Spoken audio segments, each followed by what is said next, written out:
bang!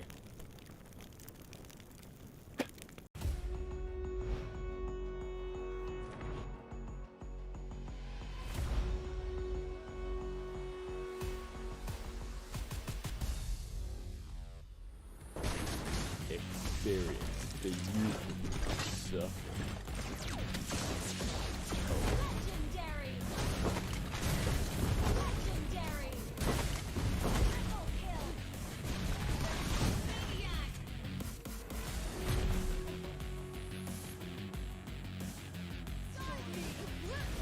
Legendary! Double kill! Greatest. Legendary!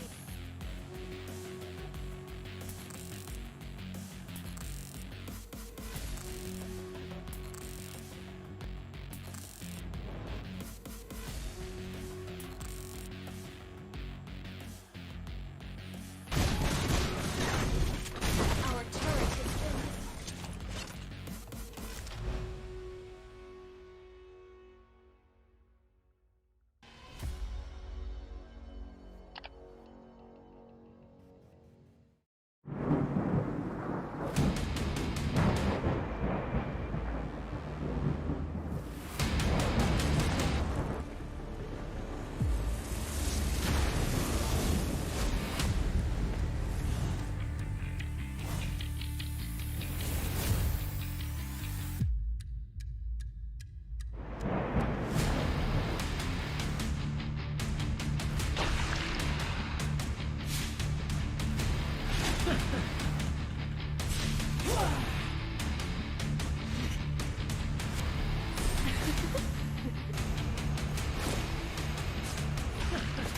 Mega kill! Legendary! Hey, killing spree! Hey, you have slain an enemy! An enemy has been slain! Godlike!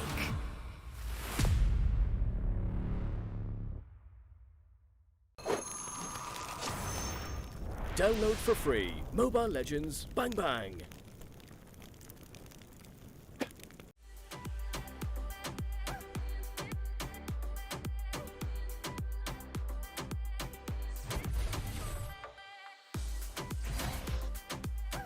I don't want to grow up.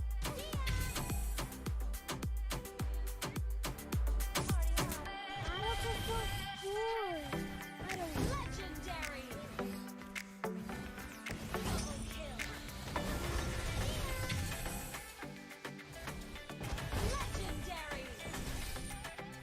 come. Double kill! Legendary! Legendary! Legendary! Triple kill!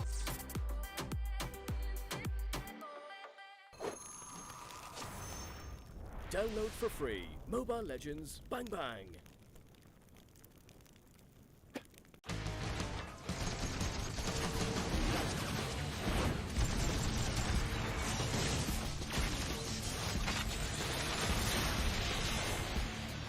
Welcome to my castle, my friend. Rook is powerful. Rook doesn't want to be your enemy. Rook likes sleeping. You have slain an enemy! An enemy has been slain! Monster kill! Mega kill! Killing spree! Killing spree! Mega kill! Let Rook go first. Unstoppable!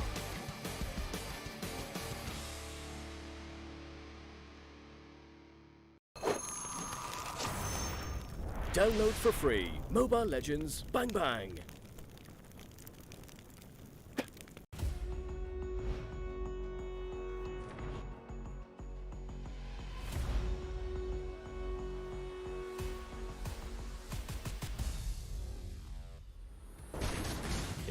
experience the youthful suffering. Legendary! Legendary! Triple kill! Maniac!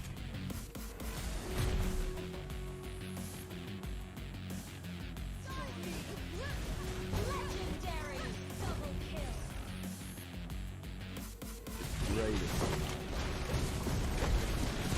Legendary!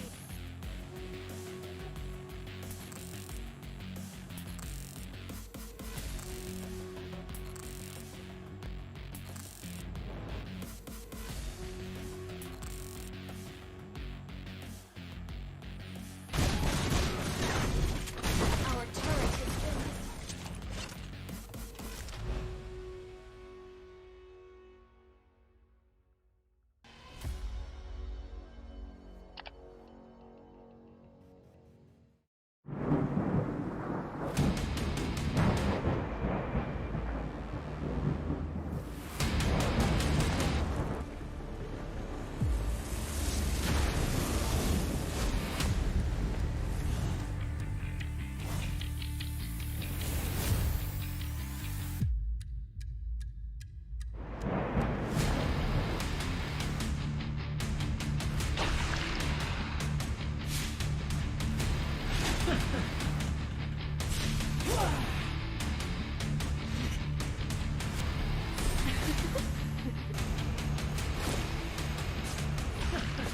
Mega kill!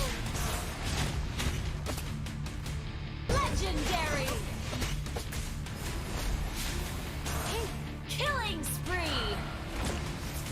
Hey, you have slain an enemy! An enemy has been slain!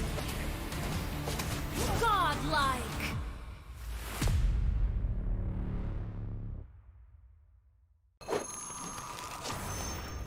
Download for free. Mobile Legends Bang Bang.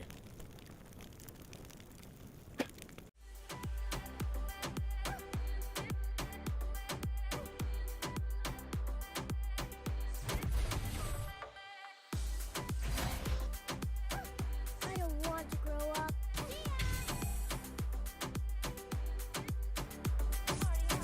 Adults are so boring. I don't Legendary! Double kill! Legendary! come. Double kill!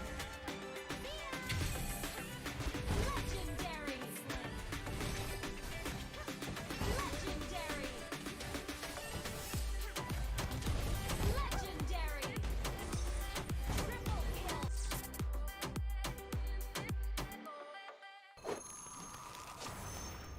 Download for free. Mobile Legends Bang Bang.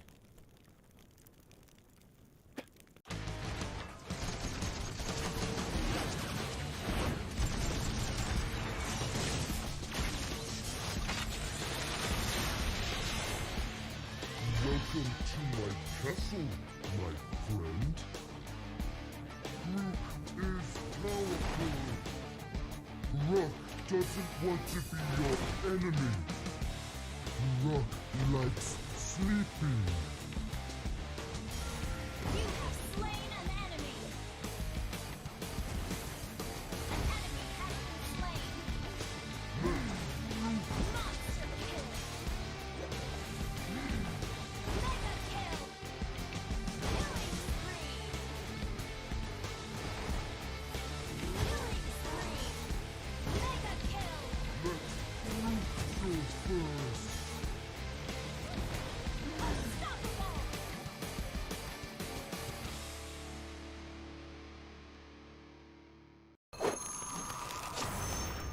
Download for free. Mobile Legends Bang Bang.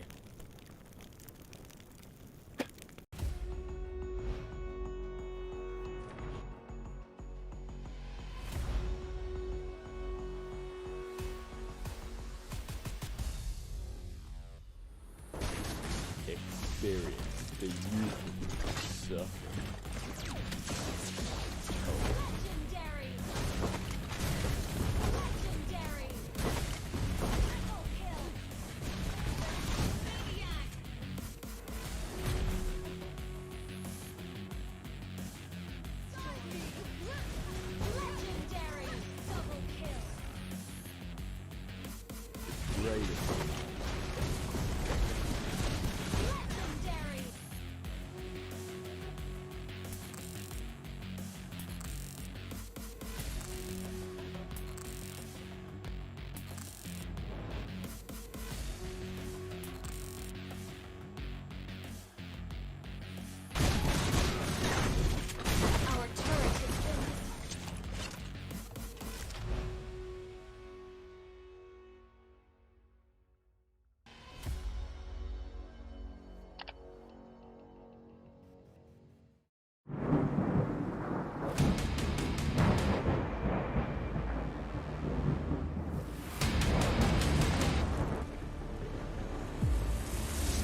Download for free. Mobile Legends Bang Bang.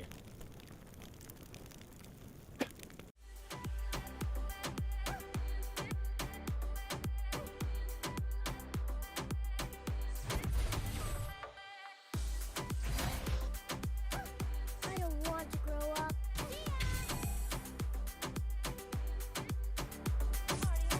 Adults are so bored.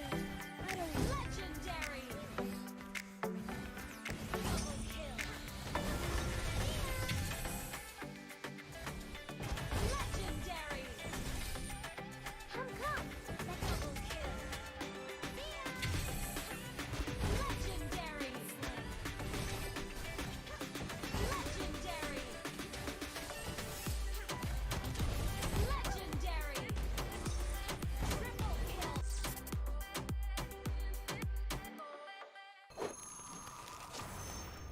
Download for free. Mobile Legends Bang Bang.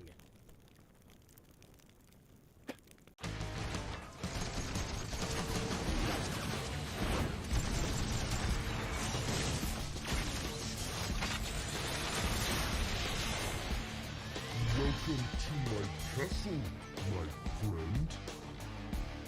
Rook is powerful. Rook doesn't want to be your enemy. Rook likes sleeping. You have slain an enemy. An enemy has been slain. Monster kill. Mega kill. Killing spree. Killing spree. Mega kill. Let Rook go first. Unstoppable.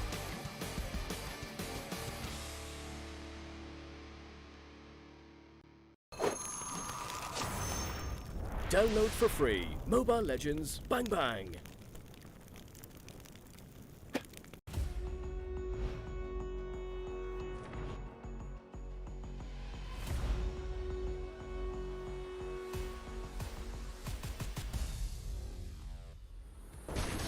Experience the youth suffering.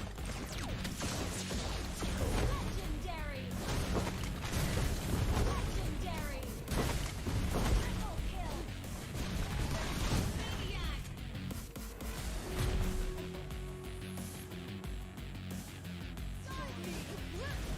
Legendary. Double kill. Greatest. Legendary.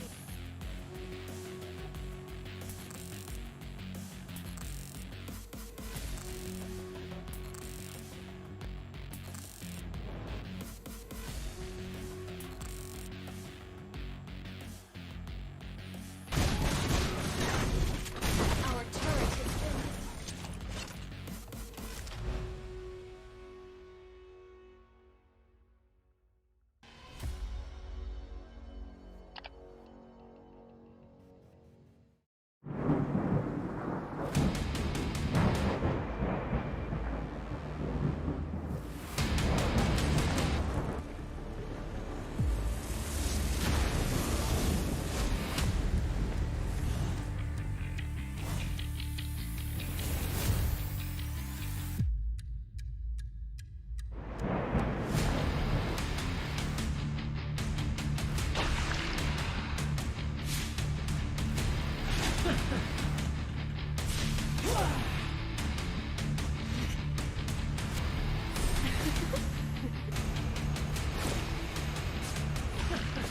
Mega kill! Legendary! Hey, killing spree! Hey, you have slain an enemy! An enemy has been slain! Godlike!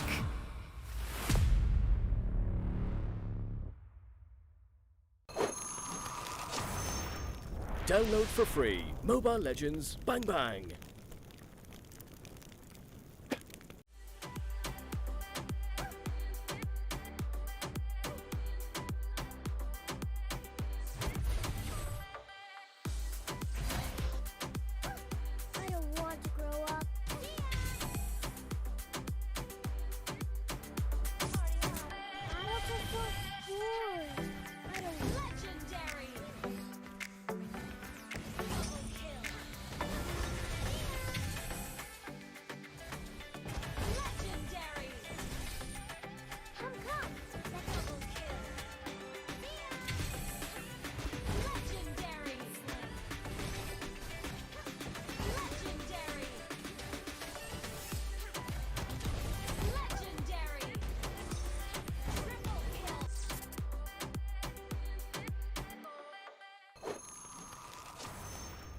Download for free. Mobile Legends Bang Bang.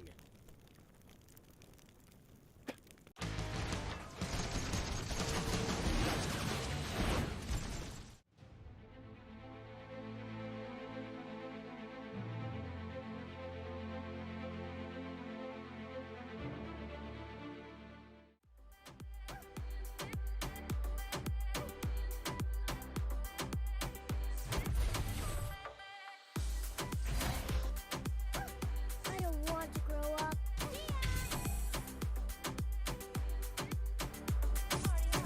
Battles are so boring. I don't Legendary! Double kill! Legendary! come. Double kill! Legendary! Legendary! Legendary! Triple kill!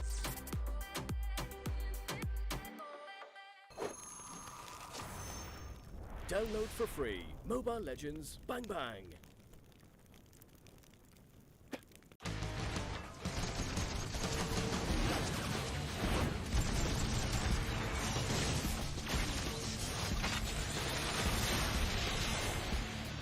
Welcome to my castle, my friend. Rook is powerful. Rook doesn't want to be your enemy. Rook likes sleeping. You have slain an enemy! An enemy has been slain! Monster kill! Mega kill! Killing spree! Killing spree! Mega kill! Let Rook go first. Unstoppable!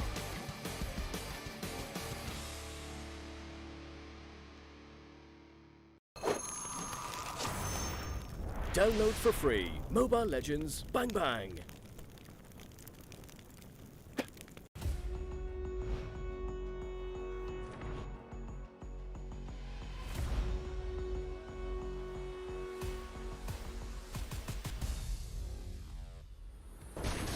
Experience the youth suffering. Legendary! Legendary! Triple kill! Maniac!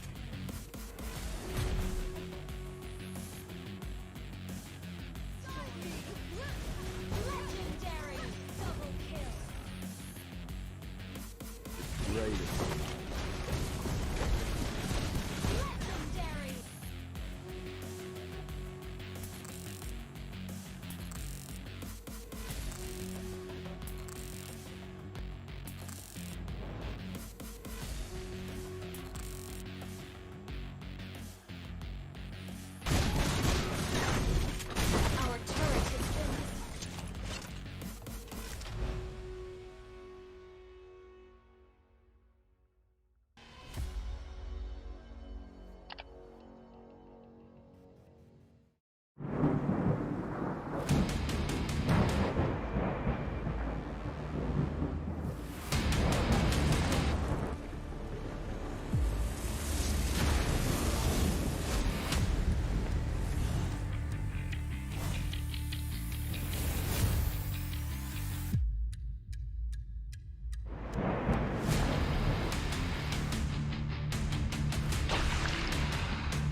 Download for free. Mobile Legends Bang Bang.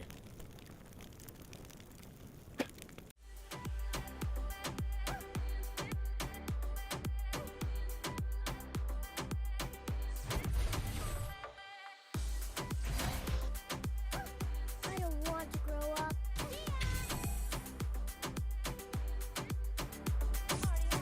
Adults are so bored. I don't Legendary. Double kill. Legendary. come. Double kill. Legendary. Legendary. Legendary. Triple kill.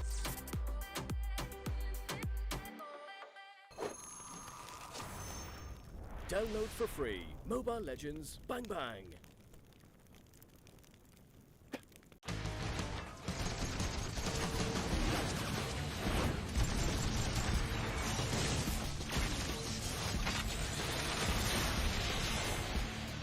Welcome to my castle, my friend.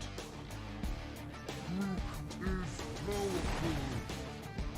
Rook doesn't want to be your enemy. Rook likes sleeping. You have slain an enemy. An enemy has been slain. Monster kill. Mega kill. Killing spree. Killing spree. Mega kill. Let Rook go first. Unstoppable.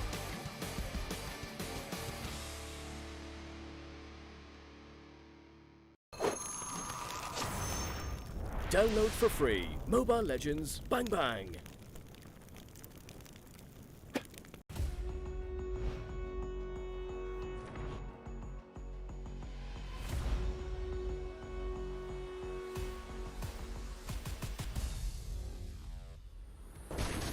Experience the youth suffering. Legendary. Legendary. Triple kill. Maniac.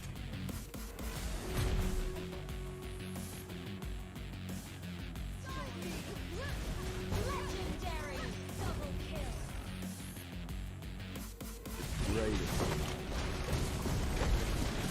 Legendary.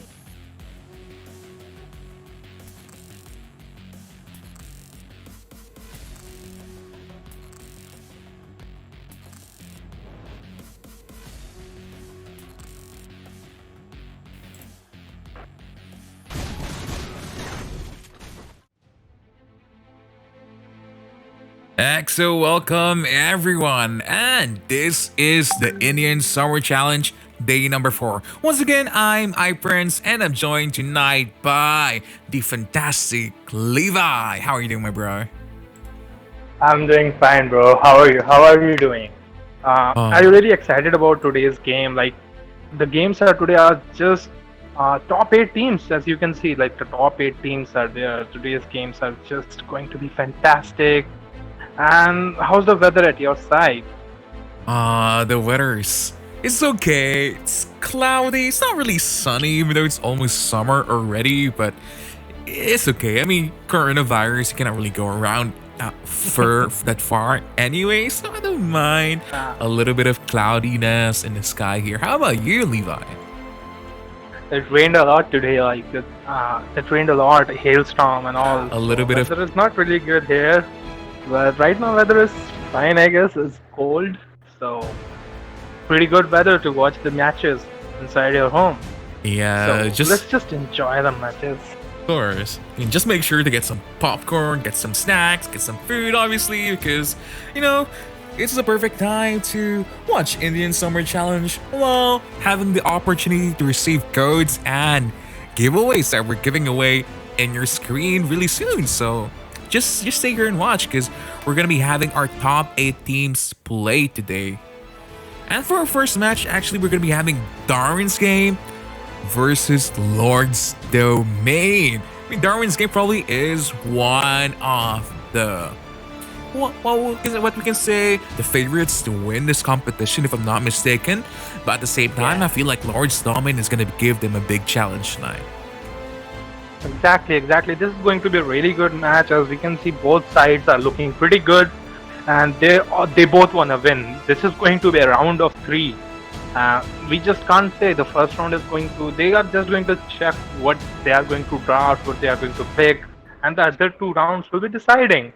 So it's going to be one of the best matches of today's day, because as we can see, there is Darwin's Game and Lord's Domain, and no one wants to miss that match because it's going to be really good match. As we can see, both sides have really good players. Both sides have Qram, Dragon, Witch, Themizer, and we can see Zoro, Legend, Minato, and Krady here. So this is going to be a pretty interesting match, Prince. What do you think about it?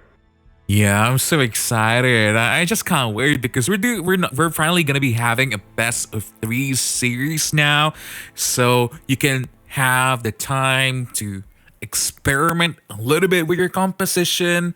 You're not gonna be playing with comfortable picks as much anymore because you have to target ban a lot of the heroes off your enemies if you want to come on top here.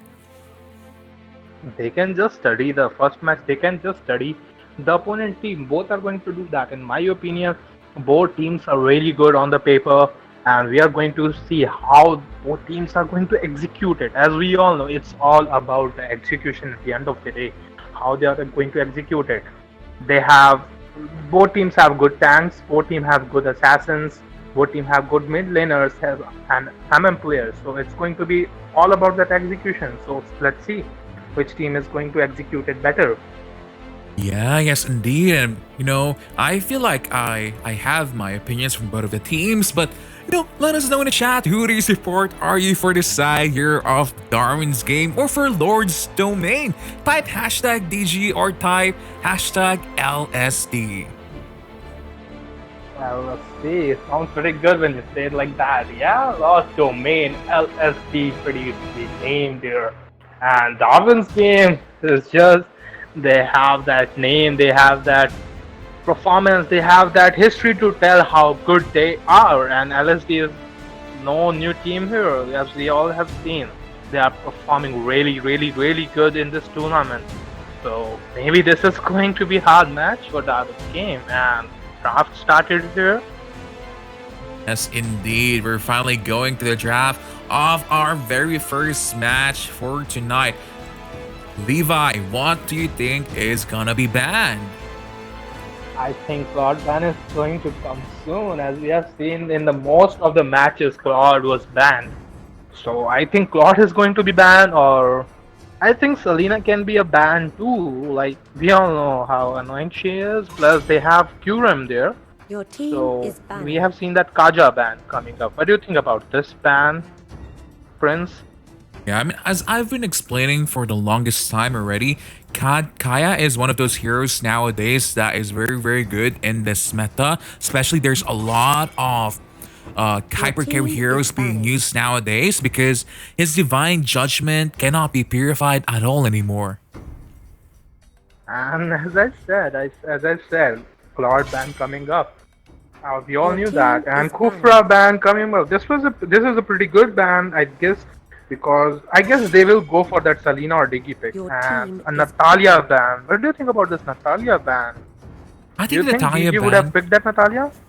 Nah, I think Natalia ban is okay because if I'm not mistaken, some players from Darwin's Game do pick that hero in their ranked games. Yeah. And I feel like for me personally, Natalia is just one of those supports that is really good at engaging nowadays. So instead of, having to worry of playing against it, just ban it, I guess. Your team is picking. We have seen this Grok coming up. And what do you think about this Grok pick? I think it's pretty good for that vision and all, because you have a tank like Grok, you can just scout the whole map, and we can see Atlas or Diggy coming up because we know. And as I said, an Atlas and Diggy combo coming up because they don't want that Atlas to go waste. Let's see what is going to be the next picks for Darwin's game. Yeah, just like what you said, Grok is a good pick because it allows you to roam around faster in the map, and it's just his wave clear is so strong.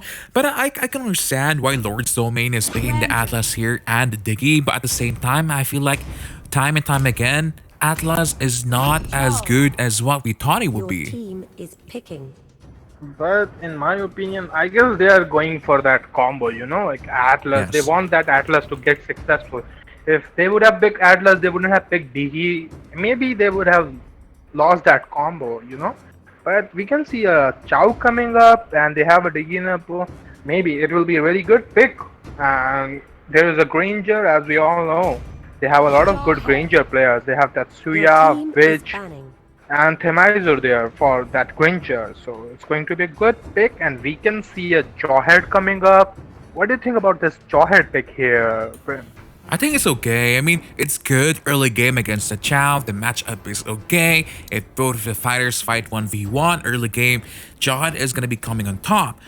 But now, with the coming bans, I do feel like they should ban out another, fighter team here. But it is seems like they're going to ban the Valir here. Your team is picking. What do you think? The scary ban was necessary here, in my opinion. It was a really good ban coming up from Darwin's game. And that Valor ban, I guess they had that support and tank, so they didn't want to give that support pick to Darwin's game. So I guess it was a pretty good bans. Both teams are banning really good here. The third bans were really good. So let's see what is going to be the fourth pick. And it's a Your Bruno, team is pretty picking. expected because they want that MM in the lineup. And let's see what is going to be the fourth and fifth pick for the Darwin's game, Prince. Yeah, it seems like they're gonna go for the Popol and Koopa this time. I mean, I've been saying this yesterday. Popol and Koopa is now being played not actually as a marksman, but more of like a fighter solo lane role. Because he's kind of like a good support hero, and it seems like Darwin's game have finally realized the potential of Popol and Koopa. It Your is going team to be is a picking. very interesting match. You can see some new picks, but I have seen Popol and Koopa doing offlane most of the time. And here we can see this lineup. This lineup feels like a 2-1 because they have that Gushen, and they have that Granger there. Maybe Gushen can be offlane, but in my opinion, it's going to be a 2-1, and that Popol and Koopa is going to be the supports. And the last pick, Ling. What do you think about Ling in this lineup against that lineup of Darwin's game? What do you think about all these picks here, Prince? What do you think about this draft? I think Ling is okay.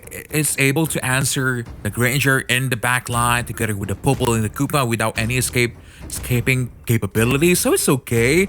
But for me personally, I do like the draft here of Darwin's game better because in my opinion, it's a little bit easier to execute because they do have a Chow and a Gushen, a standard combo, a Grok and a Gushen in the middle lane, so that's a big burst damage at level 4. So I do feel like when it comes to the early game prowess, Darwin's game really have the potential to snowball the game.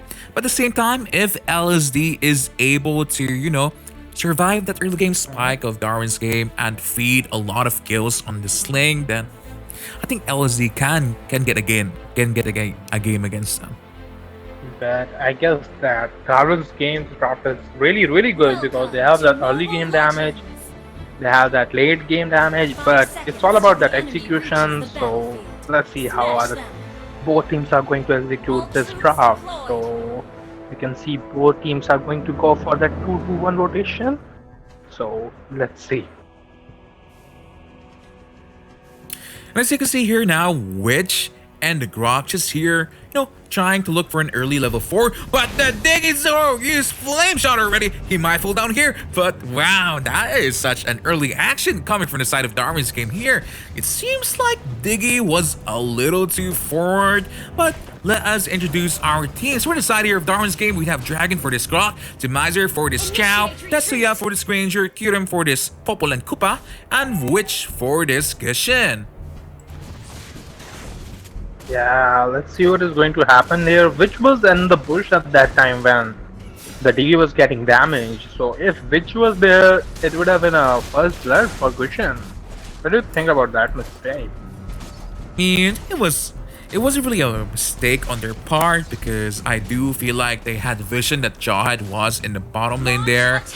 But can you introduce the side here of LSD to our viewers, Levi? Yeah, like you can see. I missed what you said right now, Prince. Sorry. Can you introduce LSD to our viewers? But look at the Gushin trying to go in for this Ling already. Wow. Yeah, we can see Creed on that Ling, Minato on Bruno, and Grady on Jawhead, and in between the introduction, we can see Jawhead dying there. And we can see Witch securing that kill really beautifully, and we can see Link pushing that mid turret, but he won't be able to push that mid turret.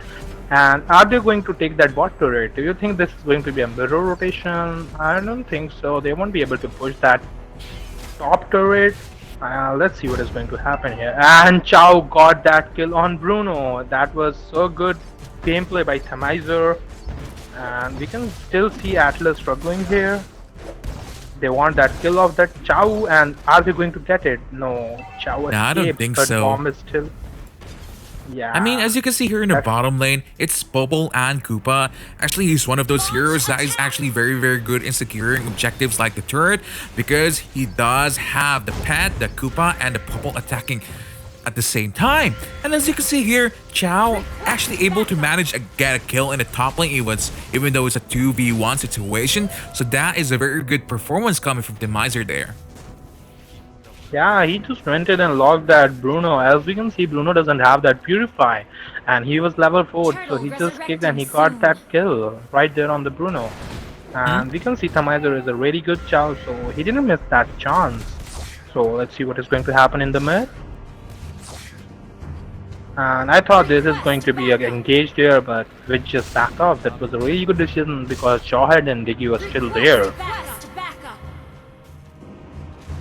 As you can see here, Granger just trying to snipe the buff here. Not really able to get the buff off the Ling here. So, in trade for that one, seems like Witch here able to take the turtle by himself already. I guess that when Granger was trying to engage at that buff, that when he was trying to ulti there, steal that buff, that was just, you know, like they were just trying to keep that in the mind, like they are at the buff, but they were actually taking the turtle. That was just, and we can see a gang coming up in the top. Yeah, because look at that dog from the Koopa just attacking the backline. Chow able to get the Jawhead and the turret, and that's one kill going for the side here of Darwin's game yet again.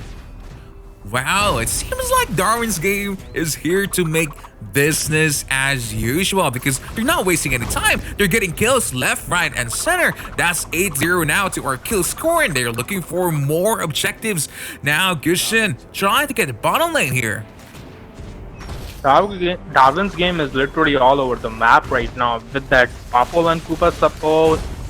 They are literally dominating this game. As we can see, this is working pretty good, and this pick really paid well for the Darwin's game. Let's see if the Bruno is going to go down here, and yeah, Jawhead and Bruno went down. Themizer played really well, and Gushin just came in and secured that kill on that Atlas. That was a pretty good gameplay, pretty good teamwork by Darwin's game. And this game actually looks on the side of Darwin's game, as we can see 12-0. What do you think Lost Domain should do to win this match? They kind of win it more, unfortunately, if I'm not mistaken. This is only 5 minutes in the game, and the gold advantage is already 7,000. I mean, the Granger is 306 with a Bounty Hunter here. They're still coming back because their heroes, the Ling, needs that big items such as the Endless Battle. And as you can see, the Bruno has been shut down 3 times. Cannot even take the red buff. So I feel like this game is going to the brink of extinction against them already, and I do feel like Lord's Domain should look forward for game number 2. Think of a better plan because they are being demolished right now. I really didn't thought this is going to be this like this because the Darwin's game is playing really good. They are not making any mistakes. they just want to keep this match. They want to finish this match as soon as possible. As we can see, that Atlas is trying to engage a lot, but he's not Initiate getting retreat. anything here. So this is not looking really good for the side of Lord's Domain. Yes, indeed. I mean, this is our first support marksman ever in the side of Mobile Legends. I mean, I'm not really surprised anymore because I've seen this being done so many times in different regions, and I feel like finally I'm thankful that Darwin's game is able to show us this other tactics that can be played also.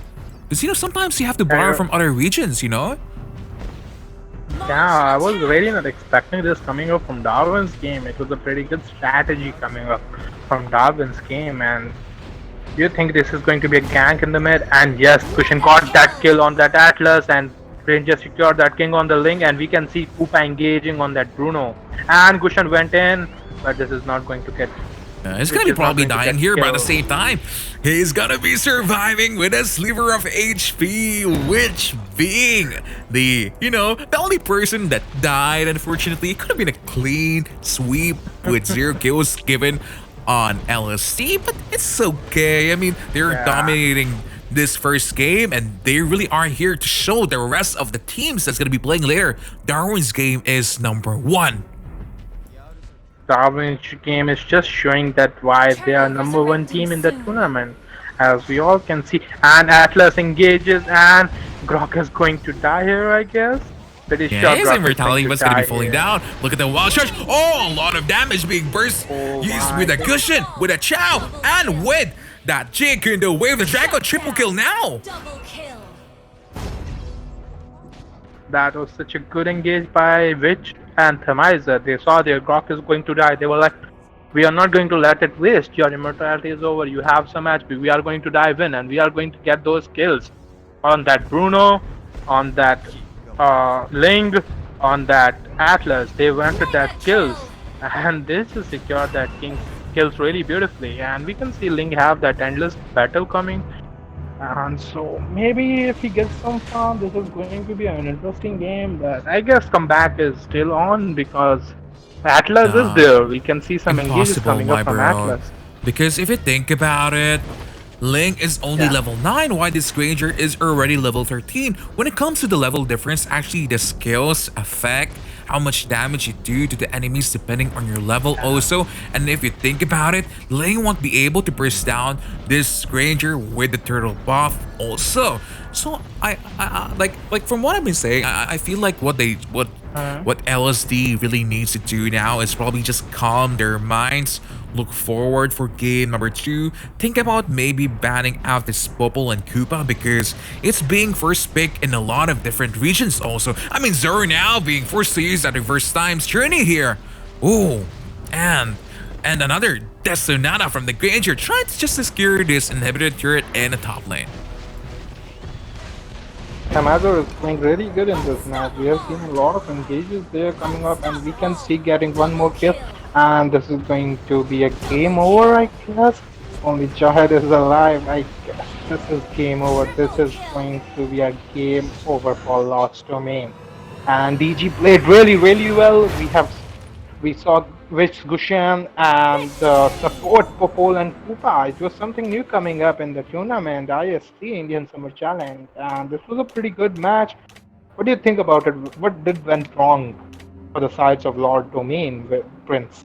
I feel like the draft needs a little bit of change. I told you a lot of times, Atlas is not good at all anymore. I mean, he has that big ultimate, but unfortunately, it's just so hard to land it. I feel like it's just too easy to punish an Atlas nowadays. Just stay purified. He cannot do anything against your team. I guess. Even if like the enemy have Purify, you can just bait out that Purify. You need to draft like that. They didn't have anything to bait out that Purify. Do you really think enemy is going to bait out their Purify for Jawhead, for Ling, and for Diggy, and for Bruno? I don't think so. They are going to bait their Purify for that.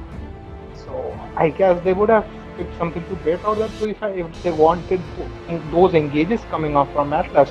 We have seen a lot of good Atlas in this tournament, and Atlas is not a bad pick, but you need to execute it well. And it really didn't work well because Witch was just fast. And he was so fast they were not able to catch him that much. Atlas was not able to catch him even once.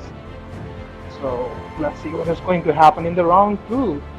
What do you think is going to happen in this match? What is going to be banned? What is going to be picked? What do you think about it, Prince? I feel like this time Popol and Koopa should be banned. I feel like they should not even draft the Atlas at all because, actually when you think about yesterday, Atlas was not being banned or picked as much as before. So, I feel like some adjustments needed to be done by Lord's Domain here if they want to get a game against the side of Darwin's game. By the way, you told me like you have seen a lot of Popol and Koopa in your server. What do you think is the best counter, even if they want to give Darwin's game like Popol and Koopa? It's not in my server. I've seen it in a different server. Okay. First ban coming up, it was a Claude ban. Your team is banning. And Claude ban, and we can see a Kaja ban coming up again from the side of DG. Pretty much the same draft going on right now. The both bans are pretty same, and Natalia ban again. This is going kind of same. This is deja vu, Prince. What do you think about those bans? Kaya is just problematic nowadays because, as I explained to you a while ago, that Divine Judgment is a Doom flag, but it seems like the same bans are going to be happening in our game number 2 tonight. Oh my god. First pick Valier? Really? Yeah, what do you think in the mind of, what do you think LSD is thinking right now? What's in their mind? That Valier pick, what strategy are they going to execute it? Definitely gonna be Popol and Koopa. I told you, this hero is first pick material in a lot of ways. And it seems like they go for the Atlas here. I feel like they should go for the Grok instead, just so they have that front line that they need. But maybe Darwin's game is just gonna be telling Lord's Domain, this is how you play Atlas, bro. What do you think about this? I think like instead of that Granger pick, they should have went for that carry pick or maybe a Diggy pick. What do you think about it? What do you think this Granger pick is right there? Your team is banning. The Granger is okay. There are a lot of marksmen available. I feel like they can lock in the carry still. The Bruno is still open anyway, even the Kimmy, so there's really no point in prioritizing Granger unless your Granger is OP. But it seems like Darwin's game is going for a show. They're going for the Hayabusa here. By the way, the Customizer and which are really good Hayabusa players. I'm really thinking for looking forward for it. Like who is going to play that Hayabusa? It is going to be a pretty interesting match. Again, we can see some new picks coming up. Again, that Hayabusa and that carry ban. That is a pretty good ban. And we can see a Ling coming in. Okay. So, what do you think about this Ling pick, Prince? It's okay still. Even though with the nerves with his early game and him needing a lot of farm to deal the same damage as he did before, he's still okay in attacking the backline such as the Granger, because Granger is one of those heroes that doesn't really have a lot of utilities against a Ling. He only has that one dash anyway, so if the Miser here is able to focus him, Granger is going to be dying no matter what. I guess they wanted to target that, they saw they have two squishy heroes there. So I'm going to go for Ling because they have that Waller, they have that Granger, so I'm going for it. I would just want them to die by just 1 or 2 skills. So I'm going for that Ling pick. And we can see this is a pretty interesting pick coming in from the side of LSD. Gushel coming in here. So what do you think about this pick? What do you think about these picks, Prince?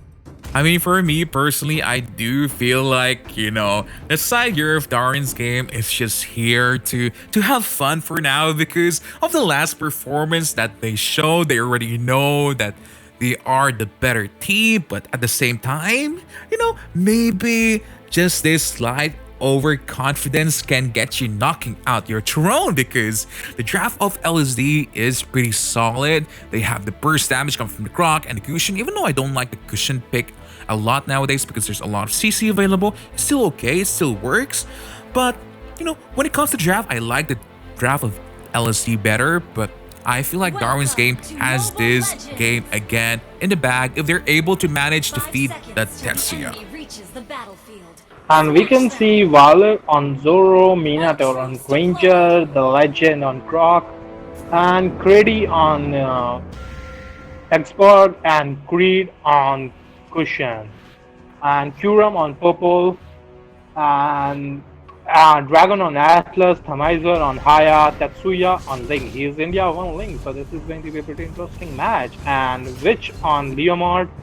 But one thing bothers me a lot. What do you think about the emblem of Cushion, Prince?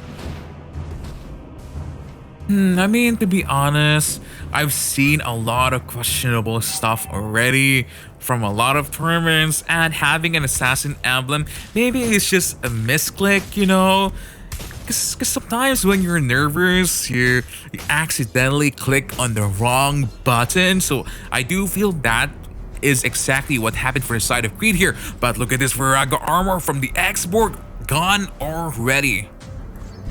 The bubble pick is really looking good. And we have seen Kuram using it really well. What do you think is going to happen? And there is a gank in the bot, and Leomord dies there.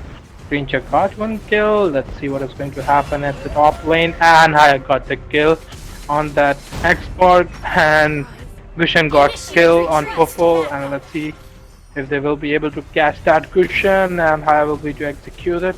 And I guess Cushion is going to go down here. And yeah, I feel like this is go on.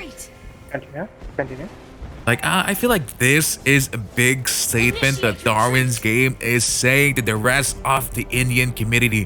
Whatever picks we have, we're gonna make it work and we're gonna win cleanly. Even though they died 2 times and it was a little bit messy in that team fight, they're still able to apply pressure with the not so meta heroes available in the current season. Yeah, exactly. This is something new. The new draft. We can see a Ranger and all, and Croc going down just so easily. This Apollo pick is really being good for the side of Darwin's game, and let's see which is going to go. And we can see Valor going down. What do you think is Tetsuya is going to engage on that? Yeah, and definitely gonna be engaging. I mean, Kuram doesn't have Cooper right now. It was defeated when it dived in the turret, but they're probably gonna be looking to secure in the top lane tier 1. At the same time, Xborg is now level 4, so this should be a quick signal to go out. Not sure why he uses the Blast Insanity there. There was really no need, but he was just probably trying to clean out the lane as cleanly as he can.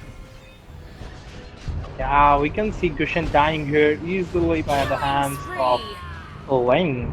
And this Valor is going to go down too. I guess Yukisha he will. And Valor went down too. And right now, Darwin's game are just showing LSD how to play that Atlas pick. That Atlas is engaging really good there. And we have seen that Purple pick really bothering them a lot. And that Purple pick is playing really, very good, as we have seen the engages, the turret damage. You have seen that how he is taking the turret damage. It's really good how he's engaging. Because Purple and Koopa is like a Kimmy when it comes to pushing turrets. Because he has to person do it. Actually, it's more like a Zask because Zask has the alien.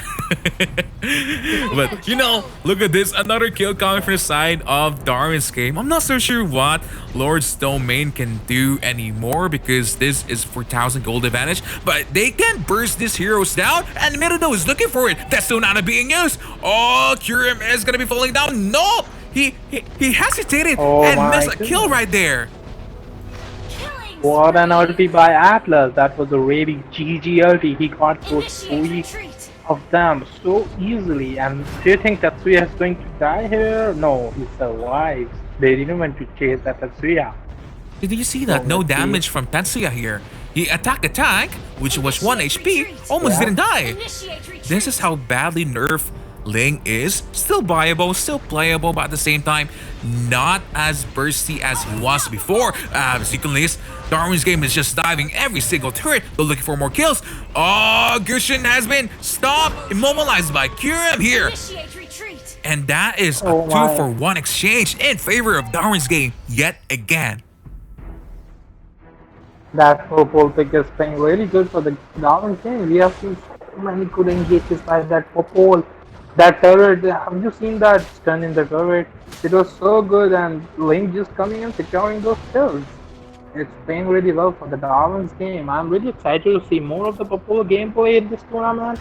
I guess Darwin's game was just saving this purple for, like the higher rounds. I guess they were not playing safe. They wanted to show everyone their potential in the next rounds. I guess they were just saving these picks.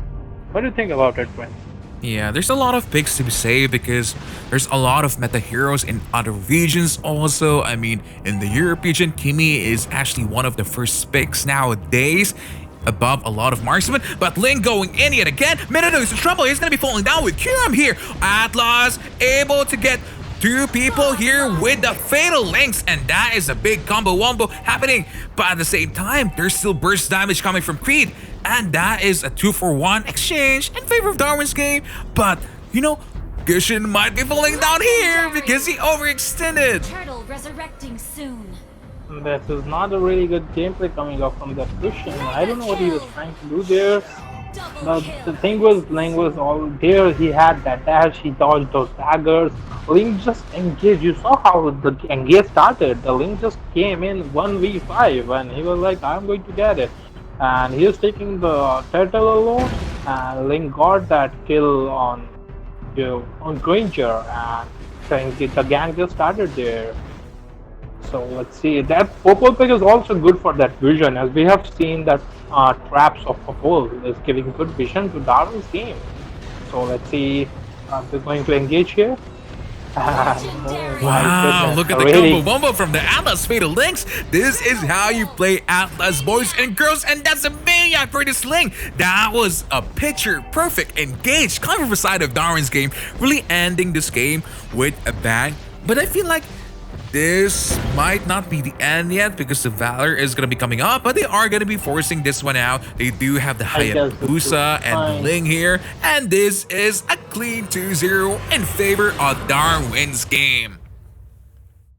Yeah, I really was not expecting games to be like this, but it's just Darwin's game is really good team, as we have seen in this tournament. They are playing just really, really good.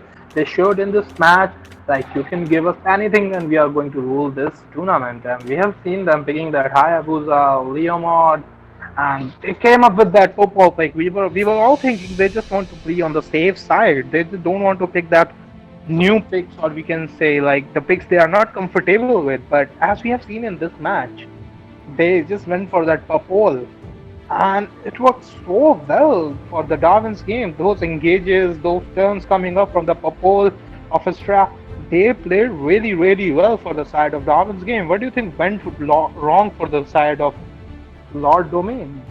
I feel like they were just outclassed. They weren't really ready to face Darwin's game. Unfortunately, they did put up an okay fight, but I feel like they could have done a lot more here because they weren't even able to get a lot of kills.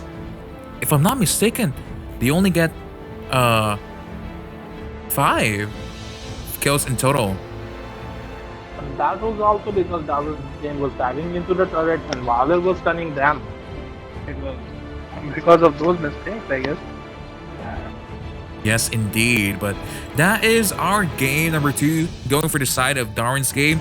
And if we do look at our schedule for tonight, we're going to be having Abomination versus Evil eSports. I'm really excited about this match. I have my friends on one team and one is my ex squad. So this is going to Wow. be a really good match. I'm really excited to see how AEM is going to perform because they have always gone for that simple lineups, but they are doing really well here. We have seen in the first match they just finished that match in 8 or 9 minutes, I guess, friends, right? The first match of the tournament, they just finished. They were like, you can't just stop us like that. If you are going to come up here, we are just going to finish this match quickly. And even the second match went pretty well there. So I guess AM is really looking good here. But as we all know, Evil eSports is a big name. And pretty sure we are going to see something new here from the sides of Evil eSports. Because they have always shown us new things and they are very famous for that Aldios pick. Do you think that Aldios is going to come again in this match? I'm not so sure, but what I do know is coming up is the redeem code. So there it is. Another redeem code for all of you boys and girls watching the games tonight. Click on that link, visit that link, type in the code, put your ID in, and just maybe, you're gonna be the winner of the lucky skins that we're giving away in this code. So type it, put it in. Maybe it's your lucky day. Type it, Levi, also. Let's do it. I guess it is for the viewers, so I'm gonna leave it for the viewers. Let them try their luck. So let them try their luck. How it is going to be. Like, I wish you all win a lot of things there in the code. So this match coming up, oh my god, this is going to be a really good match. I'm really excited to see VIV here, and I'm very excited to see also Bennett here and Tinker and Cadbury. Both sides are looking so good here on the paper. And as we all know, VIV, his link is very famous right now. Do you think we are going to see that link ping coming up from the VIV? In the last match, he immune like 2 ultis of Kaja or Jawhead it was. So he's going really good here. The link, VIV's link, are we going to see that link pick here? What do you think about it? I do feel like the link pick is okay. It's not really the best one anymore, but it can work. Yeah, Still but workable. it's all about, like, it's our VIP, so maybe it's going to be picked here. Are we going to see something new here? Are we going to see a Natalia coming up again? Natalia support, Natalia offline, or we are going to see one more Albios match? This is going to be a hyper carry match. I'm really so much excited about this match. I just can't wait for the draft. I really want to see how they are going to draft here. The both teams are looking so good here. The AM and Evil eSports. I really want this match to start as soon as possible. Yes, me Let's see, too, my friends. bro. I'm pretty sure audience want that too. They all want, viewers want this match to start because if we all know how good these teams are, AEM and our team Evil eSports. By the way, I have one fact for you, friends. These both teams are from Manipur. I told you there's a state Manipur in India. These both teams are from Manipur. They both are representing Manipur too here. So Manipur, what is that? Manipur is a state of India. So Hey. both teams are from there. So pretty sure this is going to be a fun match. A lot of viewers are from Manipur to watch this match. By the way, I want you to say something. Hey, you want me to say something? Okay, let's do it. Yeah. Is say it something Damcha. in Indian? Damcha? No, it's in English, but Damcha is love. Damcha? Is love. Isla. Okay, now let me tell you what this is. Damcha is actually a Manipuri word, okay? It Mhm. means baby. Oh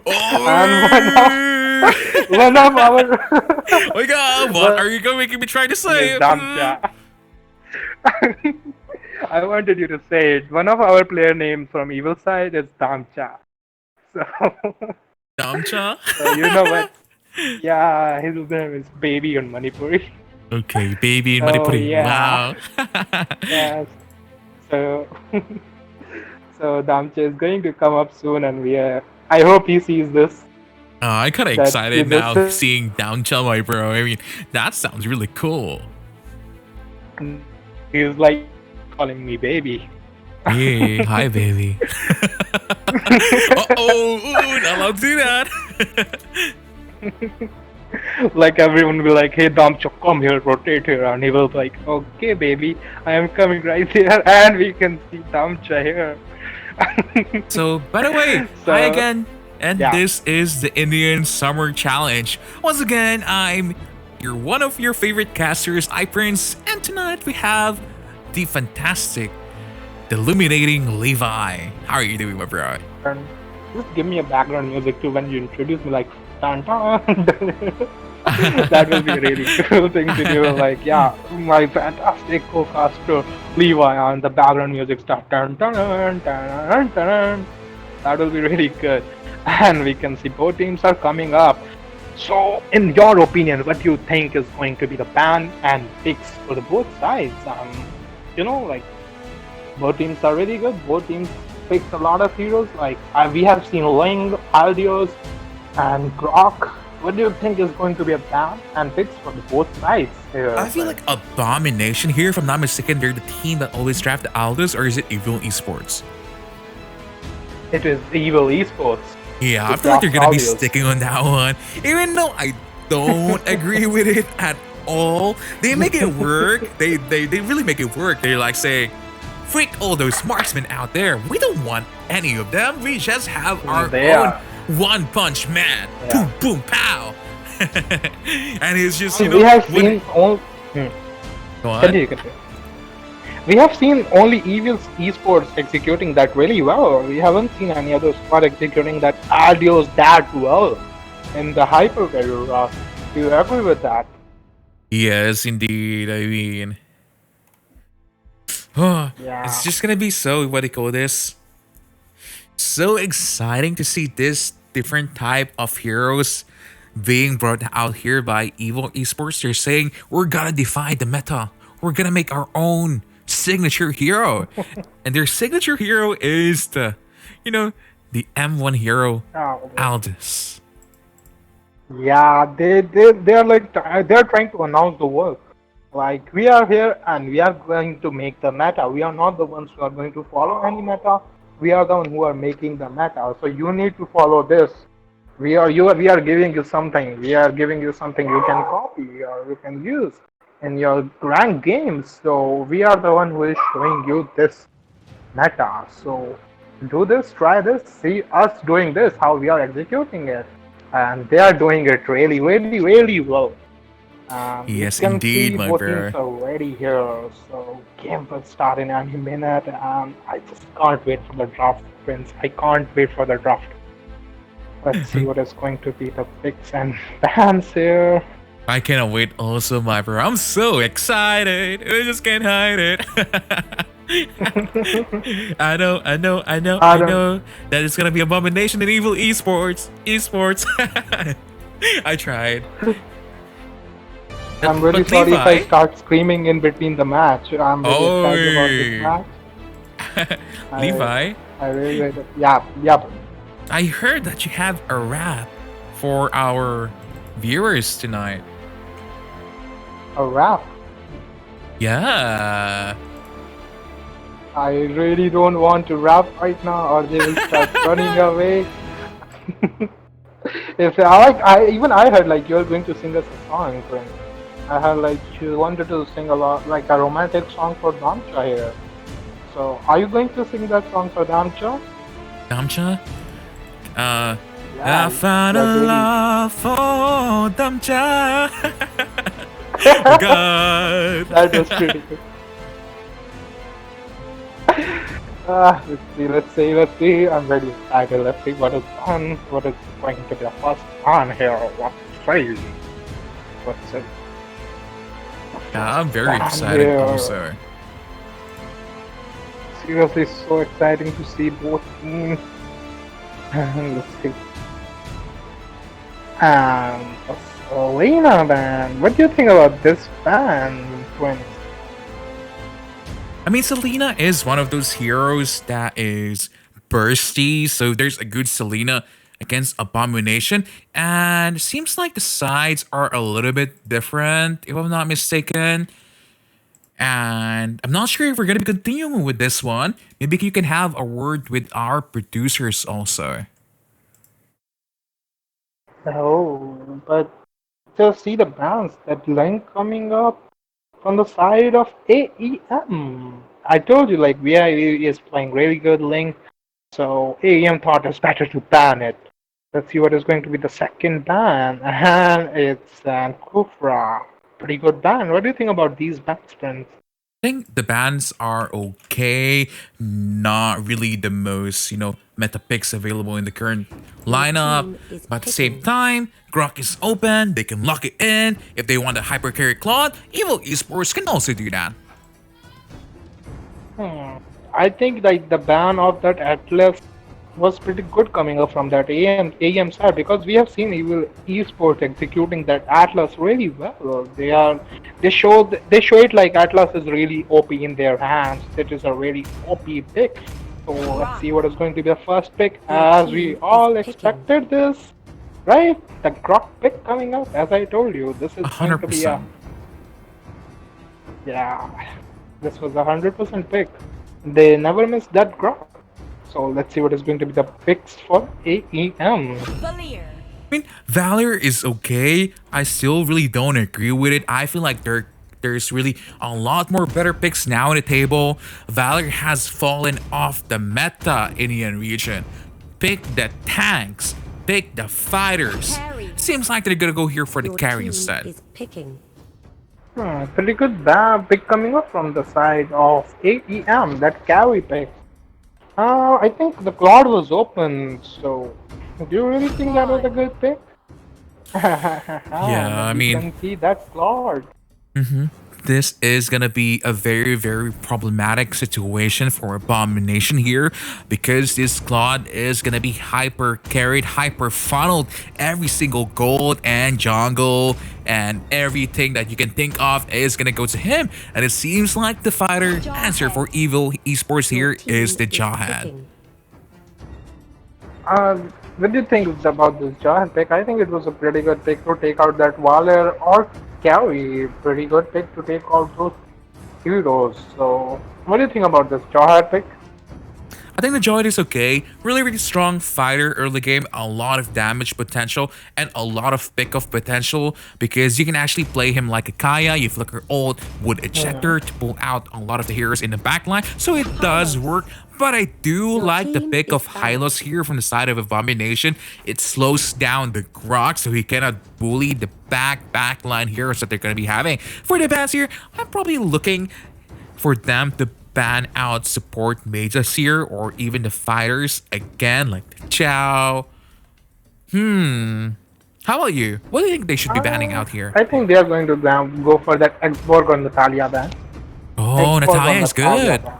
Yeah, Natalia actually Yeah. counters Claude team really, really is hard. fine. But it seems like they're gonna go for an Esmeralda ban, targeting heroes from the side here of Evil.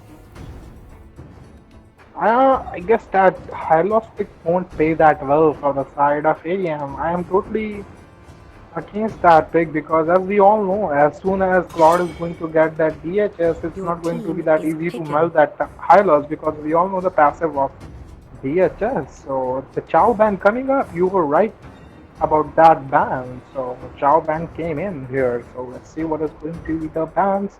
So picks for the side of AEM, the fourth pick, and the last picks for Evil Esports.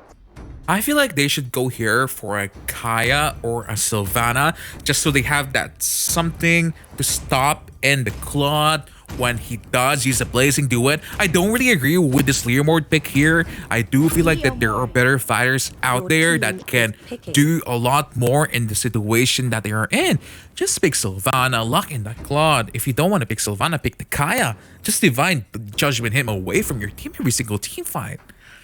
Maybe they didn't wanted to pick that Kaja because they already have that Valor, right? Yeah, They already I have see, one. yeah. So Yeah, but this Leomord pick, I don't agree with this Leomord pick at all. They don't have anything to stop that Claude The at all. Claude isn't See, it? who will Yeah. stop the Your team Claude? is No one. picking. Yeah, these picks coming up from the sides of Evil. This makes match even harder for the side of AEM. Like, you need to come in, you need to come in to gank me. If you come in, we have that Xbox. If you don't come in, we have that Farsa. And you are still there, and then our Claude and Grok is going to do their job. And that Jawhead is there to do his job. And this chatting game.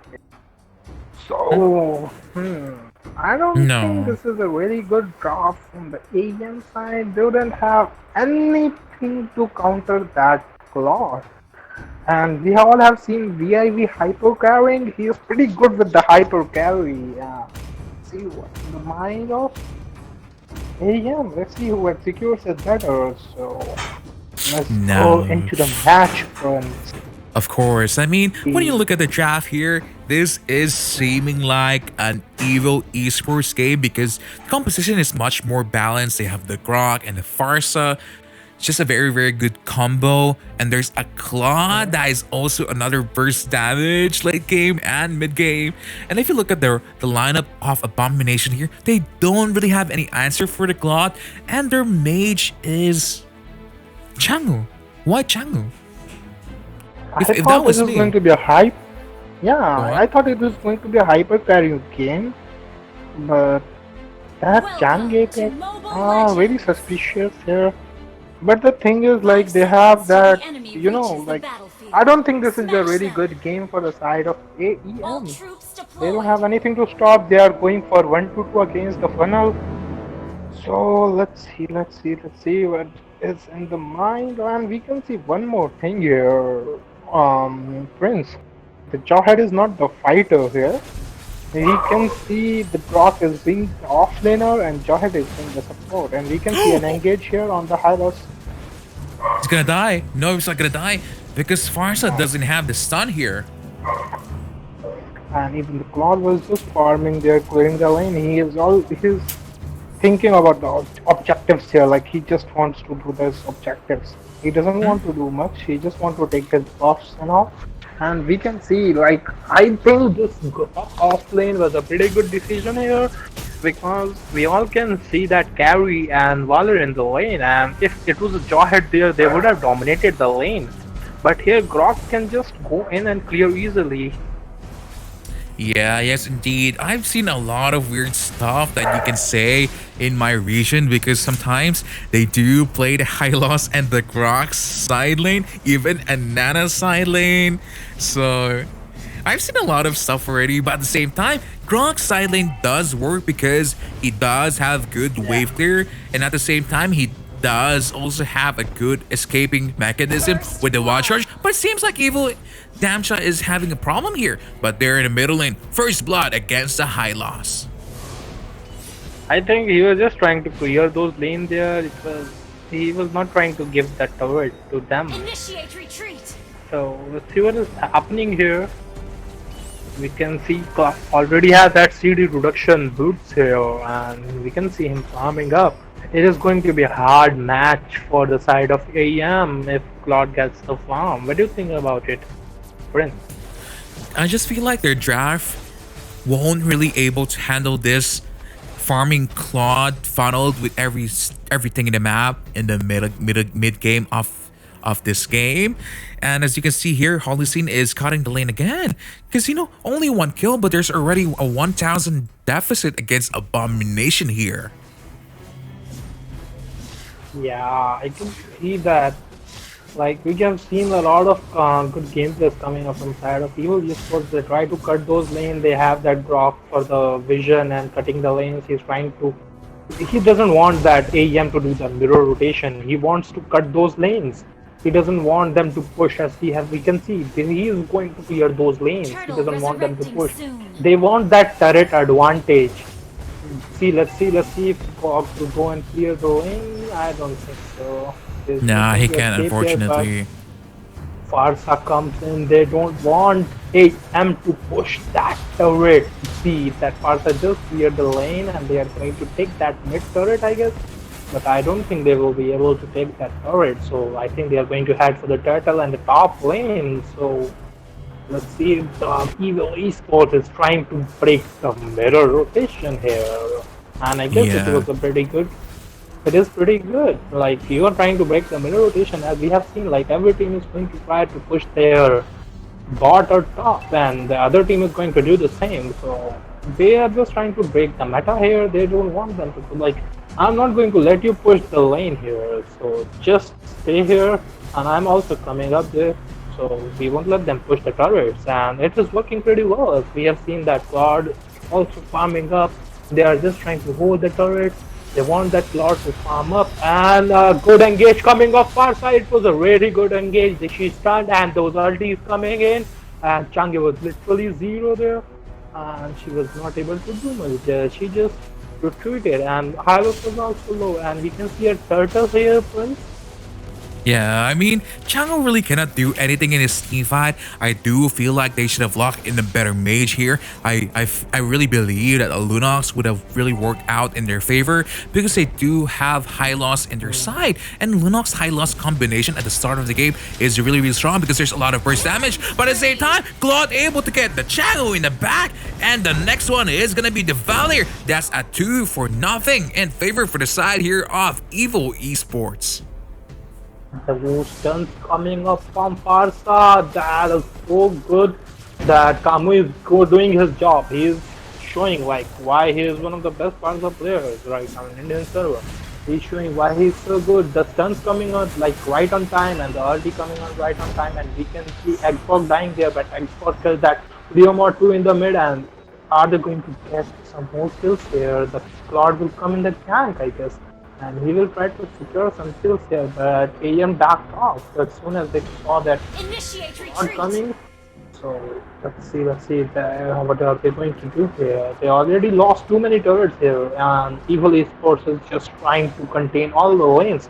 They don't want to lose even a one turret here. So do you think that's a good strategy?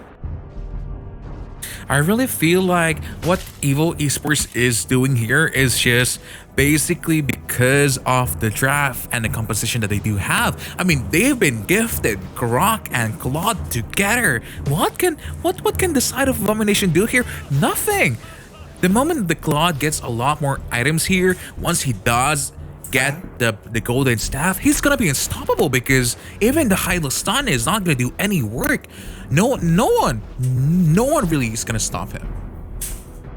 No one can really stop this Claude here. As we can see, he already has that DHS, and we can see like after the DHS, it's really easy for Claude to go in and out with the 10 stacks, and with that damage coming up, he just needs that.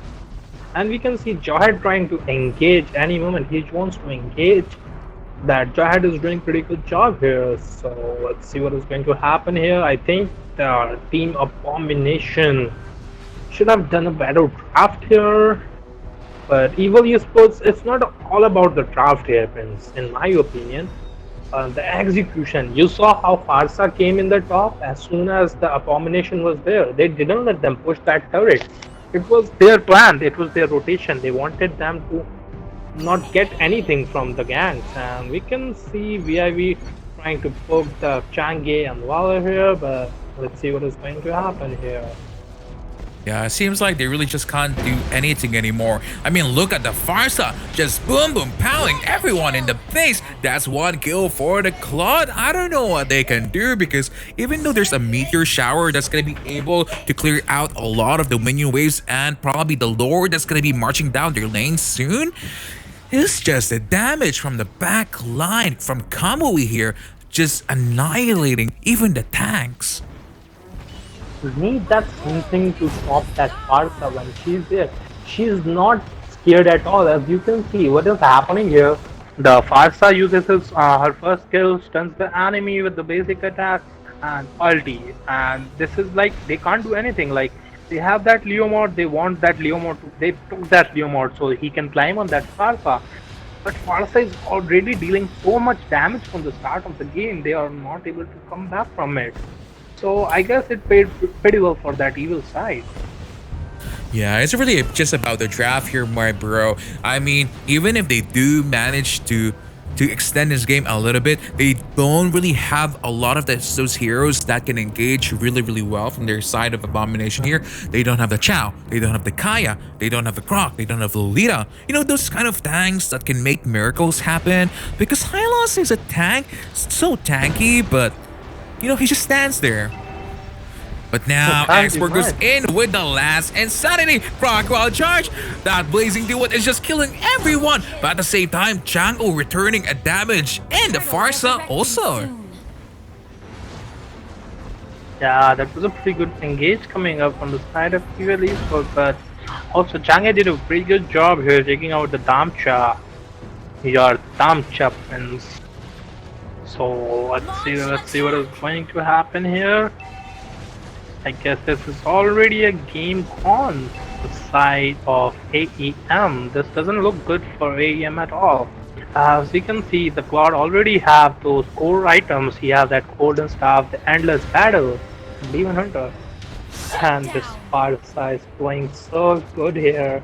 That shutdown cup for Export was pretty good here, so let's see what is going to happen here. What is Evil eSports is going to do? I don't see a comeback coming up from here because we don't see Evil eSports doing much mistakes here. So let's see. They are going for the loss. Of course. Is this a good decision? It's a 100% a good decision. There's really no gonna be contests here because, I mean, look at the heroes that they do have. They cannot even get out of the phase. They're stuck there. They weren't really able to get any turret at all against Evil here. And it seems like Evil is making an evil playstyle against Abomination tonight. They're like, we won't be even let you take one turret. And we are going to finish this match right. See, that's a tank. Now. That's a tank. Unstoppable! Oh. Shut down! I mean, he is shut down, but at the same time, the damage is being done now. Farsa gonna be stopped by the Lemort. This might be a saving grace for the side here of Abomination because Lemort doing a lot of damage actually, and the carry is still alive, but Lord is marching down. They have to fall back because they're all low in health. And oh, the ejector gonna be killing out the Hylos here. Wow. Initiate retreat. I was not really expecting this. I was thinking they are going to wait for that gank, but Claude goes in. I guess that he saw an opening there. And yeah, it wasn't really an opening. I feel like he was just having fun because he is 5-1-3 when it comes to the score, and he does have a lot of gold, and he has 11,000 already. He has almost every single item in the game that he needed in his bank, so he was like very confident going in 5 there, able to manage to get a kill on the high loss, but not really the hero that you want to be bursting now. That Claude is so much farmed right now. He exactly knows how to farm. This is one of the good traits about VIV. You have seen him how fast he farms. He's actually at 11k farm right now. And we can see the Glock trying to give that vision of the carry heroes there because we all know that Chang'e. They have that Chang'e and Leomord and Valor and Hylos. So I guess AEM can clear the lanes a lot easier, but as we can see, one more turret is down. All the inhibitors are down for AEM, and this is not looking really good for the side of AEM. Yeah, it's really not looking good. But as you can see here, a lot of damage being done by the Farsa, but at the same time, Abomination able to clear out a lot of the minion waves. Because as you can see here, Claude already used the Blazing Duet, so there's really not a lot of damage going to be coming from their team. It seems like they cannot end this game, and this is going to be kind of problematic a little bit soon, because once the carry do get the big items that he needs, such as the what do you call this? What do you call that immune item again? I kind of forgot. She already got that Wind of Nature. Oh, the Wind of Nature. She has it already? Oh, I see. Yeah. Already have that Wind of Nature. She have that Raptor Machete and Endless Battle. So this may be comeback, but I don't think so. Oh, Valor die, carry die, and this should be a quick game here now in favor of Abomination here, my dude. Oh. They just saw one single opening there, the Farsa used her, and that X-Ball was just finishing up the match beautifully. So it was a really good match from the side of Evil eSports. So what do you think went wrong for the side of AEM? I think it was the draft, and one more thing you can see, the Farsa got the MVP with the 0 kills there. They gave all the kills to the Claude and the carry heroes, and MVP, the Farsa was the true MVP of the match. So tell me, Prince, Definitely. what was the wrong in this match? The main thing that was wrong is really just the draft. Why pick a Yeah. Leomord when you know already that you gave away a Claude for free? You really have to pick some heroes that has something in their kit to stop the Claude if you do give it away, because that's basically asking for a suicide. I mean, you even picked Chago as your mage here, Abomination. You could have went for a Lunox, a better mage that is able to handle a Claude well with the brilliance, with the light ult. So I feel like there are some mistakes here in the draft that can be corrected really soon, but maybe the main reason why they can't draft the Claude, why they can't draft the Lunox, is maybe because they don't have a player for it. I know the players really well. To be honest, they have the players, but I guess it was just they didn't want to do that. They thought like they are going to stay at back with the Changi, they are going to do the damage from the back. But Possible. as we all know, they were not able to do that. They thought like maybe they thought like, yeah, I'm not going to go ahead. I'm going to stay at back to do the damage with the Changi. So just pick whatever the front line you can, and they did pick a lot of front line. As we saw that Leomord coming up, that Hylos coming, and we saw like that Valer to push. If like anyone comes close to the Change or carry, they have that Leomord and Hylos there, the big fat front line. So maybe they were thinking something, but it didn't work out that well. They were thinking like, yeah, we won't let that cloud come near us. So just take the back line and take that Valer. So they took that Valer to push back maybe, and they took that Change and carry, but they were not able to execute it. The EVP Sports were right on the time. They were right on the spot. They knew what to do there. So I'm pretty much hoping AEM is going to come up with something new here. So let's hope for the best. This is going to be a round of 3. They still have done chance. So let's see, Prince, what is going to happen here. And your Damcha is also there. Your Yeah, I Damcha. mean, Damchad baby is, he performed really, really well. But whew, this is just our second game of the night, and there's already a lot of action. By the way, there's another code that's flashing in your screen right now. So if you're lucky, maybe, just maybe, you're going to be able to get the lucky skins that we're giving away, and those codes that you're seeing in your screens right now. So once again, we're still on our game number 2 for the side here of Abomination versus Evil eSports. Okay, well, let's see. What do you think is going to be banned and taken this match? Like, we all have seen that Lord ban and pick, and we have seen that Grok. Like, Evil never misses that Grok. They don't want to miss that at any cost. They want that vision from the Grok. They want that in every gang. They want to know where the carry players are. So, what do you think about bans and pick here, Prince? What do you think is going to? Is there going to be something new here? Sorry? Do you think there is going to be something new, picks or ban here? What do you think like that? Do you think like Evil Esports is going to go for something new? They are going to execute something new, or they are still going to go for that rock and ball pick? I They feel have like they they're have just seen gonna a be Grok. gonna go here for the standard that you can do. I mean, because it's sometimes nowadays there you need to have a balance of having a something that you know how to play well and something that you can try with the new meta coming up. You see, I'm really excited to see. I think they will never miss that Grok pick. They'll really love that Grok pick. They love that Link pick. So let's see what is going to happen. I guess we are seeing new things here. So guys, just tune in, just stay here for the draft. As we all know, this is going to be an AEM versus Evil Esports match, and AEM is a good side. They are really strong, and I'm really hoping AEM to come back here. Like, I really want to see the third match here, don't you? yes, indeed.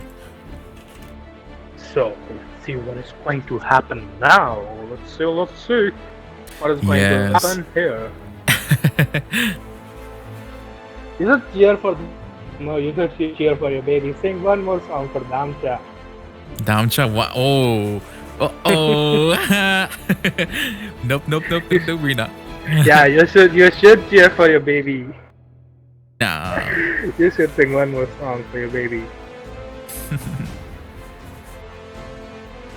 You want Damcha to say I love you to you. That will make you sing the song here. Our viewers want to hear your song, Prince. So you should just go for it. Okay. They like some romance. So, seems like we're gonna be joined by Suga tonight also. Hello, Suga. Hi, how are you?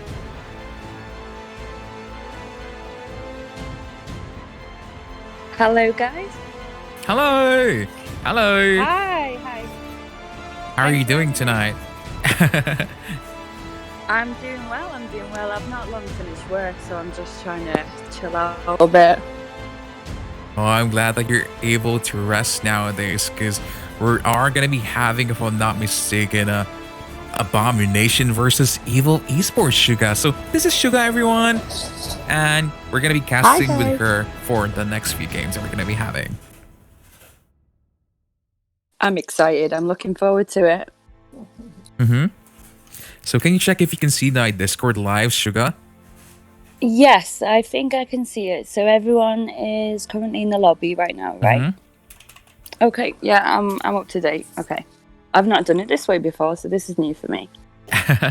It's because we're full in the lobby right now, and this is the only solution that I can think of. But you know, maybe you can introduce yourself to our lovely viewers, Suga. Okay, well, I don't know what to say, to be honest. So I play the game myself. I've been playing for roughly about 3 years on and off, and I've got to know lovely Prince through doing casting MEC Europe. I think it's been about almost 6 months now, Prince, if I'm not mistaken. It's been a long time, really.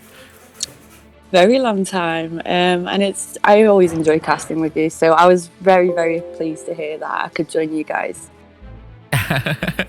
And now you're gonna be casting for the Indian region, so don't forget to share and support some love here for Suga and also for my illuminating Levi and for iPrince also, right? Yeah, of course, you man. Yeah, everyone loves you. They are not going to forget you. Okay, very of the lot. Indian community loves you, man. It seems like we are ready for the game now, finally, and we are in the draft phase, if I'm not mistaken. Let's do it.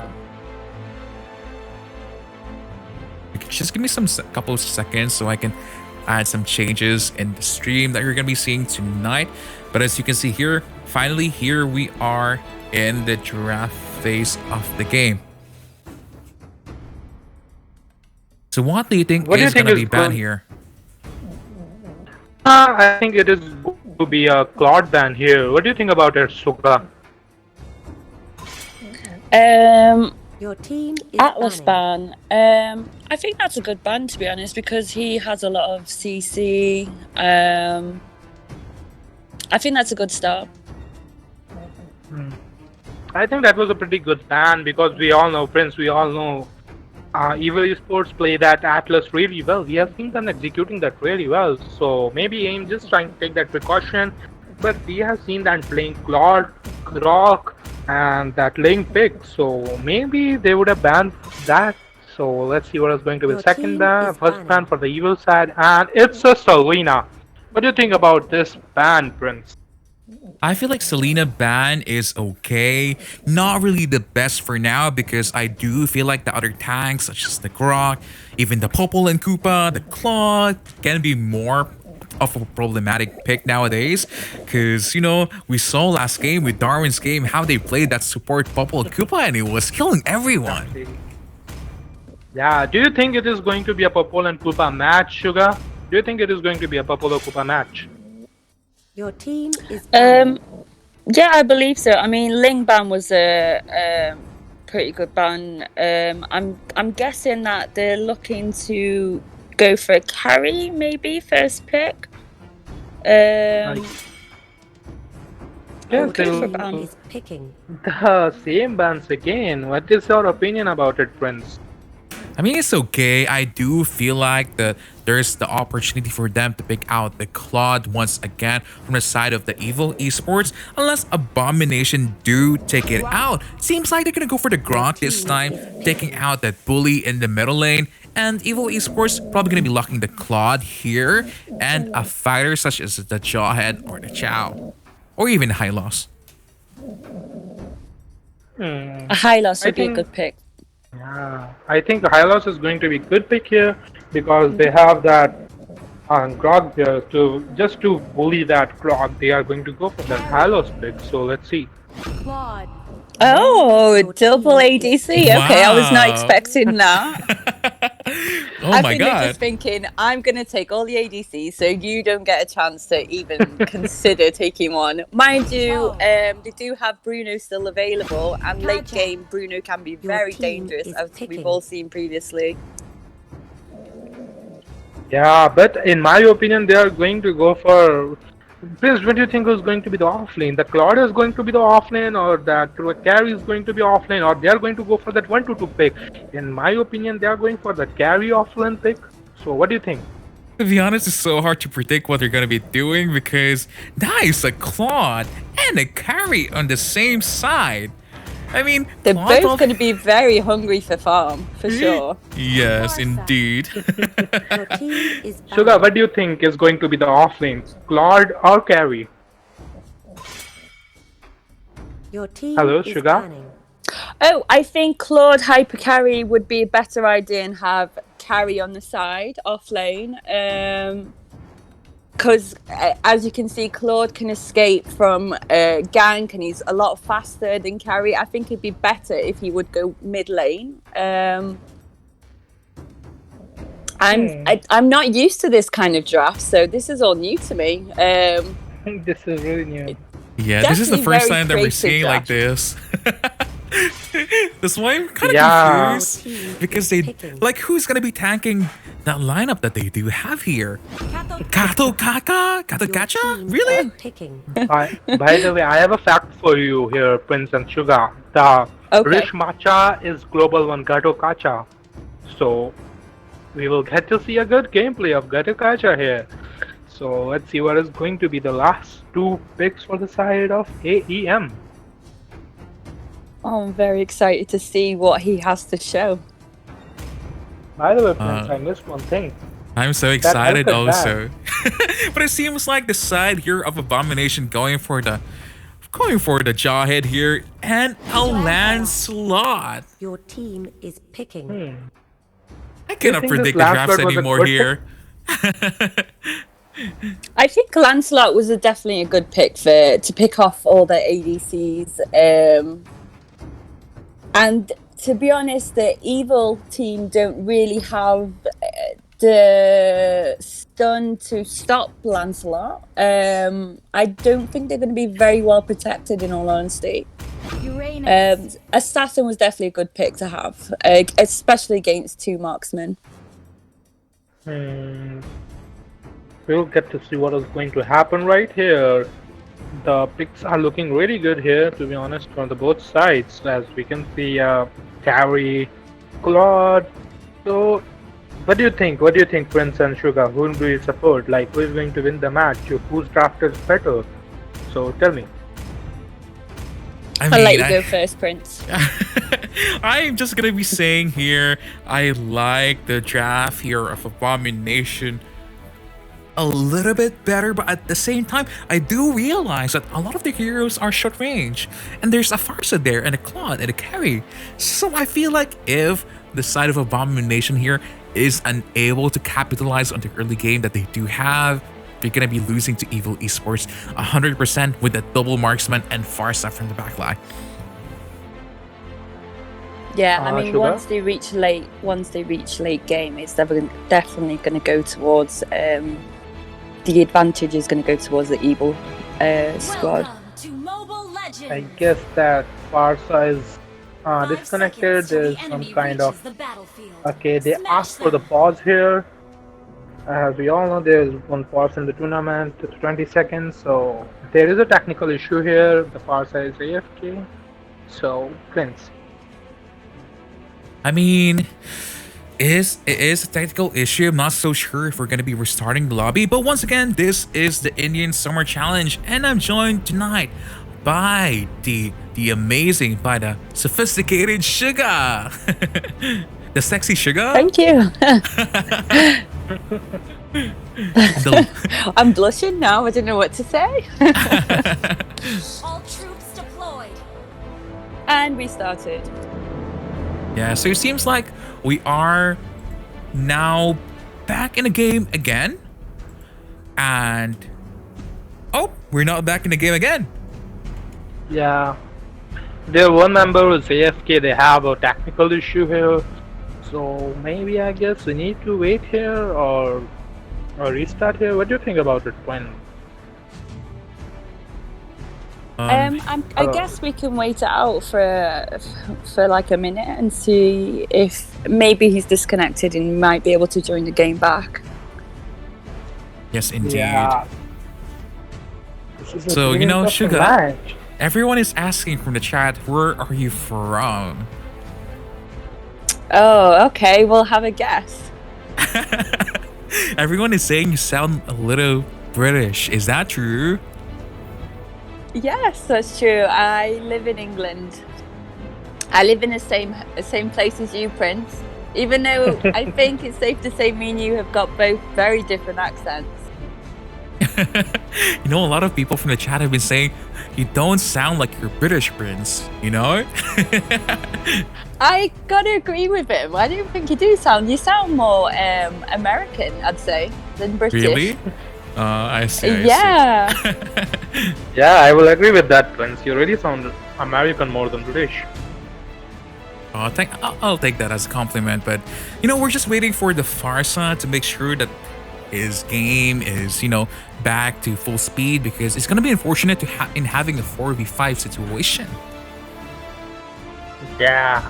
Yeah, But we the thing don't is, want like, you even saw one more thing, like, it's going to be a carry bot lane here, like, the off lane carry, and me and Sugar won the bet. Okay, Prince, you need to sing in the next round. What? I'm gonna be singing in the next Yes, round? yes, he does. He does. He's a Yeah. very good singer, actually. Yeah, he is. We can And be you the know, like- background dancers and singers. And you know, Damcha and Prince have a thing. Damcha, Sugar. I mean, my co-caster Levi here have teach me another word. Apparently, Damcha means baby, so I feel like he's looking to call you Damcha right now. But it seems like, look No, at this. no. Look at this. Engage coming from the Gato. Kaka able to take out 4 people here, but he might be in trouble. Yeah, Lance were able to take that red buff. But I guess if you're playing a hyper carry Claude, that red buff really doesn't matter that much. The blue buff matters more. What do you think about it? Yeah, I mean, purple buff can be a good cooldown reduction for him. At the same time, the red buff will deal additional damage and slow at the same time. But the side here of Evil is just taking it slow, just farming as much as they can with their Claude, with their carry, because they do realize when it comes to the early game, the Grok together with the Kaya and the Lancelot is going to be bursting down a lot of heroes. Yeah, they know that they have that early game advantage. They have that Lancelot. As Sugar said, they have that Lancelot. That Lancelot is a really good pick with that Grok and Kaja. But we can see them staying at the back right now. They're not trying to be aggressive that much. What do you think about that, Sugar? I think they should be for team Abomination. They should play a little bit aggressive. They should try and do aggressive dives, but maybe try and be calculated at the same time, because they need as much gold as they can early game, because if they let Team Evil get the gold advantage, then they're going to be at risk of losing, because they've got Farsha with the burst damage, they have Carry, they have Claude. It's going to get very, very, very messy and chaotic towards the end. So if I was in Team Abomination, I would try to try be aggressive, try and gank as much as I can. And as you can see, And, that's 2 kills now going for the side of Abomination. It seems like they heard Suga and did exactly what she said. They were just listening us live, okay? They just heard everything what Suga said. They are going to follow Yes. everything what Suga is going to say. See, but as you can see here in the top lane, there's really a lot of pressure in this red buff. They're going for it, but the Gato Kaka falling to the Lancelot again is just demolishing everyone. Wow, double Yeah. kill, nice. That's what he needs right now. Get And he as has much Bounty kills as Hunter. he can. This is going to be a pretty There's a interesting match. I can see the Lancelot is farmed up, and but we have that plot is just farming. Like he's not looking at anything. He's not looking for gangs. He's not looking for anything. He just wants to farm. And do you think I really think this is what Evil Esports should do right now. They should let that Claude farm, let that Hyper carry farm, and we can see that carry is trying to play really safe here. But the thing is, like the AEM have those pick-offs. They can just pick off that carry even from the turret with that Chow and Kaja. So let's see what is going to happen. And even the Jawhead. So Yeah, let's see. and as you can see here in the bottom lane, Lancelot is looking for another kill here right now. Do you think I he's going think to get Carrie's that going kill? to be struggling, definitely, especially off lane, and she doesn't have much protection. She doesn't have a tank. She doesn't have support. Oh, she That does at the Gato moment. is trying Yeah. to stick with her right now, so she have a little support right now, but let's see how is it going to pay. Like they are going for the turret, both sides are going for those turrets, and this is not looking good for the side of Evil. Chow killed that Farsa. That Chow is so low right now. Damche is going after that Chow. Yeah, it seems like this is a different game because it feels like the Claude Yeah. and the carry pick was a big mistake coming from side of Evil Esports here. Maybe a little bit too greedy when it comes to the draft. There wasn't really no need to take 2 marksmen, especially that both of them needs a lot of farm. Yeah, the plot and carry both needs a lot of farm. Like, you know, like that carry needs that endless, plot needs that DHS in the early game. But maybe they have something in mind, and we can see Lancelot is not going to stop here. He got one more kill, but carry is running after that Chow, and let's see what is going to happen here. This Chow is going to die. Oh my god, this was really aggressive coming up from the Claude, and Claude backed off, but that ulti just made that Chow save his life. What do you think was that? Yeah, it seems like we're gonna be having another pause, but I do feel like the side here of Evil Esports is struggling a lot now because they are in a disadvantageous position because they're being pressured a lot by the Chow, by the Kaya, and by the Jod with the Lancelot, just annihilating everyone that he sees. Yeah, they asked for a pause here. Maybe they had some kind of network issues, so and we can't pause in between of gank or anything, so we just waited for the pause. Try to understand that. So let's see what is going to happen here.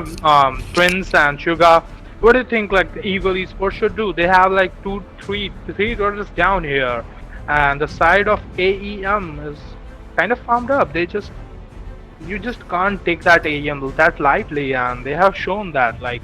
If you are going to do that double MM, and we are going to pick that Lancelot, and we are going to come for you. So, do you And, think you know, how? I have to pause you for now, Levi. I'm sorry, but we are finally giving away codes. So look at that. Type in that code in that website. Maybe, just maybe, you're gonna be the lucky person who's gonna get some skins tonight. Because a while ago, I was checking the chat. Someone actually get a Lifeborn Granger skin. Oh, Oh my nice. God, Very lucky seriously? person. Wow, Seriously, imagine if I that don't was believe me. that. I would have been really happy if I got a skin by that Marine code. Like, it's seriously a big luck here. And we can see that the items coming up for the side of AEM. Chow has that Blade of Despair, and Jawhead have that Blade of Heptasis. So, let's see what is going to happen here. Match is looking pretty interesting. And they took that bot turret. Yeah, I feel like the game plan now for the side of Evil Esports is to extend this game as much as they can because they are running a little bit behind when it comes to gold. They are now in a 5,000 gold deficit. Brock goes in with a wild charge, able to get the claw. Ouch. Yeah, I guess there were some mistakes in the early game that didn't pay out well for the Evil Esports.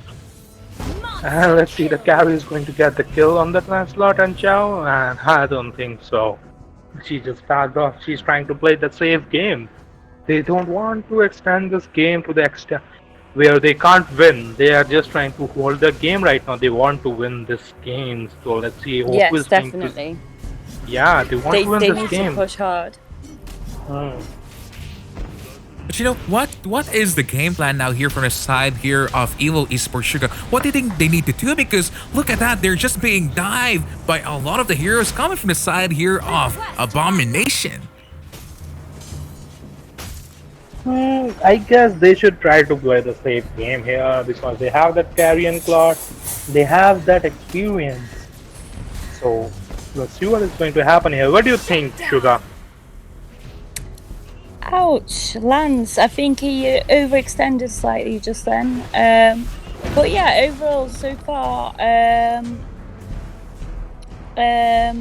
Abomination are doing very well. I think they just need to keep pushing towers and just wait until Lord respawns, and then they can. I'd say they can pretty much end the game straight away if they just continue focusing on pushing towers and waiting for Lord to spawn. Yeah, I think like even that when the carry caught that kill of that Lancelot, they were able to get some farm there, and they are looking pretty good. I guess they will be able to come back there because this is not a game over right now.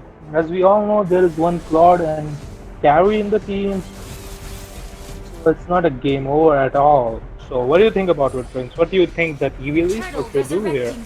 And we I can just see feel the like DHS, Demon Hunter DHS sword and down for the Endless batting Claw. summon. Yeah, this is not a game over. I mean, for me personally, I feel like what they just really need to do here is extend the game because they do have the Farsa that can just ultimate any wave that's gonna be coming from their side. So they do have the wave clear, but at the same time, if the Chow is gonna be able to get a lot of the skills in the marksman, he is gonna be unstoppable. I mean, he has endless battle already. He has that endless battle and beauty, and he just And killed there goes both carry. of their ammons. This Things are is not like a look- game. This is looking like a game already, don't you think? I mean, this is Lord almost stolen by the Farsa. Wow.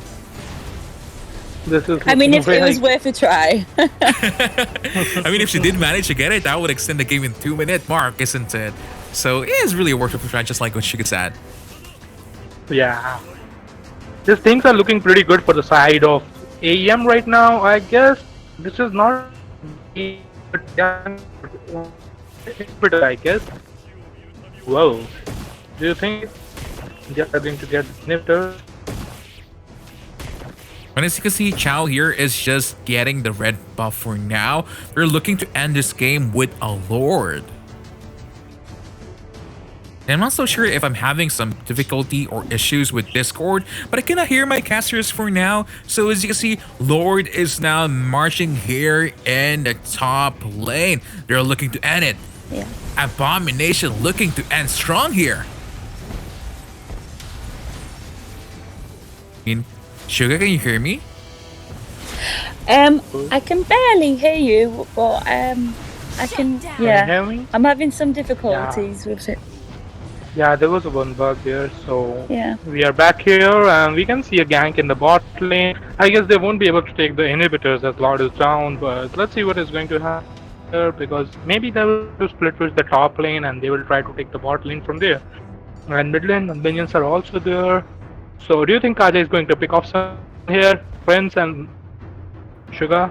See, this is quite problematic for the side here of Abomination because they weren't able to get an inhibitor turret without Lord push, and now it's going to that late game part of the game where the Claude and the carry shines. So they really need to get at least one inhibitor no matter what in the next few engages that they're doing. Maybe make the Kaya pull out anyone for now because they do have the damage with the Lancelot and another combo wombo coming from the Chow. So I feel like they should play aggressive now, just like what Suga and Levi was saying a while ago, and seize the victory because they have it in their hands.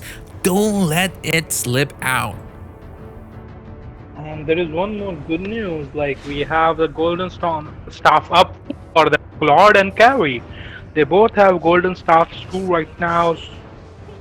We don't know. We are going to see this match getting extended here. This is looking pretty good for the side of Evil Esports now. Let's see what is going to. Yes, they're definitely they're playing it safe, aren't they? They're playing it safe. They're getting the items they need. They're going to start growing their damage now. Now, like Prince said, it's their time to shine. They just need to start picking off. They need to wait until Team EN make a mistake. Get gank one and then start focusing on pushing towers. Because at the moment, I think they've managed to push one tower, the bottom tier. But yeah, they just need to play it safe. Try and gain as much coins they can get items. Maybe Wind of Nature can be bought here, I'm thinking. Yeah, definitely. That's so true because it's only really the Lancelot doing a lot of damage anyway, and the side of Abomination don't really have any mage damage even. So that is really a good suggestion coming from Suga here. Yeah, by the way, can you see one thing, how the Gato and Uranus playing here? They are just trying to give the whole vision and trap playing so good, and we can see Uranus going down. Kajab used Divine Judgment on Uranus, and it was really good news for the side of Evil Esports. So let's see what's going to happen here. I mean, this is they're now very tanky right now. problematic. Yeah, they are tanky, but look at this. Yeah. The Uranus died in the worst possible time because the Lord has just spawned. It's literally just here now. Now they cannot contest this even. And you saw one more thing, how that carry is still there and Chow was not able to catch him, not able to spot him. Gato's going to try and sneak up on Lord. Oh, he was a second too late. That was so close. Oh, my heart was like, ooh, is he going to be able to do it? That was super close. You can see carry split pushing and farming here, so this is a really good thing for Evil Esports. See, this is why you should not be doing crazy competition just like this, especially that this is the Indian Summer Challenge. You are representing the best 8 teams right now in your region. This is not the time to experiment with the trap. This is the perfect time to shine because we saw last game how dominating Evil Esports a while ago, and now it seems like they're crumbling down. I guess the thing is like pressure. And we can see one more pick off of Uranus. I don't know why Kaja is trying to pick off that Uranus again and again. I was also thinking that too. He's just wasted his ult. Yeah, if I was playing Kaja, I wouldn't Uranus. Yeah, you can kill him like in the early game, but it's not the time. But we can see Farsa going down here. Oh, Claude falling down. Farsa falling down. Also, Damcha is here still alive, but the damage is being done already because the middle inhibitor is also down. Grok is, just providing some bullying here. They're looking to end it. Jaw flicker in. No one to eject her, but it seems like game number 2 here goes for the side of Abomination. I guess it was not really what you say, like, it was not really a good side, good call from the Evil Esports. They were trying something new, but they were not able to execute it well here. And I guess the Kamui was lagging there a lot of times because in the early game he was disconnected there and he was facing some problems, so he was not able to do a few things. But the side of AEM just showed, like, if you are going to do something like this, we are going to punish you. We have that Lancelot, we have that, like they banned that. We have seen that Hellcut coming up from that Tinker. So Tinker said, like, it's not like I can only play Hellcut here. I'm going to show you the Lancelot and I'm going to execute your marksmen here because you are going for that 2 marksman picks. Then okay, I will show you how to counter that. So they went for that and it went pretty well for the side of AEM. So what do you think about it, Prince and I feel like what went wrong for them really is just the draft. I mean, there was really no point in taking 2 marksmen there at the start of the drafting phase. It was just way too greedy. There was really no need for that one. And unfortunately, now they gave chance for Abomination tonight. I mean, with the momentum from the side of Abomination, maybe, just maybe, they can clutch a victory against Evil Esports.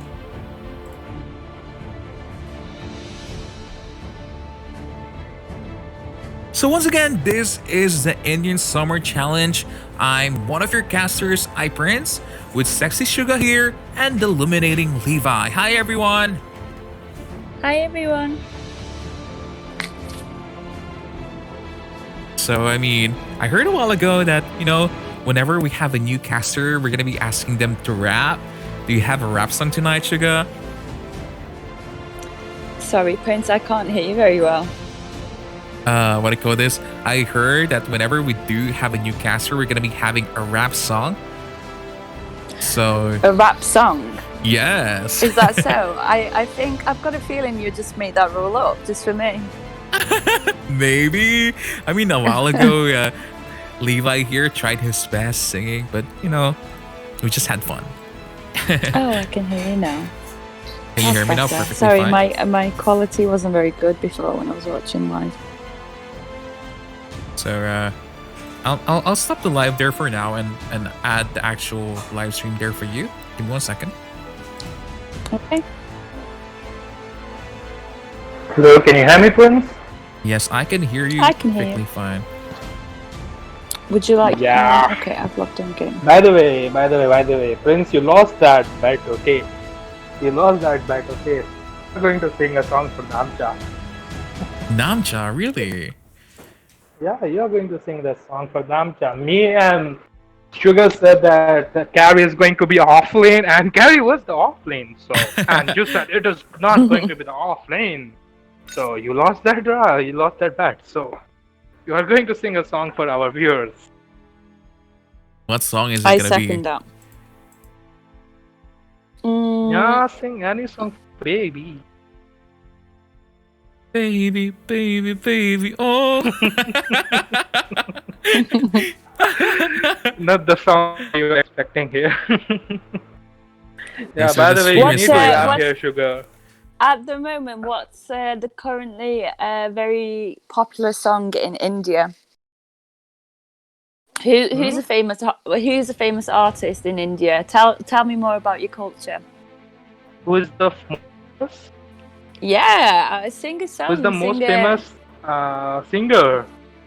Yes, in India. I guess the most famous Indian singer will be Arjit Singh. Is it that one? Arjit Singh. I kind of like his songs a lot. Like, okay, so maybe Arjit Singh will be the most famous singer right now in India. So, and I guess you were going to rap here, Sugar. We are expecting a rap here because there we as go. told you, like, whoever the new caster comes, he needs to rap. She needs to rap. So we were expecting a rap from you or a song from you, Sugar. I only tend to rap if I've had a drink, so I'm sober at the moment.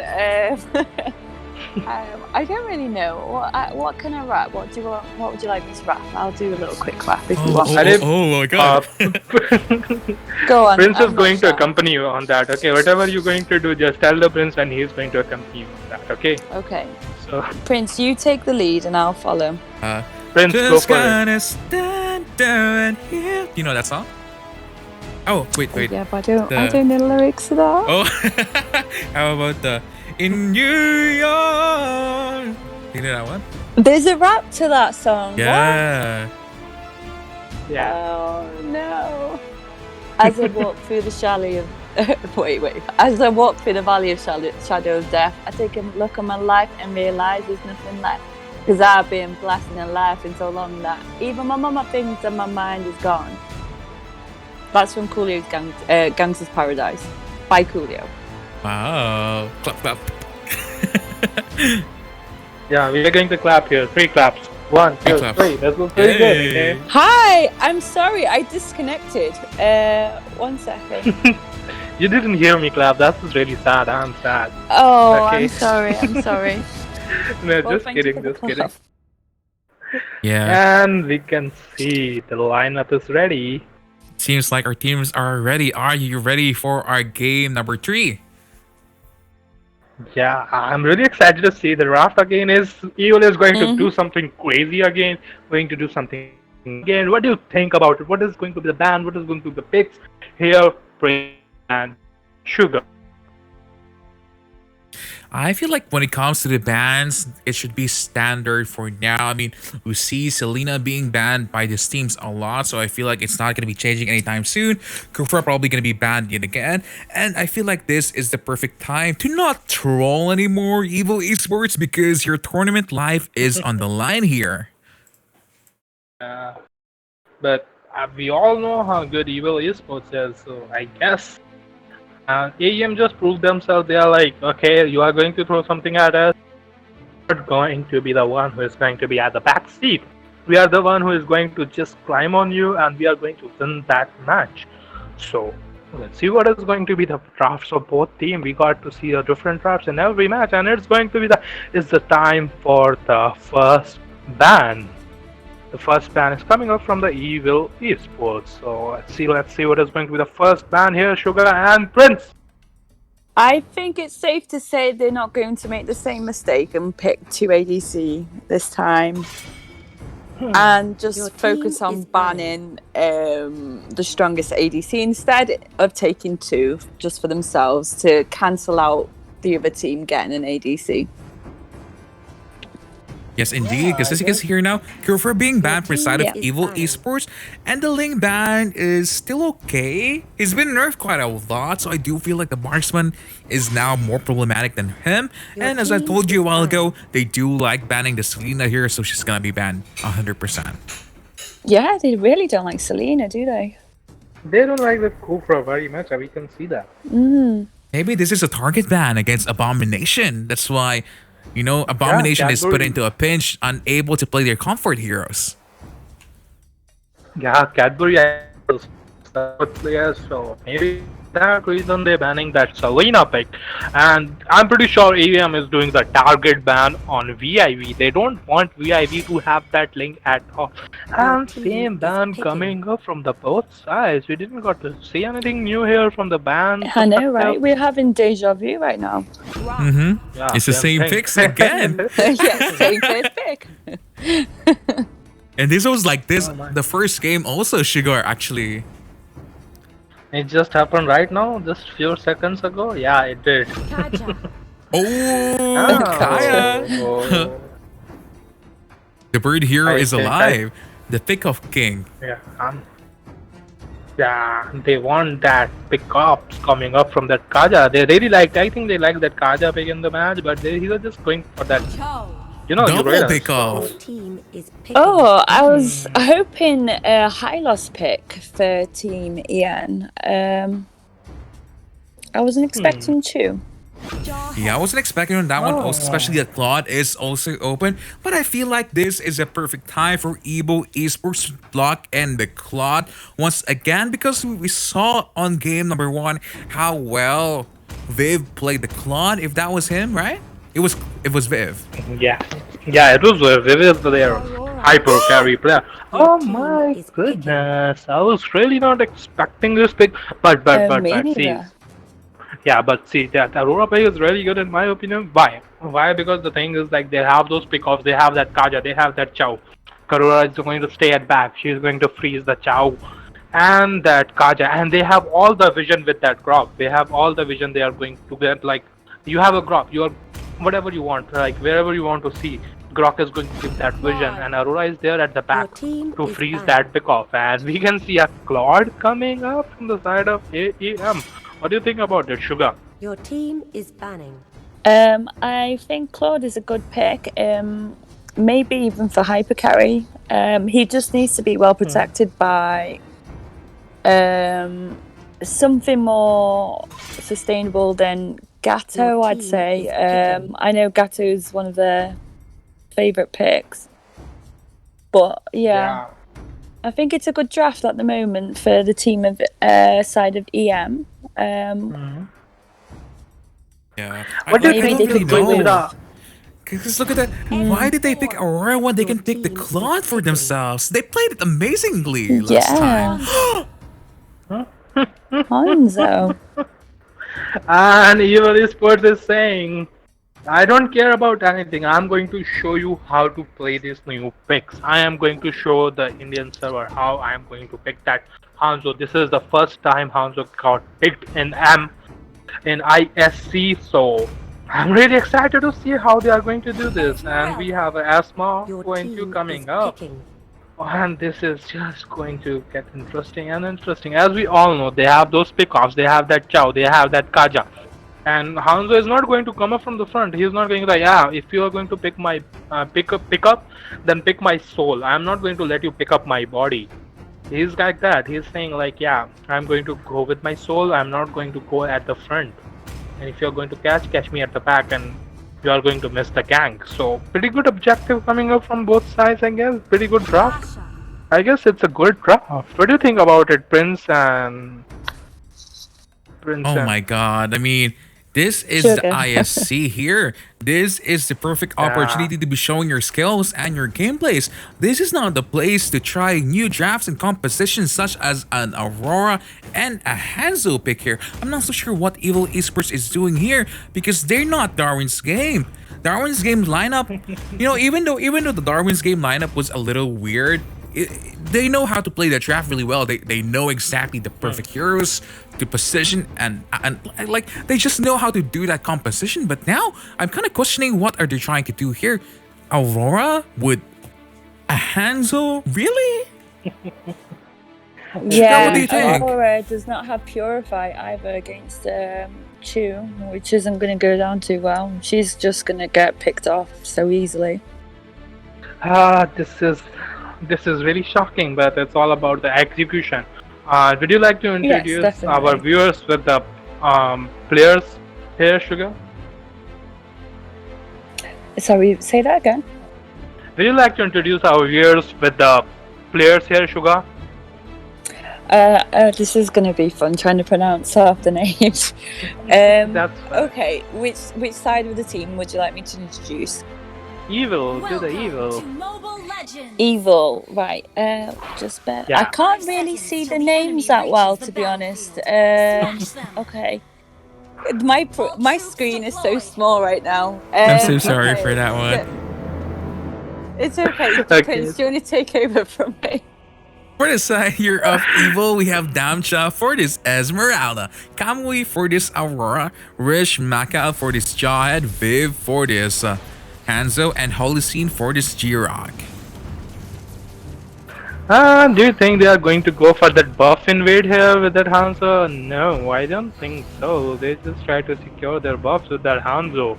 And we have Ain on that Chow, Peach on that Kaja, Tinker on that Claude, Susin on that Baxia, and Cadbury on that Xbox. So let's see what is going to happen here. The things are looking pretty good for the both sides right now. The goal difference is not much here, so And it looks like Team Oh Evil are my. going to try and go for the red buff, but unfortunately didn't get there in time. Retreat. Yeah, they stole it with the Hanzo. Yeah. He just ate that buff. Oh my god. yeah. Maybe that's your That plan. red buff. Oh, he Just- did. Oh, Yeah, nice. he eat the buff. Yeah, I guess Oh, that's the Hanzo one of already them. level 4. There should be first blood going for the side here. Bosch Oh, is in trouble. what? Ouch. And I mean, that's- Hanzo got that kill. Yeah, that's 2 kills and gonna be 3 kills now with Cadbury. I mean, we were making fun That's of a very Hanzo good pick a start while for ago, but Hanzo. it seems like it's working out for them. And one more thing you just said, like how Viv just did that, like he was just standing in the bush there. Like he was just like, yeah, I'm just at your back. Okay, if you're going to get my body, I'm going to climb on you with my second skill. So that was really a brave move by the Viv. Like, yeah, I'm just sitting right here. Come here, or come at me if you want to stop this soul form. If you want to kill And me. Esmeralda managed to escape. That was lucky. Yeah, she is lucky, but unfortunately for the export here in the top lane, not so lucky because he's gonna be falling down. And at the same time, turret might be taken by the Hanzo here in the top lane also, but there's not gonna be enough minions anyway. Yeah, but they will be able to take that top turret, I guess, unless Xbox comes and saves that turret, which is pretty sure Xbox is going to come and save that turret. But I guess Evil won't be trying to push that turret, and we can see Esmer trying to provoke that Chow there by recalling. She wants that Chow to come out and fight me, come out and fight me. But let's see if it is going to be an engage in the bot and the mid. Let's see. Resurrecting soon. Did you see one thing there, Prince and Sugar, that they were hiding in the bush to ambush that Claude, but Chow, but Chow went there to cut the lane, and this is not looking good for the Chow. Is he going to die here? No, he survives because Tamchan is low on the mana. You know, I've never seen Hanzo being played like this. He's being played as like Lancelot, an assassin. Just farming everything. Like hyper carry, you know, Hanzo. Yeah, I was really not expecting this. I was thinking they will go for something like Leomord or maybe a Lancelot or maybe something else. But this Hanzo pick coming up was a big surprise for the whole Indian server, I guess. Yeah, I mean, the turtle is now being engaged here from the side of Evil Esports. They're slowly leading the game with a 1500 advantage. But now Hanzo does get the turtle here. Is looking for engage, is going for it. But he was stopped here by Suiken. Oh my god, yeah. Look at the damage coming from Aurora and the Hanzo all together. And you saw one more thing, how that Grok is just trying to give the vision of that Claude. It is just really good here. But Grok is trying to go down here. And probably we did not expect the Chow that will kick him. But at the same time, Aurora with that freeze. Almost killing the Chow here. Ice now in trouble because Viv is doing a lot of damage here. He has every single buff available for him. He's just eating them all up, isn't he? Like, is this going to go for the favor of AM or this is going in the favor of Evil Esports? They both look like pretty good to me right now. The Claudius also have like 3,400 farm, and Hanzo also have that 3,700 farm. They're both hyper carries are getting that farm, and Aurora gets that Xborg again, and this is going to be a good gank here. Rishmata is just looking for an opening here, but and Claude is there. Claude is going to die here. Oh, I don't know what Claude was thinking here. Why he came back? I'm not sure. Yeah, he had hardly any health. I'm not sure why he went back. Oh my god! What do you think about this? It was very risky.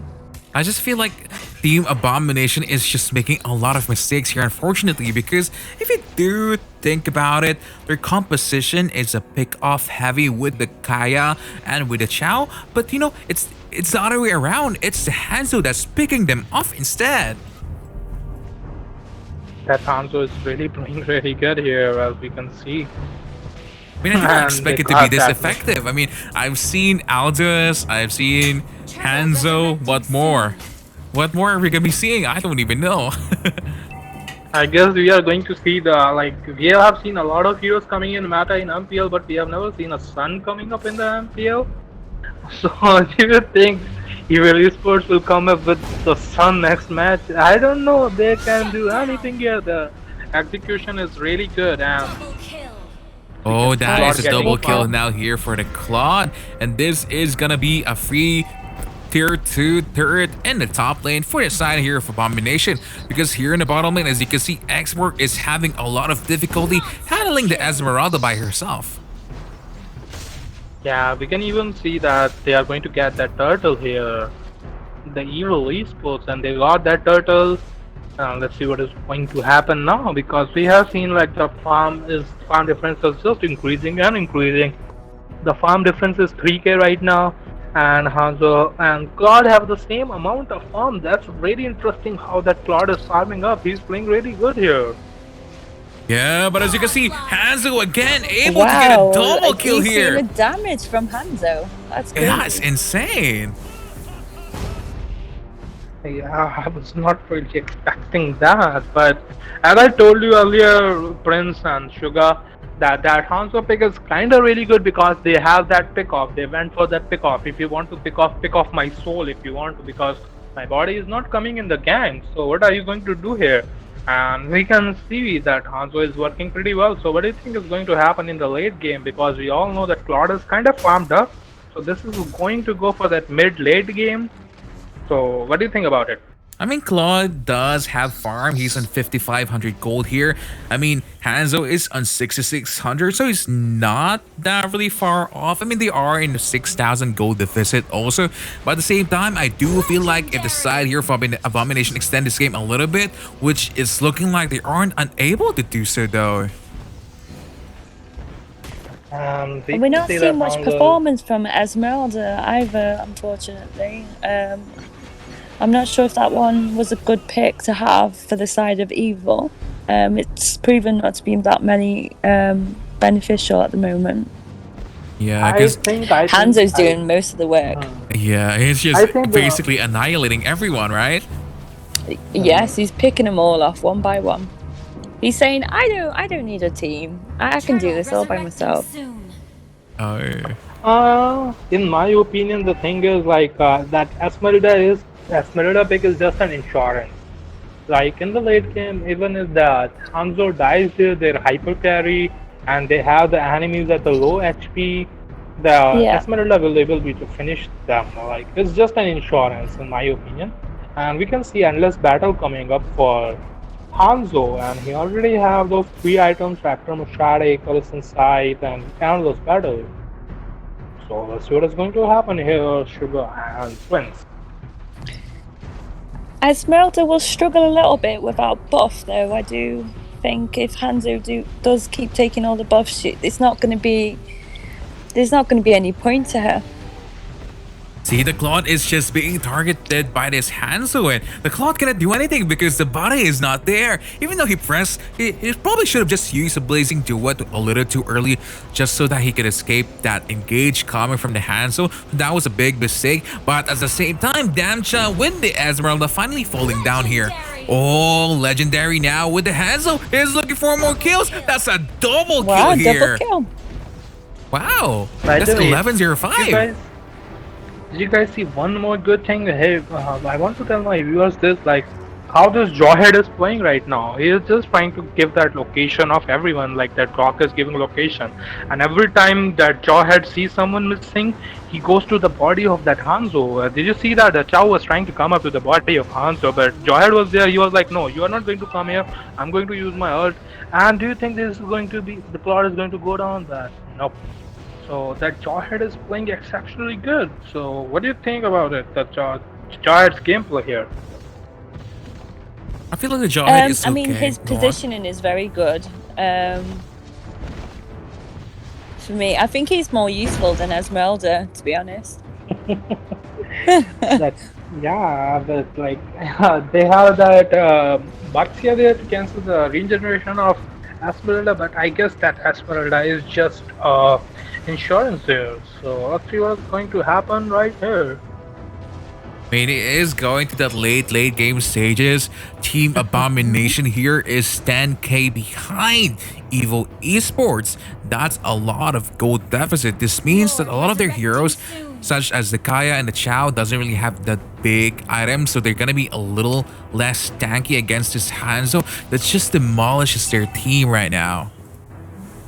They are just going to be a paper for Hanzo, as you know, like paper. We all use that term, like that hero is paper, because like we all know, like if someone is too squishy, they die like a paper. Like you are just cutting a paper there. So the whole team is paper for Hanzo right now, and we can see Claude took down. Yeah, but it seems like the side here of Evil Esports is making a lot of mistakes for now because the Grok is dead, but the Hanzo able to kill out the Claude. Oh my gosh. That is a big kill. Every single time. Yeah, the Claude is being countered. I didn't really know that the Hanzo can counter Claude like that because we don't really see Hanzo being picked at all. So it's kind of interesting to see him like destroying Abomination tonight. Yeah, we were not really expecting that Hanzo pick at all, and it is like something really new for the every server. There is like no, you haven't seen any Hanzo hyper carry there. This is something really new here.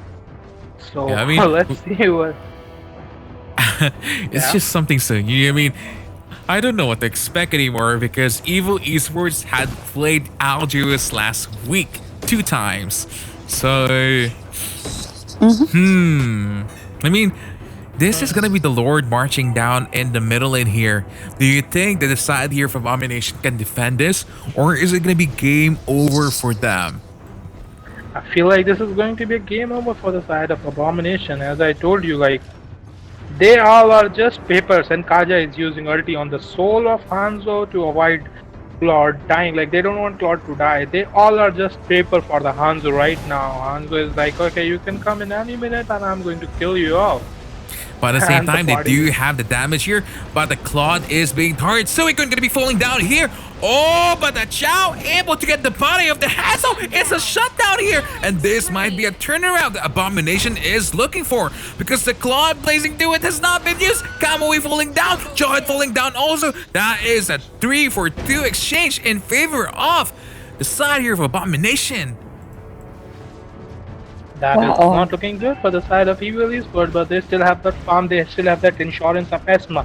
They need to take that Baxia down as soon as possible, but we can see one more thing coming up, like that Chow is not doing anything. Like he's like, okay, you are going for this, you are going to pick that Hanzo, I'm going to come for you, I'm going to take you out. And that Chow is playing so good, and like 3 gangs till now, that Chow is just going for that Hanzo. So this is a really good gameplay coming up from the Irons here. So I guess this can be a turnover for the side of Evil AEM, because we can see that Claude is farmed up. He have that immortality, he have that wind of nature there to counter that Hanzo, but Hanzo is not trying to give up here. He have that wind talker here. He changed one of his items from the Coruscant side to wind talker. He needs that movement speed too to catch that Claude. So this is looking a really tough game for the both sides here. I'm really excited to see how they are going to execute here. So let's see. Yeah, it's looking like this might be the perfect time for the side here of Abomination to reverse the tide, because the Kaya able to pick up the Esmeralda here. Krako's in. Hanzo is in also, but the Claude attacking the backline here. Kamui in trouble. She's gonna be falling down. And Chow also falls down. Yes. Ooh, the tensions are becoming high. It seems like it's going to be going to the person that's gonna be making the first mistake. Oh, Hanzo goes in against so much damage. Just so much. I mean, see, look at that. They're just really using the Divine Judgment already to attack. My. Oh my god. Oh, Claude is alive. Claude is alive. The dream is still alive. Oh, but unstoppable force from the John. No, oh my god, he managed to escape it. No. Oh my god, I literally have goosebumps right now. I can feel the mental pressure coming up from the both sides. Like they both be like, okay, we need to kill those, we need to kill this. You can just feel that mental pressure coming up for the both sides. Like this game is not going to be easy for any of the sides. Both teams are playing really, really good. That Chow is doing his job right on the spot, and that Claude thought like he's going to get that Hanzo, but as I told you, his focus is always on point. He's picking off Hanzo every single time. The whole team of AEM is searching for that Hanzo's body. Like, where is he? Where is he? They want that Hanzo's body there. I will find you. Yeah, I will find you, and I'll kill you. I will find you and I will kill you. Yeah, but at the same time, the Lord is now being taken by Viv here because they do realize that Claude is down. But this might be a pick-off with Esmeralda here. It seems like they're going for it. Oh, Damja, what are you doing? Wanting to distract him. I think what Esmeralda was trying to do was distract him while they get Lord, but she overextended for too long. Yeah. I think that was just a distraction from the side of Evil Esports. Yeah. But we can see that Claude is up with that brute force breastplate instead of that immortality. He's gonna wait for that CD of immortality to go so he can get that. Is Hello? he, like, However, I'm not sure they're going to be able to push for V5. Or yeah, are that's we so are we true. glitching? I think Yeah. so, a little bit. Yeah. Am I? It says reconnecting on my screen. I'm not so sure what's going on. Yeah, it What a happens to time you to too. freeze. Yeah, happened to me even for also? me, it happened. Oh, Yeah, so I we're thought having. maybe it was my internet. No, it's not. I feel like Yeah. seems like we're having a a slight technical issues when the game is reaching its end. So we're very sorry for this one. Oh. But this is not looking good for the side of Evil Esports. But they have all the inhibitors there. They have top inhibitors. They have the mid inhibitor. They have the bot inhibitor, and they have Oh, all the turrets Hanzo there. is gone. Well done, too. This is not really looking good for the sides of Evil Esports. So what do you think Evil Yeah, but the Esports base. will do here? They cannot defend the base. Oh my god. Oh my goodness. Victory!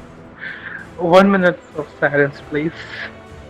Oh my god. For 1 minute of silence for Team AM here. Oh. Okay. I did not see that coming. Okay. What just happened here? What just happened? I want a replay. I was just looking at the gap. We all lagged and afterwards. Oh my So God. minions for the win again, Prince. I feel like I've watched this part before. Yeah, we've seen this part before already, you know? It seems like you Yeah. thought you won already, but then you forgot that you have to defend your base. And it's... oh my gosh. I mean, they did. Was it how many times they got lowered? Was it twice or 3 times? So they had the Twice, big minions twice. twice. Yeah. Twice. But we need to say this. So Team Evil Esports won this game by 2-1, and this was absolutely phenomenal performance by VIV. He was the real MVP here, no doubt about it. He just played really good Hanzo here. He showed us like, yeah, you countered our pick at that time. Maybe the Kamui was lagging, or maybe there was something there, technical issue, or maybe they just didn't work out well with the carry pick. But no, we are going to show you something new here, and we are going to execute it well. So, what do you think about this match, and what do you think that AM did wrong here? I just feel like, you know, they don't know how to play against Hanzo. I feel like that's a big problem because they were learning throughout the game that, oh, Hanzo does this amount of burst damage. You know, even for me, I don't even know how that he can deal damage like that, like the bursts of him. Like I'm lost for words even in how amazing Viv played with that hero. This was a really good match. I'm still having that goosebumps. Oh my god, this was absolutely one of the best matches of this tournament, I guess. What do you think But about there you this have match? it, yeah. Evil Esports almost lost against Abomination. And once again, we're gonna be having a giveaway codes again flashing in your screen right now. There you go. Yeah, maybe I should try it. Let me get my phone. Yeah, right. Maybe you can be the lucky one. Are you feeling lucky tonight, Levi and Sugar? No, I'm never the lucky type. I mean, if we look at our Me schedule, neither. we're gonna be having Xtreme 9 versus Total Knockout. I mean, yesterday we saw Total Knockout annihilating the team of Zero Death, which was a big upset actually. Yeah, I told you right that Zero Death is a really big team in the Indian server. They're actually the Infamous eSports for the name change here, so maybe they wanted to go with Zero Death name. And I told you they were like they are like a really big team in the Indian server. Like they are like top 3-4 teams. If you need to count in the Indian server, they will be like Evil Esports, Ryzen Esports, IGN, and Famous Esports. So I will say like, yeah, that it's a really good match there by the side of Total Knockout. So I'm really looking forward for this match. I want to see what Total Knockout is going to do today because we all know they are really playing well in this tournament, and as we have seen a lot of things coming up from the side of Xtreme 9 too, and we have that Lulodora Rico 6. I don't know how to sound it. Is 69 or 649? I guess 69. Rico 69. There was Divinity and Evo's Warlord and Zulra here for the sides of Xtreme 9. So yeah, this side is pretty strong.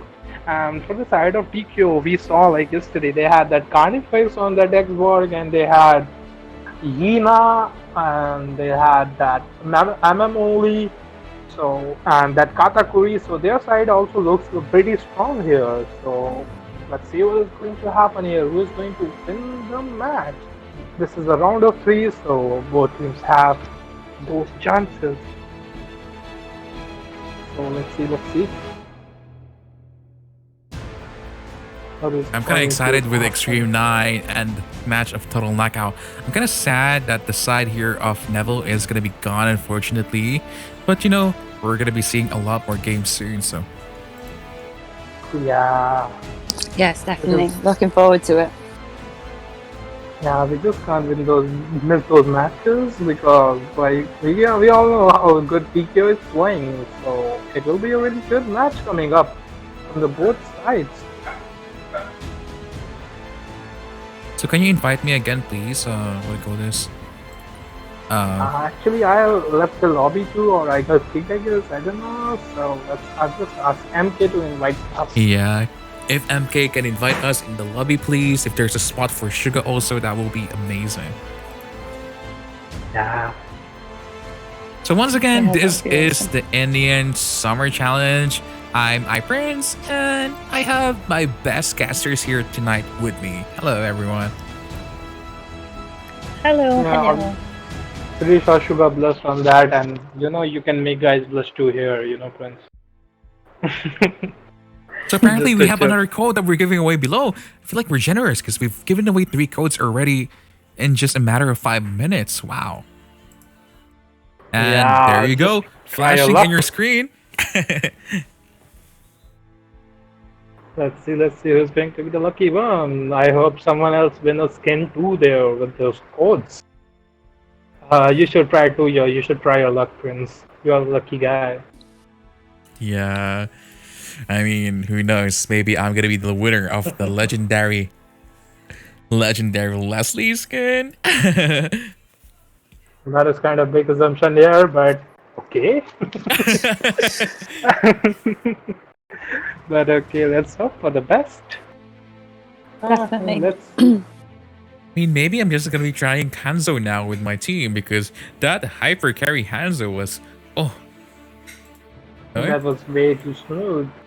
that was so We good. agree with To be that. honest.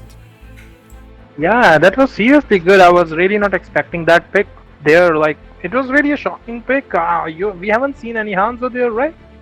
No, we haven't seen any In the Hanzo at cinema. all. This is the was first one. First time. And it was a really good one, to be honest. Let's see what is going to happen now. This match is going to be really good. As we have seen, like, you know, like the side of Xtreme 9 plays a lot of Hellcut and that Farsa pick and Link pick. They prioritize that assassin pick in the mid. I've seen them doing that a lot.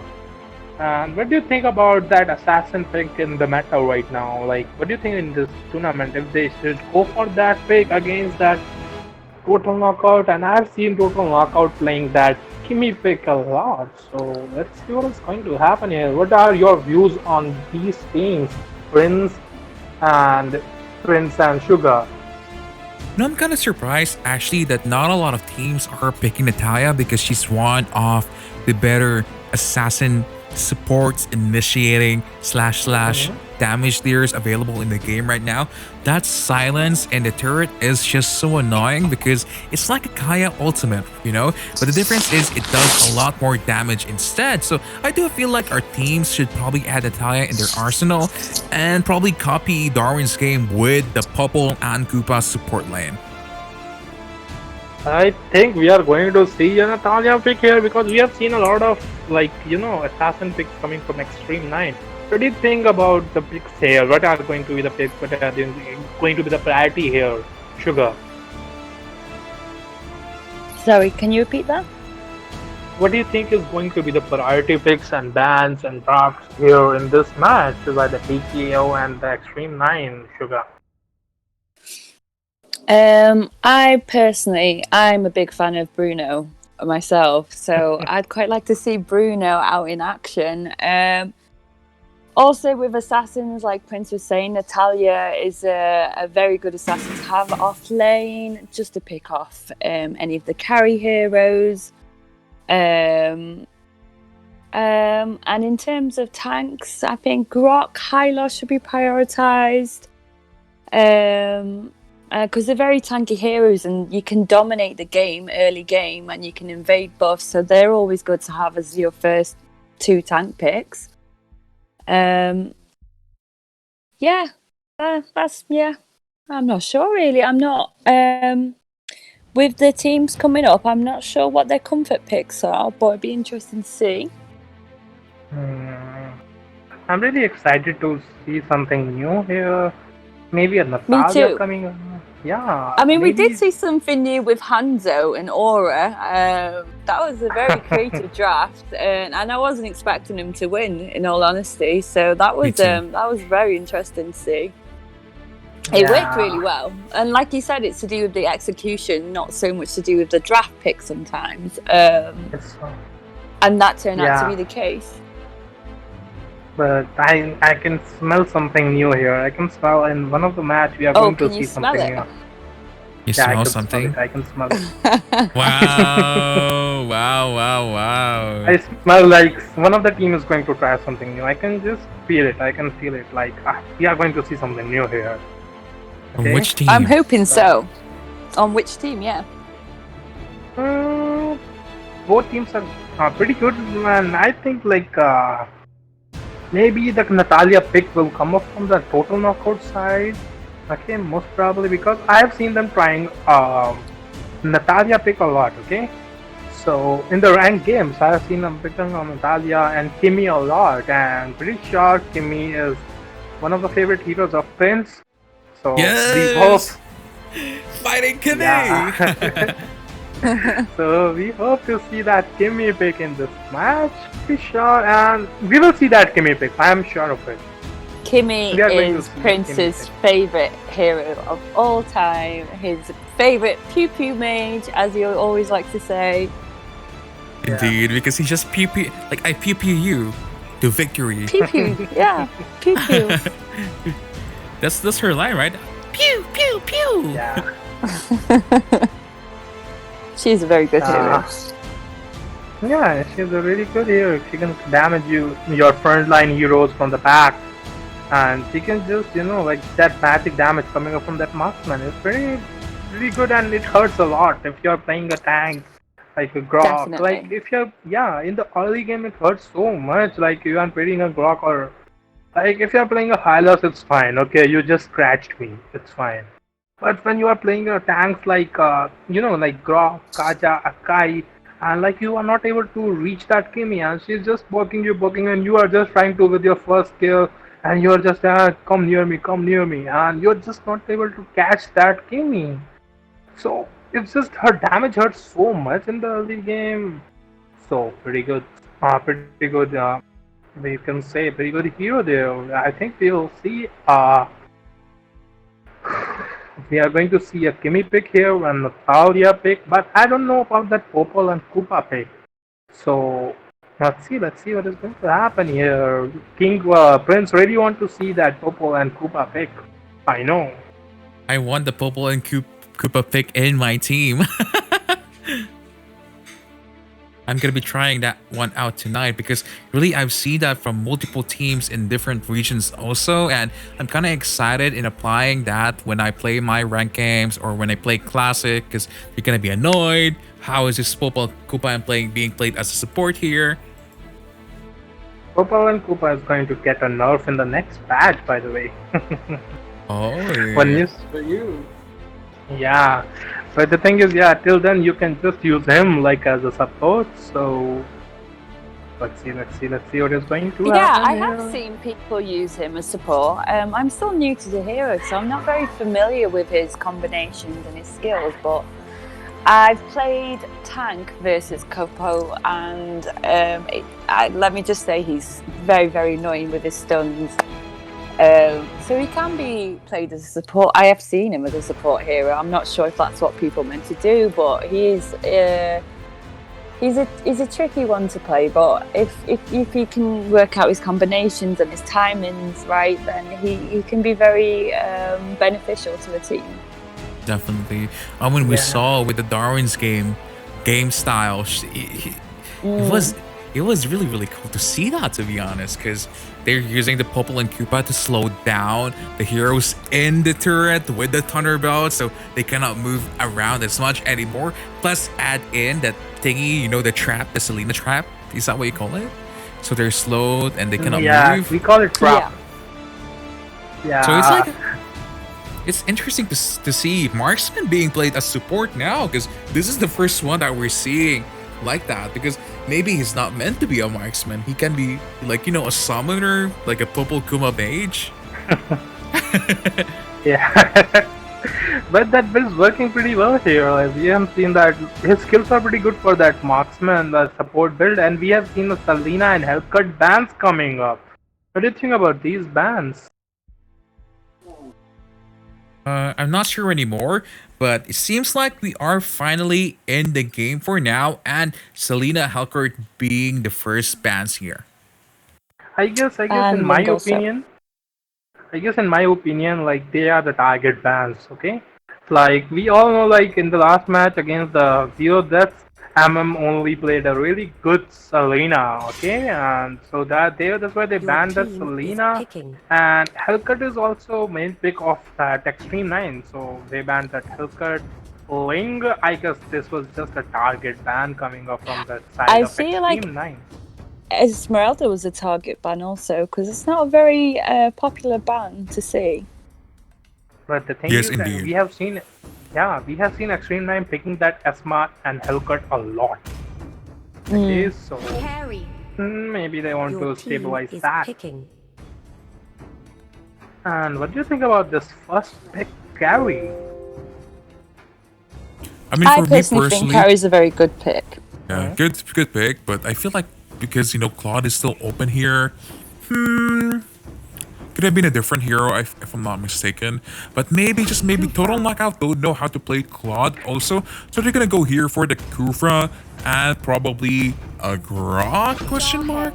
Ooh, John. Your team is picking. If I was there, I would have gone for Grok at any cost instead of Carry, Jawhead, or that Kufra. You just can't ignore a Grok, in my opinion. But I guess they have something in mind. And we saw Kufra pick coming in, and I don't think they don't have a Claude player. They have a Claude player, TKO, but I guess they are planning something like, they know they have a marksman. We are going to get the marksman in the third pick. They are not going to ban it, so let's just secure that Jawhead and Kufra, and we can see a Valor coming up to counter that Kufra and Grok. I mean, Grok and a Valor, but they're my Kimmy! Oh, there's your Kimmy! And they can hear you. I'm always right, okay? I'm always right. So, see, the thing is, like, see, again I was right, so again, Prince, you need to sing a song after this match. So, okay, let's sing a song right now. Lyrics. What's a good song to sing? How about let's do... bang, bang, bang, bang, bang, bang, bang, bang. Your team is banned. After this match, I will teach you a Hindi song. You're gonna teach me a Hindi song? Okay, that will be cool. You're both going to sing that Hindi song, okay? So that Xbox coming up here, oh my god, I guess this was a ban to, like, they don't want to have that, you know, meta fighters right now, but Chow is still open. So do you think they are going to pick that Chow, or they are going to let that Xtreme 9 have that Chow pick? So let's see what is going to be the ban for the team Xtreme 9 here. Ooh. See, it's gonna be an Atlas and an Expert. For me personally, this is okay balance. And adding a Chow in their composition can be good because you're gonna be having someone that can lock in the carry and the backline, and another damage coming from the Kimmy, even though he's hiding behind the tanks such as the Kufra. But I'm not sure about this Karina hover here. Probably just teasing us. Total I was just knockout. gonna say, I think he's teasing also. No, Karina, please. I mean, I've seen hands here already, which worked really well from the side of Evil Esports. But at the same time, just go with the standards for now because this is the Indian Summer Challenge after all. You really want to be showcasing the best skills and the best heroes that you can play, not really experimenting and trying new stuff. Yeah, I guess in my opinion, see the thing is like the main picks of Xtreme 9 team is that Farsa, Esmeralda, Hellcat, Your and team is Xbox. picking. So the total knockout study they studied the team. They study like okay, they have these main picks. We have seen them picking these picks a lot in the tournament. So we are going to pick it or we are going to ban these picks. So I guess this is a really good draft coming up from the side of team total knockout. So let's see what is No, going Fanny. to happen. Please, no, Fanny, Go please. for Fanny. I wanted to see a Fanny here. I wanted to see a Fanny, man. I really wanted to see a Fanny, but as we can see, this is not going to be a Fanny match. This is going Yes, to be a indeed. hyper carry. Give me. Yeah, it's my See. favorite hero. Oh my god. But at the same time here, if you look at the composition of Xtreme 9, they do have a well-balanced composition also. But I really don't agree with picking the Leomord. I feel like it could have been a much more early game fighter, such as the Jawhead instead, or even a Sylvana. So, I mean, it's okay. Not really a big fan of it, even though I'm a main Kira and I like that kind of draft. But how about you guys? Which do you think is better here? The Grok of Xtreme 9 or the Grok of guess- Total Knockout? I guess this was a really bad, pick coming up because that Kagura is, Kagura is playing mid. This is going to be a 1-2 match. Okay, so I don't think this is a really good pick here from the side of Xtreme 9. This is not really a 1-2 match because they are going for that hyper carry, and we have seen that hyper carry is far better than 1-2 if your coordination is very good. Right, Prince? Yes, indeed. But here we are now in the land of Dawn. I mean, for the side here of Xtreme 9, we do have Divinity for this carry, Rico for this Kagura, Zultra for this Grok, Evil's Warlord for this Valor, and Lula Lord for this Leomord. Yeah. Let's see what is going to happen in the mid. We can see that Leomord coming in just to be securing that mid lane so no one gets that much damage. So see what is going to happen here. And Carnifex on Chao, Katakuri on Kufra, and Kimi, Yina on Kimi, and MM only on Farsa, and Strike on that Jawhead. So what do you think about the rotation here, Sugar? Which one is going to affect the more here? Like 2-1 or 1-3-1? I think, well, at the moment, Team Xtreme are sticking to 1-2-2.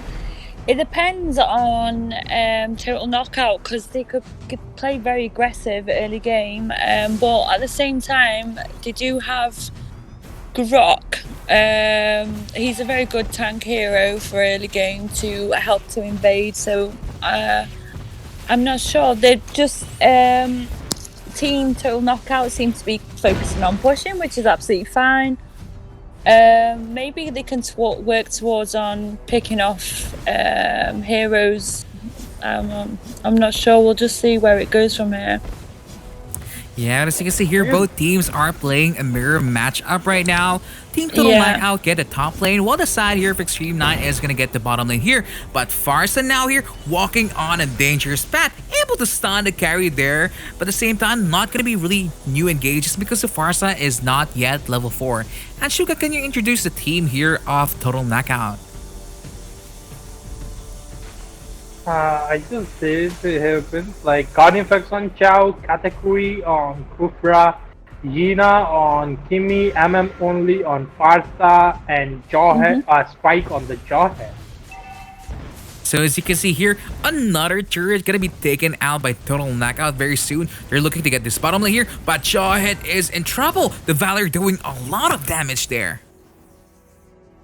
Yeah, that was a really good move by the team of Xtreme 9. They just kept that Valor there. They're like, yeah, you just push the minions out. We are going to push the mid turret.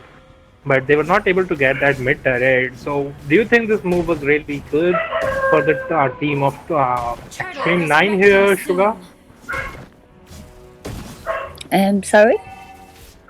Do you think this move of that Valor going to the bot and defending that bot turret instead of pushing the mid was really good? As you can see, this is going to be a turtle fight here. Yeah, I mean, they're focusing on trying to gain as much farm and pushing towers as they can before they start ganking. I think both teams are playing it very safe. And it's just going to be the battle of who can get the most coins in before they can start ambushing each other.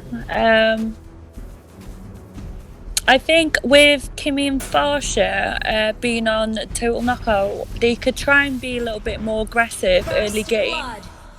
Oh, yeah. First blood goes to Chu against Leomord. Very good performance coming from both teams here, but just with that one kill, Total Knockout already in the advantage here. And you know, Farsa just clearing out the lanes. She's being played as kind of like as a fighter slash support that just clears lane and just go out. And you look at that damage from that Feather airstrike. Not really hitting anyone though. No, she didn't. They were just trying to clear the lanes there, I guess. But let's see what is going to happen. I guess the choking bans, the team Total Knockout just choked all the picks of Xtreme 9 and it worked pretty good for the team Xtreme 9. So let's see what is going to happen here. Yeah, and as you can see here, that Kufra engage is a good one, but at the same time, that was a quick reaction time coming from the Valor there. I guess that Valor pick is really good to counter that Kufra. What do you think about it, Suga? Hello, Suga? Hiya, sorry. Yeah, what do you think about that Valor pick? Valor pick is really good to counter that Kufra, right? Yes, Valor is excellent against Kufra. Oh, Grop.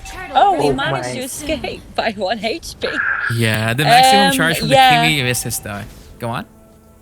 With having Valor, as I said, he's very good for invading early game. I mean, they could have took advantage of that a little bit, but I feel like Total Knockout played it a little bit too safe, which is fine. I mean, they both managed to push towers and they've managed to get the turtle, and they seem to be going for the second one.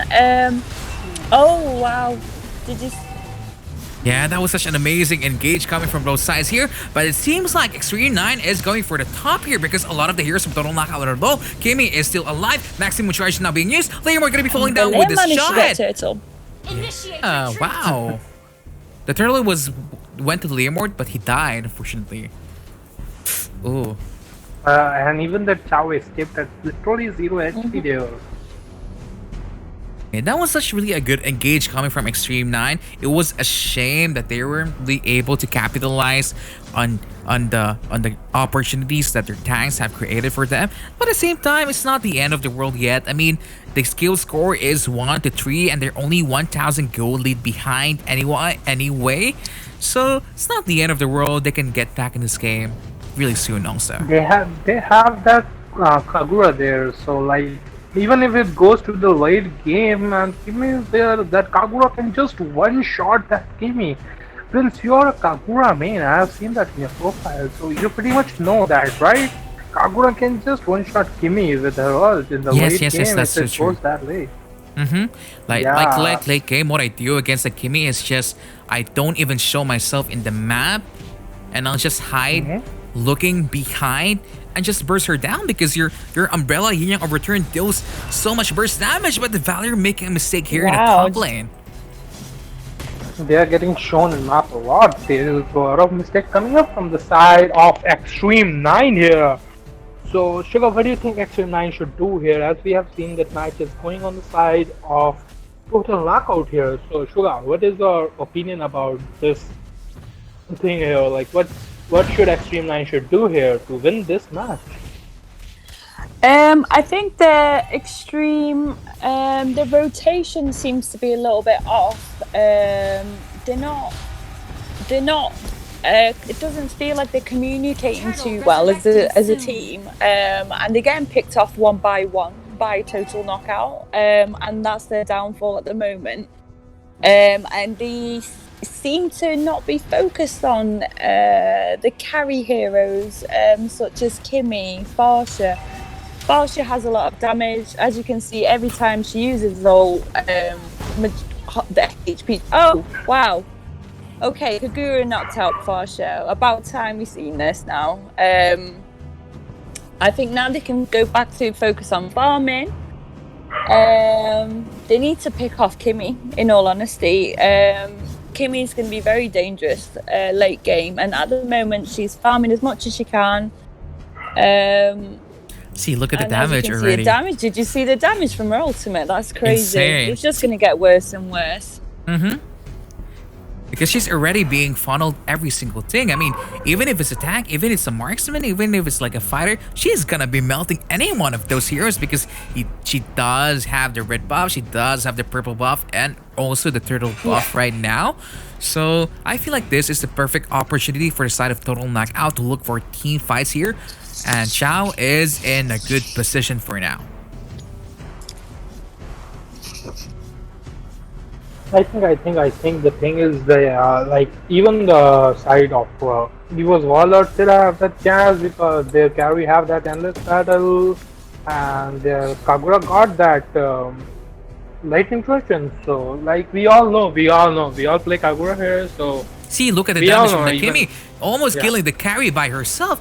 And this is why I like playing this hero, and I feel like the Indian region should add it also in their arsenal because she does do a lot of damage mid-game and late game once you get those big items. One ultimate is almost half HP when she is really fed like this here. Oh, Kufa engaging, missing that Tyrant's Rage though. Oh. That was really not a good engage there by that Kufra. I was expecting he was going to hit them, but he was not on the time there. So I guess this is not going to be a game over for the team of Xtreme 9 because the goal difference is a lot, but it's not too much. It's just a 5k goal difference.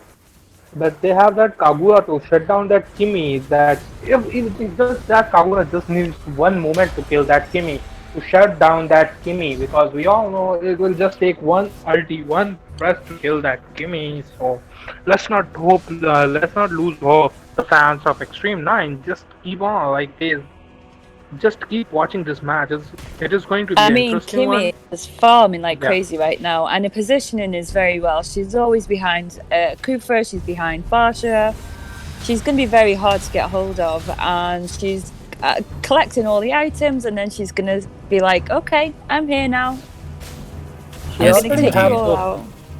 Yeah, she already have the 4 items right now. She have that Raptor Machete, and she have that Glowing Wand. They have that Genius Wand. She have that Holy Crystal there. So I guess she's going for Divine Glaive right now, and it will be a build complete. And they took that Lord there with no contest at all. To be honest, her let's see, build this is kind of wrong because if you play Kimi hyper carry, you should be looking to add in the Blade of Despair so you get more damage, and add in the Ice Queen 1 for another slow potential, because I feel like adding the Genius Wand is not really worth it instead of going for a Blade of Despair because Blade of Despair with the red buff hurts a lot. And I feel like Yeah, it's a wasted Yes, item for I now. completely agree with you on that. Yeah, but the thing is, like, maybe they have something in mind. Maybe they have, like, they want to go for the full mage build because, like, as we all know, even in the full mage build, that ulti hurts a lot, right? That ulti hurts a lot. That ulti of Kimmy hurts a lot in the full mage build. So maybe they wanted that, like the item of that genius wand, and like the passive of genius wand. Kufa able to engage on top of the Kakura here. No follow-up though. They're trying to get this inhibitor in the top lane while in the bottom lane. Chao already actually able to take the bottom lane one also. This is not looking good for the side of Xtreme 9, because look at this Xtreme Kimmy. 9? She's just demolishing every single person in this fight. I do feel like if she does change her build, adding Ice Queen Wand together with the Blade of Despair, she's going to be dealing a lot more damage instead. And I do feel like the Genius Wand should be replaced with Divine Glaive here. But at the same time, 2 inhibitors gone now against the side here of Xtreme 9. What do you think they should do in order to reverse the tide of the situation here? I think the thing is, like, the inhibitors are gone, so they should focus on that mid inhibitor to save that mid inhibitor, and they should just keep clearing the lanes. They should wait for that carry farm there, because as we can see, the carry is just making that Athena shield to counter that burst coming off from that Kimmy. So I guess it is really good if the carry is farmed. As we can see, that carry didn't they were not able to kill that carry even a single time. What do you think about it, Sugar? Yeah. I mean, they're behind on gold. I think Team Xtreme are behind on gold by 10,000. They should just, as you said, clear the waves, and they should try and gain as much farm as they can before they can even try and engage in a fight.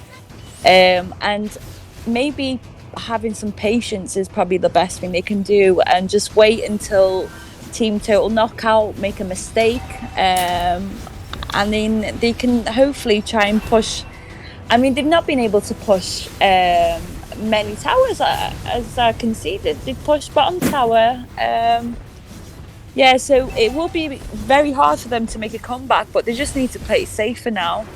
Yeah, and Kimmy is looking to end this game now here. The damage is insane. Kakura dealing a lot with that Kenya overturn. This might be the turnaround that Xtreme 9 is looking for. But at the same time, that is a 1 for 1. But the Kimmy able to snipe out the Grok.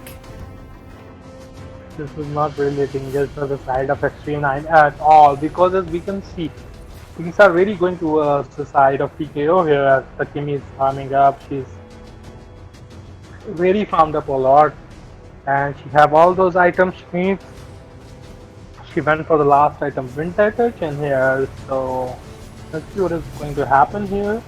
Yeah, this is the perfect time for her to sell that Raptor's Machete and focus on buying more magic items such as Divine Glaive, the Ice Queen Wand, even Necklace of Durance can be good against the Leomord and the carry also. Yeah, I mean, at the moment they could take advantage of getting Lord right now for the side of Total Knockout. I'm not sure what they're doing at the moment. I think this is still a game on for the side of Xtreme 9. That Kimmy have that farm. She have those items. She is going for the last item, Thunder Belt here, for that 2 damage. That carry, sorry. Carry is going for the last item, Thunder Belt here. So, and Grok is checking. I think he thought they were going to go for Lord. Yeah, but Farsa almost got out here. She escaped with a small amount of HP here, but at the same time, Chao applying so much pressure here in the bottom lane. I mean, look at this. Kufra goes engage, misses again. Jawhead getting a little bit impatient, trying to focus Divinity here. Yeah, I all agree it with takes Sugar is here. one ultimate from Kimmy for them to all having to Run go away. back, because Yeah. all their HP just goes after one attack. I guess this is a carry match now, in my opinion. This carry is full farm right now, and see what is going to happen. But they have that Chow, they have that Joy to climb on that Kimmy. So let's see what is going to happen now. Oh, Chow falls down together with the Grok here. But you know, what I don't understand really is why Total Knockout is playing too safe, because they have a lot of engaged composition. They have a Kufra, they have a Jawhead with a Kimmy actually. Oh, but this should be game over now because Leomord and Valor is the only people left standing for the side here of Xtreme 9, unfortunately.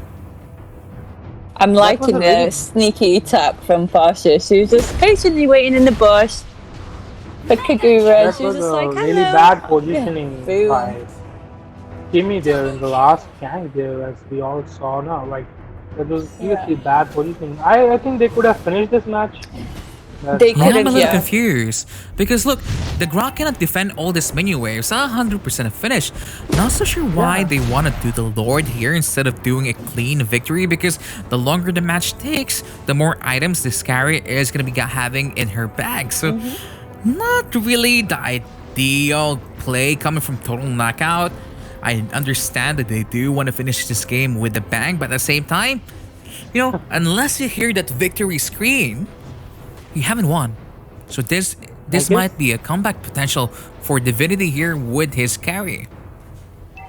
Yeah, exactly. That's what I was about to say. Like, they have that chance to win this match, that items that Carrie has. She's looking really good right now. She's tanky. She has that damage items.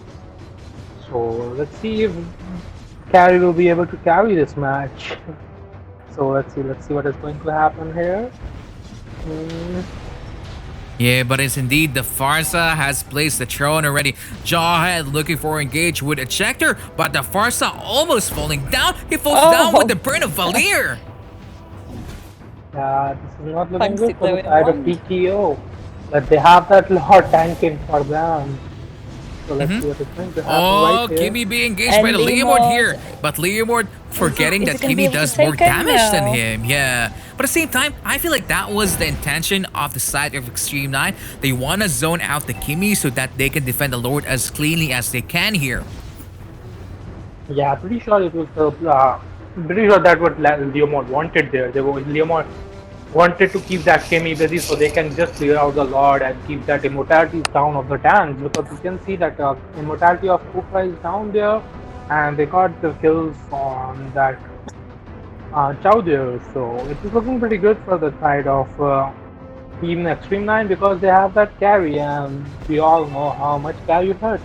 And above that, that carry went tank here. Like, she have those tank items, she went that tanky build here with that. And we can see one more tank item coming up for that carry. So this is going to be a really hard. She won't be that easy to kill here by that Chow and Jawhead pick. So I guess this was a good move from the side of carry. So let's see what is going to happen here. So what do you think? She would have gone for more damage items or more tanky items? I feel like getting a little bit more tanky is okay, especially that there is a lot of mage heroes coming from the side here of Total Knockout, dealing a lot of damage for her. I mean, the Farsa and the Kimmy here, so it's okay. I mean, she's gonna be dealing damage anyway, even though she has a little bit of tankiness in her. At the same time, I kind of feel bad now here for Total Knockout because I feel like they're now on the verge of the zone where if they make one big mistake here, this might be an epic comeback gonna be happening for the side of Xtreme 9 soon. That is a sure thing. That is a sure thing, Prince. Like, even just one small mistake, just one little mistake is going to cost them the match, because that carry have all the items she needs right now. And she's looking pretty good. She's not making much mistakes except that one gank at the Lord. So let's see what is going to happen this time. So let's see how Team Knockout is going to play this off. So that Farsa is just clearing up from the back, and Leomord is going to climb on her, but he just pokes that Farsa with the first kill. Yeah, I mean, like, the tensions are really high right now. Even Kari bought immortality item here just to have that one extra life, because they do realize that they really haven't been able to take any of the turrets apart from the bottom lane tier 1 here. So this might be a clean signal for the side of Total Knockout to get the Lord easily here. Lord resurrecting Yeah. soon.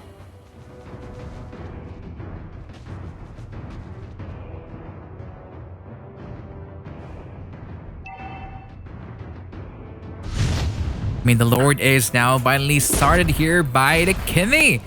This should be a clean contest from the side of, Xtreme 9. But I'm kind of surprised why they're choosing to attack this Chow instead, because this is a third Lord here. This is gonna be a Luminous Lord. And it's so hard nowadays to defend the Lord minions when it comes crashing in both top, bottom lane, and middle lane of your base. So it's gonna be a hard defense coming from a side of Xtreme 9 here. I feel like what they need to do is try focusing the Farsa and the Kimmy and the back line, whilst the carry is able to melt the front lines such as the Kufra and the Jawhead here.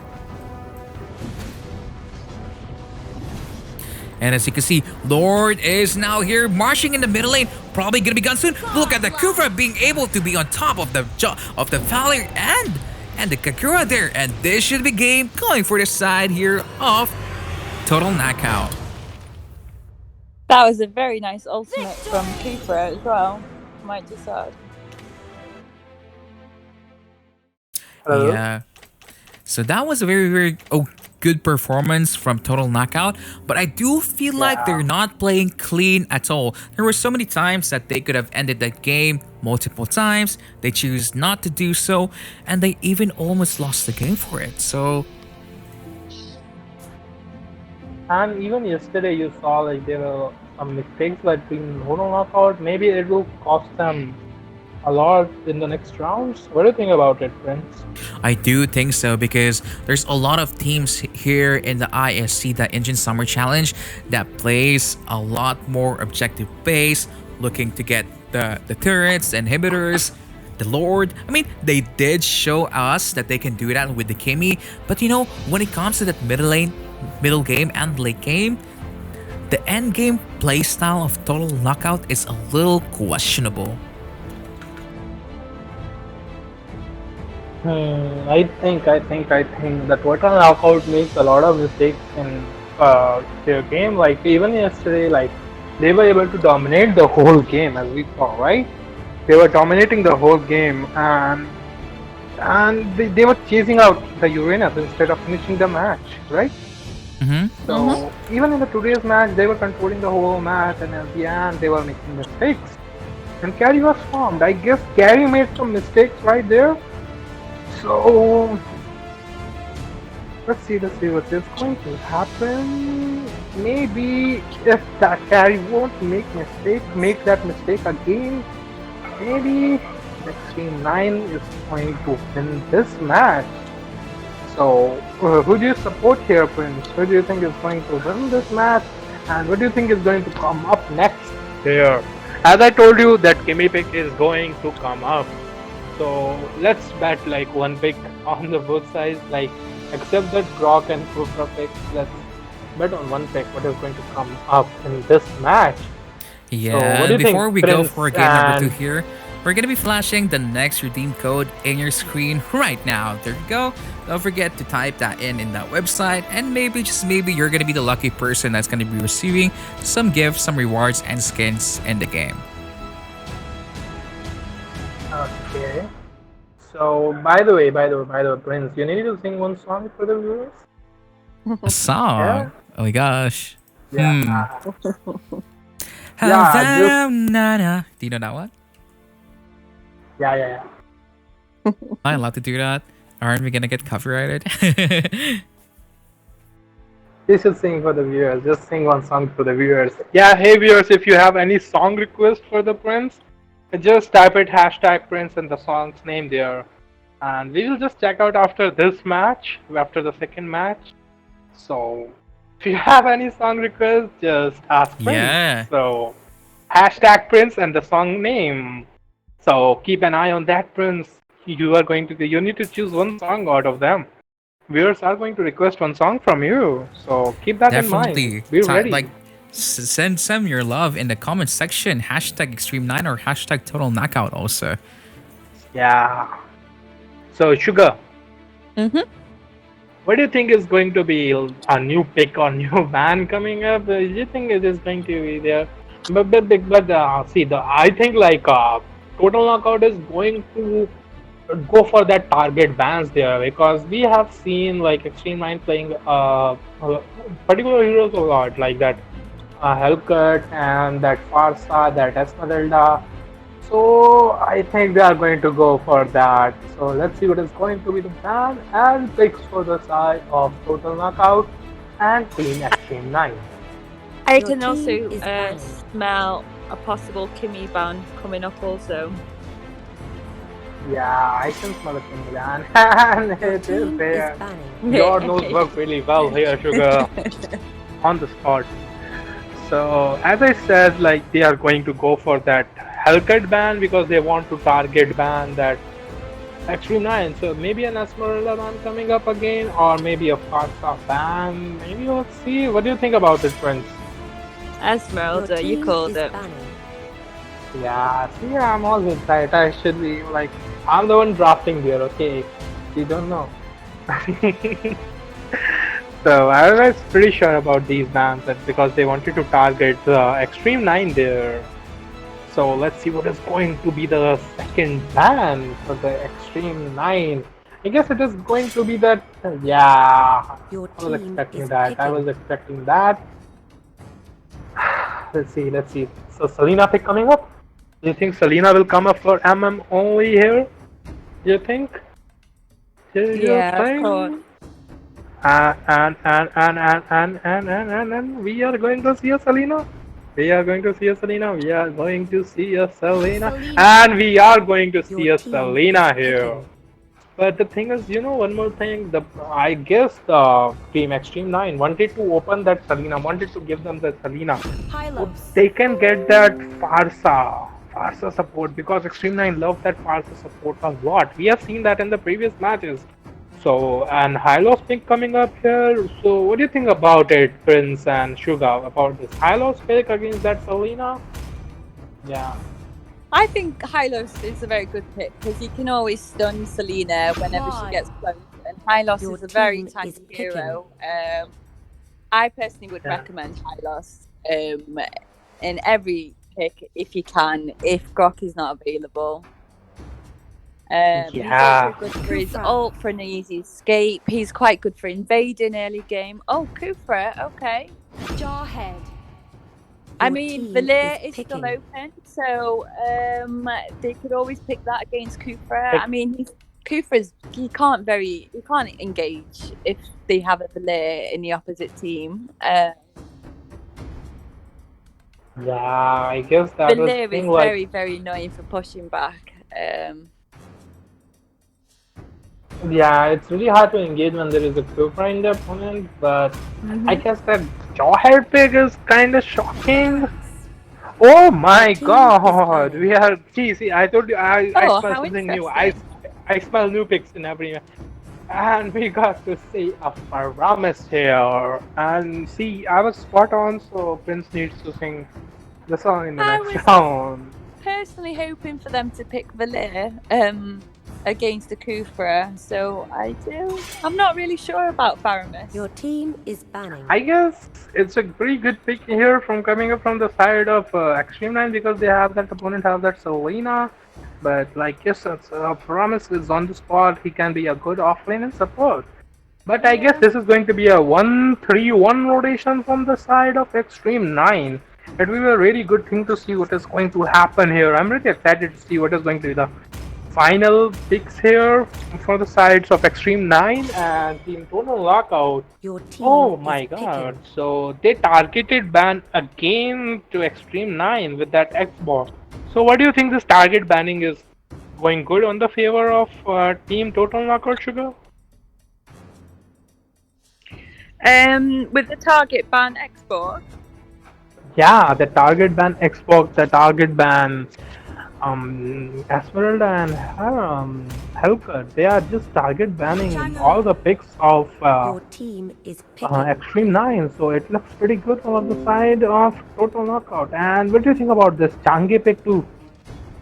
I mean, Chang. I mean, they can pick Lolita to counter Chang, and it's the problem solved. Chang is pretty useless.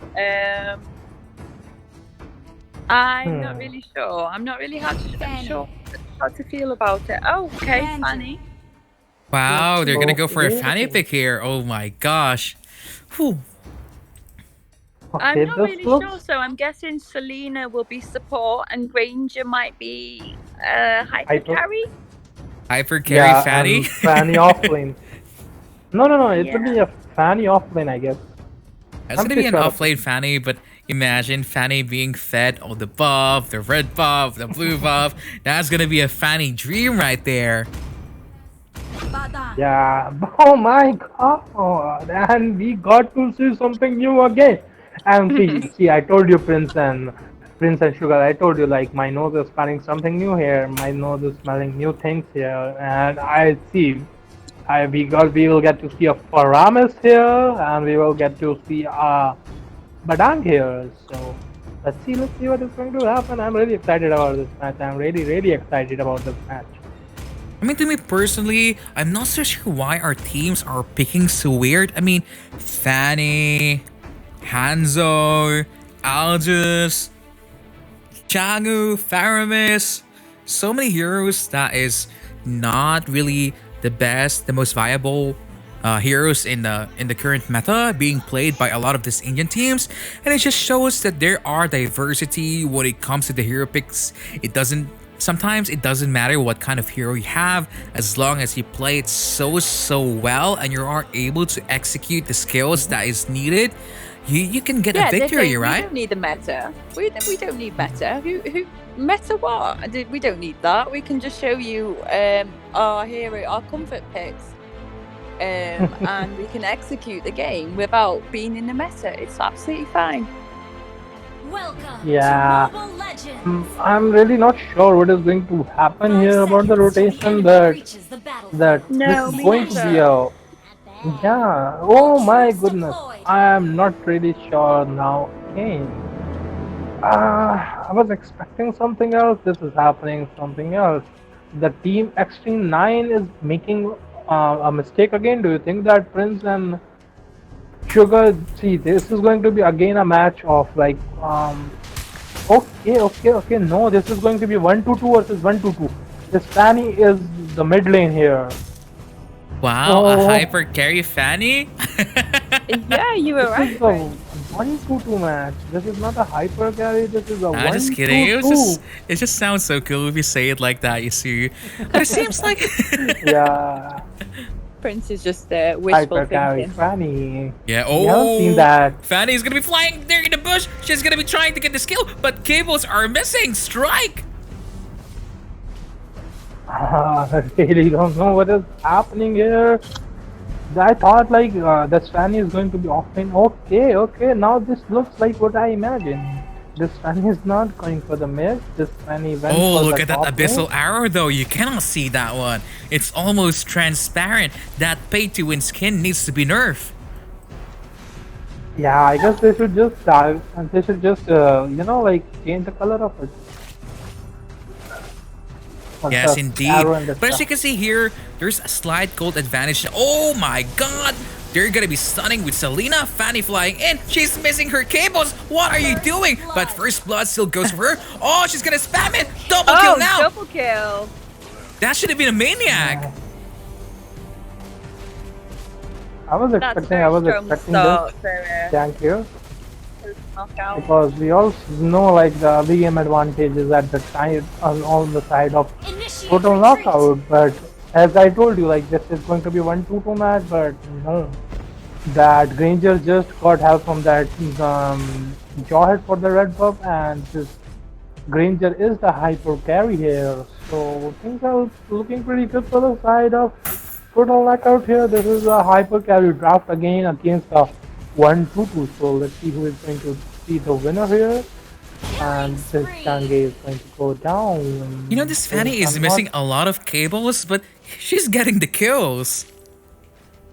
You know, like there is a saying, like you just need to do the job done, Yeah, right? it doesn't matter how Whatever messy happens it in is. Yeah, you need to get that job done. And total knockout, Fanny Strike is doing that. Turtle Yeah, he's getting his resurrecting job soon. done. As we can see, MM only on Selena, Carnifex on Jawhead, Katakuri on that Kufra, Strike on that Fanny, and Dina on that Ranger. You know what I do feel like what's going on here is that the teams are having a little bit of fun, but at the same time, I do feel like this is the first Indian Summer Challenge that you have in your region. So I do feel like it's very important to showcase your best heroes. And as you can see here, now Kufra just gonna be able to escape against the Chang'e here in the top lane. I guess that was not really necessary game there, but I guess they just back up because of that, right? So let's see what's going to happen. Apresolaro is going to hit again at any moment. So let's just wait for that arrow to Fanny! come. Trying to get Warlord! He's not gonna be able to get it, he has no energy! That was a lucky escape from Claude. I feel bad for that Claude. That Claude was not able to get that buff. Change got that red buff there. So Yeah, at the let's same see, let's time, see. I do feel like even though the Claude wasn't really able to get that buff, at least it went to a Chang'e instead, not to the enemy, you know. Oh, that's a really good thing for the both, like for the side of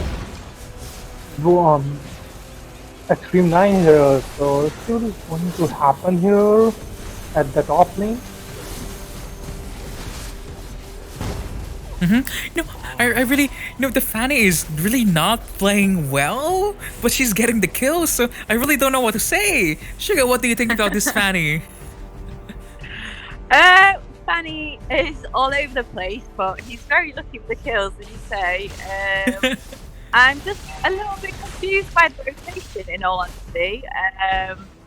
They just keep ganking and winging it. They're not sticking to lanes. They're just playing very, very aggressive right now on trying to go for the knockout, which seems to be working, to be honest. Yeah, it is working for them, but as you can see, Claude here now in the bottom lane, just trying to take this tier 1. Gonna be recalling here, unfortunately, because he does realize that the Jawhead is here. No, Levi, what do you think is the game plan coming from the side here of Xtreme 9? Because it seems really questionable what they're doing right now.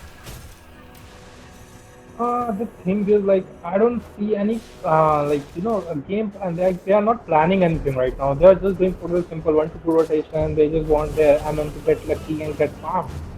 So I don't think they are really trying hard here, because the Xtreme 9 should have done something more for that those picks and the bans, because we can see this is not working at all. But if they want to win here, they should try to hold the lanes here. We can see they are not working that well here, because they don't have much chance for that Fanny, and Fanny is just diving in and killing that Claude again and again, and Selena sends Paramis, and it is not going to be an engage here. So let's see what is going to be happen. Like, they should support that Claude. They should support that Claude. Hope that Claude gets the farm. Yeah, I'm just really a little bit confused here because, there's really no game plan from both of the teams. If I'm not mistaken, they are winging it at this point. But the one coming on top here is not Xtreme 9, but Total Knockout. Yeah, even the kill at the Kufra you saw at the mid, I don't know what that engage was by the Kufra. But you can see that Fanny going and killing it. That Paramis, like the Change so easily that it's just flawless, okay? That that Fanny is doing her job, okay? As I told you, you just need to get that job done, and that Fanny is on the monster kill right now, and you just can't stop Fanny's that Fanny. just having the time of his life right now. Yes, that's so true. She just flew in there, channeling her inner Mikasa, But as you can see here, the gold advantage is now 7,000 in favor of Total Knockout, and slowly but surely the game is going heavily in their favor. I'm not so sure what the side here of Xtreme 9 can do to get back from this game because they are a little behind on the side. See, Fanny is missing the cables again. But she is going to be surviving. I don't see like how they are going to stop that Fanny. They don't have any counter of Fanny there. They don't have literally even one counter there. That Fanny is just going in and going out of anything like that. Halo stunts, but that doesn't matter. The Salamis still is not going to catch that Fanny. If you think like you're going to catch that Fanny in that Bardance wall, because the last pick was Bardance. And I think this is not going to work. You should have picked that Chow pick there, I guess, to catch that Fanny. Maybe an Akai or something and move that Paramis to offlane, and Paramis got kill on the of that Ranger. So I think things are not looking really good for the side of Xtreme 9 here. I mean, Strike here, just hiding in the buff. He's been spotted by the Claude. Claude goes in. She misses the cable yet again. But the buff gonna go here probably for the Chang'e with that Meteor Shower. Yeah, that Chang is trying to secure buffs at any cost. They just don't want that enemy to have that red buff. So this is a pretty good decision, I guess. So what do you think about these mistakes by the team of Xtreme 9 here? Sugar. With Xtreme 9, I think they are definitely struggling. They don't really have a counter for Fanny. I mean, they're just playing it very safe right now. They do need to catch up on goals. They're almost 10,000 behind. Yeah.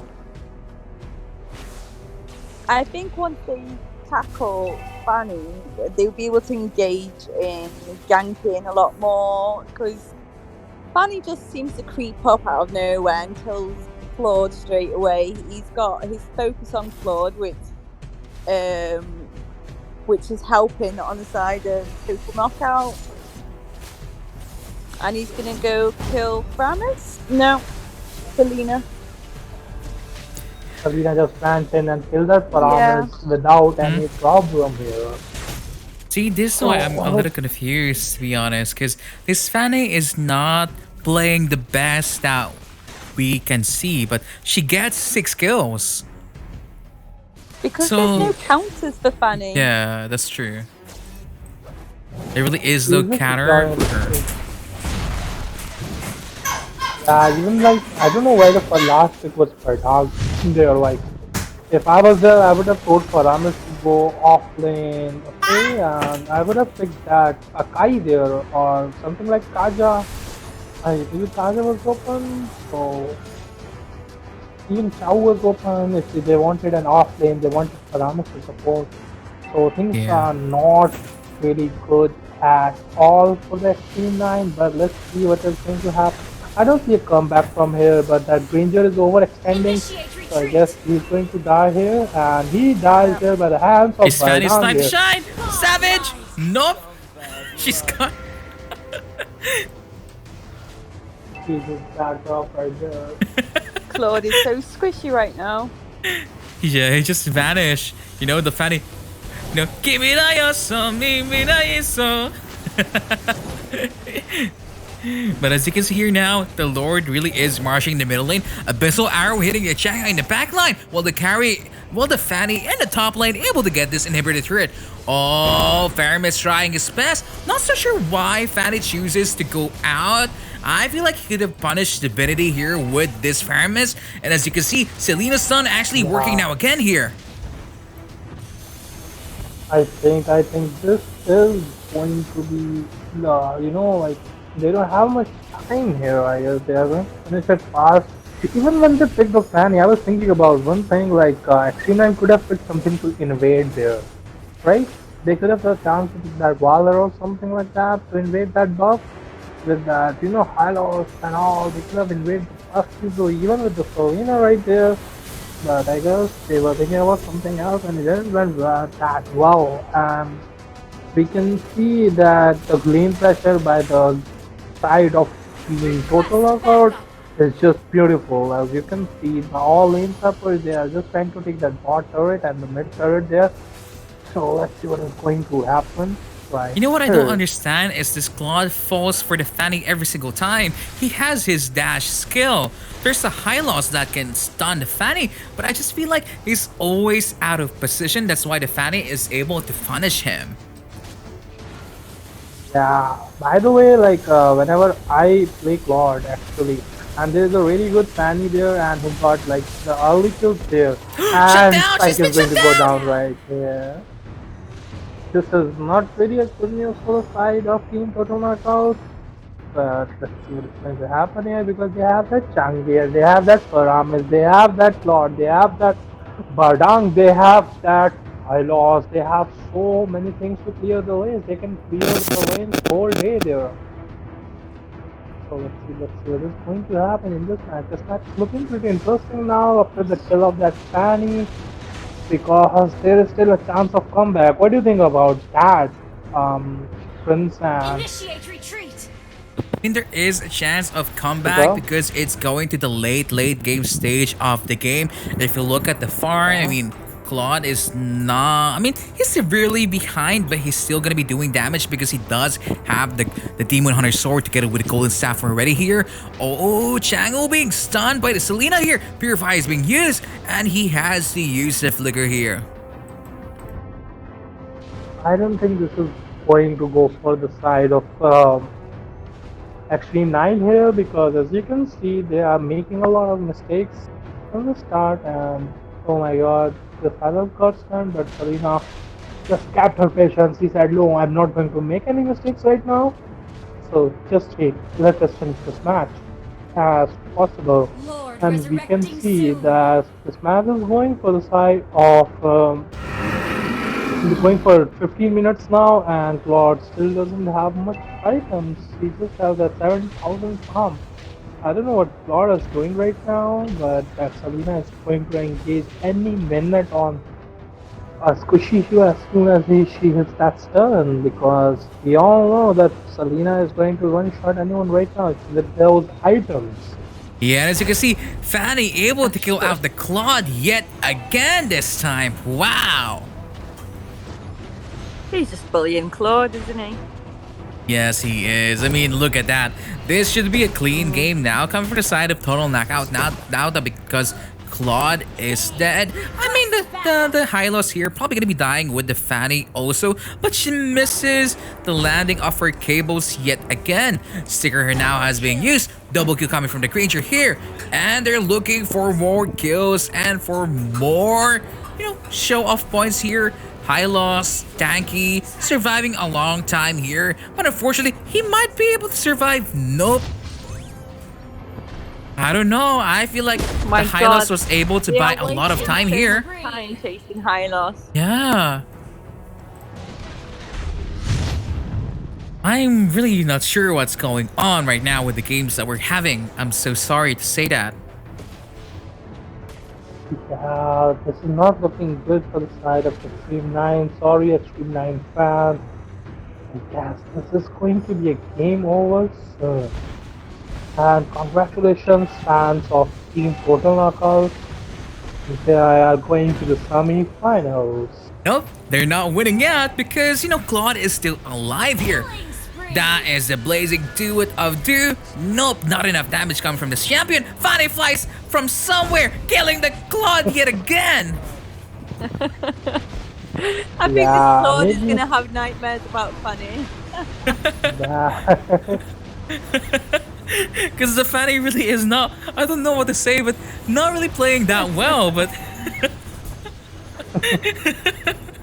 But for some reason, I mean, the Claude is still dying. See, Fanny goes in again. Really no counters, and this is the payment that you need. Because the Lord really is marching the base. But down falling down here, only Hylas, Changu, and the Farum is alive while the Claude gets the turret. The game goes here for the side of Total Knockout. Victory! I guess there was a big mistake right there, because see, whenever I play a Claude and there is a good Fanny in the opponent, I always go for that Windhawk Maker as soon as possible. Just after the DHS, because we all know Claude just needs that DHS for the damage, okay? So, I guess this was not really a good gameplay by the side of that Claude there. But, okay, let's see that this was a good game. So let's wish both teams Yeah, I think there was congratulations. nothing wrong with the Claude pick. I personally think Chango and Fairness. Framis was probably not the best. Yeah, they probably wasn't the best draft. I personally would have picked a different support hero to Framis because Claude just didn't have the protection he needed, and Fanny was just completely annihilated Claude throughout the whole game. And Claude, they needed Claude in order to get damage, and in order to push, in order to gank. And if they take out Claude within the first gang, within the first hero, then they haven't got anyone to fall back on to have any damage. So I think, I don't know, Framis for me was the downfall of that draft. Yes, indeed. I mean, I don't know, my dudes. I mean, the Fanny really was able to get a good KDA at the end there, but you know, she did miss a couple of cables from a lot of the team fights, able to manage to escape a lot of the times. So I do feel like if that was Ash Official playing the Fanny, it could have been a really different story, don't you think, Levi? Yeah, I'm pretty sure it would have been a really different story if that was Ash Official, Neville. I would love to see Ash Official playing Fanny in this match. What do you think about it? Yeah, I mean, we're gonna be seeing Ash Official in the game soon, but now in your front of the screen, there's gonna be a redemptions code for the skins, for the lucky skins that you can take.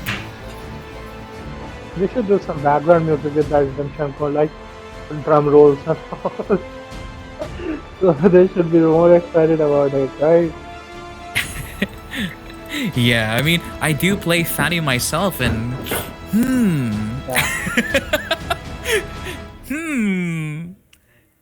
I didn't like that. Gee. I just really feel like she wasted a lot of energy, and you know, I know I'm being a little bit critical on her side, but I just feel like she had it easy because the Claude was playing a little bit potato also, not using the second skill. It seems like the monkey is not existing, you know? Because normally, if I'm not mistaken, Claude is one of those heroes that can escape Fanny relatively well. I mean, the Granger probably is not going to be surviving anytime soon against the Fanny anyway, so maybe, just like what Suga said, they should have not picked the Django and the Firemish, should have went for a more standard composition instead. I would have gone for more CP, to be honest. And even when the last picks was like, they had one pick, they had the chance to correct the mistakes, they saw the Fanny there. So they saw that there was a Fanny there, they saw there was a Granger there, should have gone for more CC there. So they can reach them, they can lock them, but that didn't really work well for the side of Xtreme 9. So let's see what is going to happen. So let's see, this is looking really good here. ROM versus Pluton eSports. So let's see what is going to happen. Team ROM versus Pluton. Yeah, by the way, we forgot one thing, Sugar. What's that? Yeah, we needed Prince to sing a song for us and the viewers. Of course. How did we nearly forget? Okay, Yeah, so what was the most popular request? Yeah, Prince. Hello, Prince. Hello, Prince. Don't disappear on us now, Prince. Yeah, he's trying to just hide there. He doesn't want to sing for us. Yeah, he's gone all shy now, so he's trying to hide. He's shy. He's a shy boy. So let's see the line.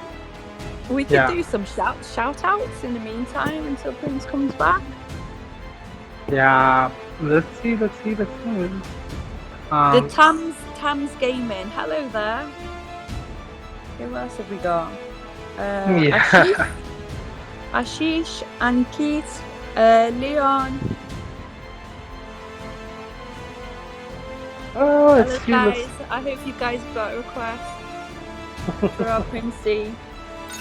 Sugar, how you've got so fly. Oh my god, I love that song. Prince, do you know it? our prince. We really am not able to connect with the prince. But let's do some shout outs here as Go Pluton from Spring Plays. And GG organizers. Hello, what's up? Ash on Pluton. Yeah, Ham's Gaming. Ash is on the Pluton. Syndicate Senpai. What do you think about Indian Hamil community? I guess this question is for you, Sugar. What's that, sorry? Your team is banning. What do you think about Indian community? What do you think about the Very, very. I feel very, very welcomed. It's really nice to, because I'm so used to doing castles for the European community. So it's really nice to get to know the Indian culture, get to know new people, new players, new casters. Yeah, I love Indian food myself as well. Yeah.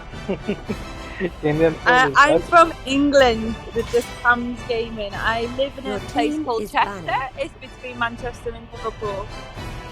By the way, let's focus on the drafts for now, Yes. Sugar. We can see the big bad band, the drafts of Jawhead and Link coming up on the side of Team Rome. I guess this was a target ban for the Ash Definitely official target ban. yeah. We have I like never 3,000. normally see jaw headband, so yeah, definitely so. Yeah, Link, as we have I would normally ban on in a draft anyway. Your So team yeah, is picking. as we have seen, like Ash official have those 3,000 matches with that Jawhead. Kufa. So Your team So yeah, is picking. pretty good ban, and the Link ban was obvious too, I guess, because they didn't want it any late game because they always go for that Bruno pick. So yeah, and we can see a Atlas and Valor ban coming up from the side of Pluton eSports. Pretty good ban of that Valor, I guess, but Atlas I don't really understand. But okay, they have something in mind, I guess. But we can see a Kufra pick coming up from the side of ROM. And an Xbox pick coming up for Ash official, Diggy. oh, and Iron Diggy. KP Your picked team that is Diggy. picking. So, what do you Diggy think is a about very, these? very Diggy just counters out Kufra. Kufra is pretty useless Yeah. versus Diggy, in my opinion. So it was a good first pick for Diggy. I'm not sure about X4.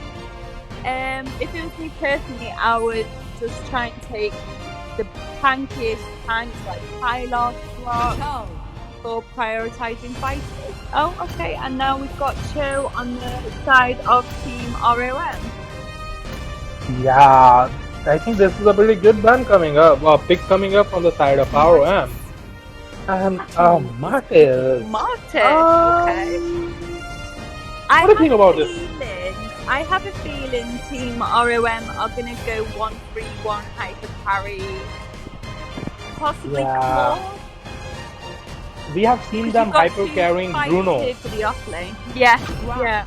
Yeah, they do a hyper carry Bruno in every match there is. Like, they always go for that hyper carry Bruno.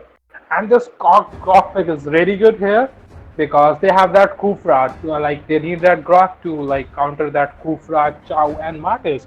Pretty good pick coming up from the side of Pluton eSports here. So let's see what is going to be the ban. Your team is banning. What do you think about this ban? I would have banned an ADC personally because Team ROM haven't picked out ADC yet. Yeah. It's quite obvious they're going to be doing a 1-3-1 hyper carry as well. Your Claude, team is picking. that's a good ban.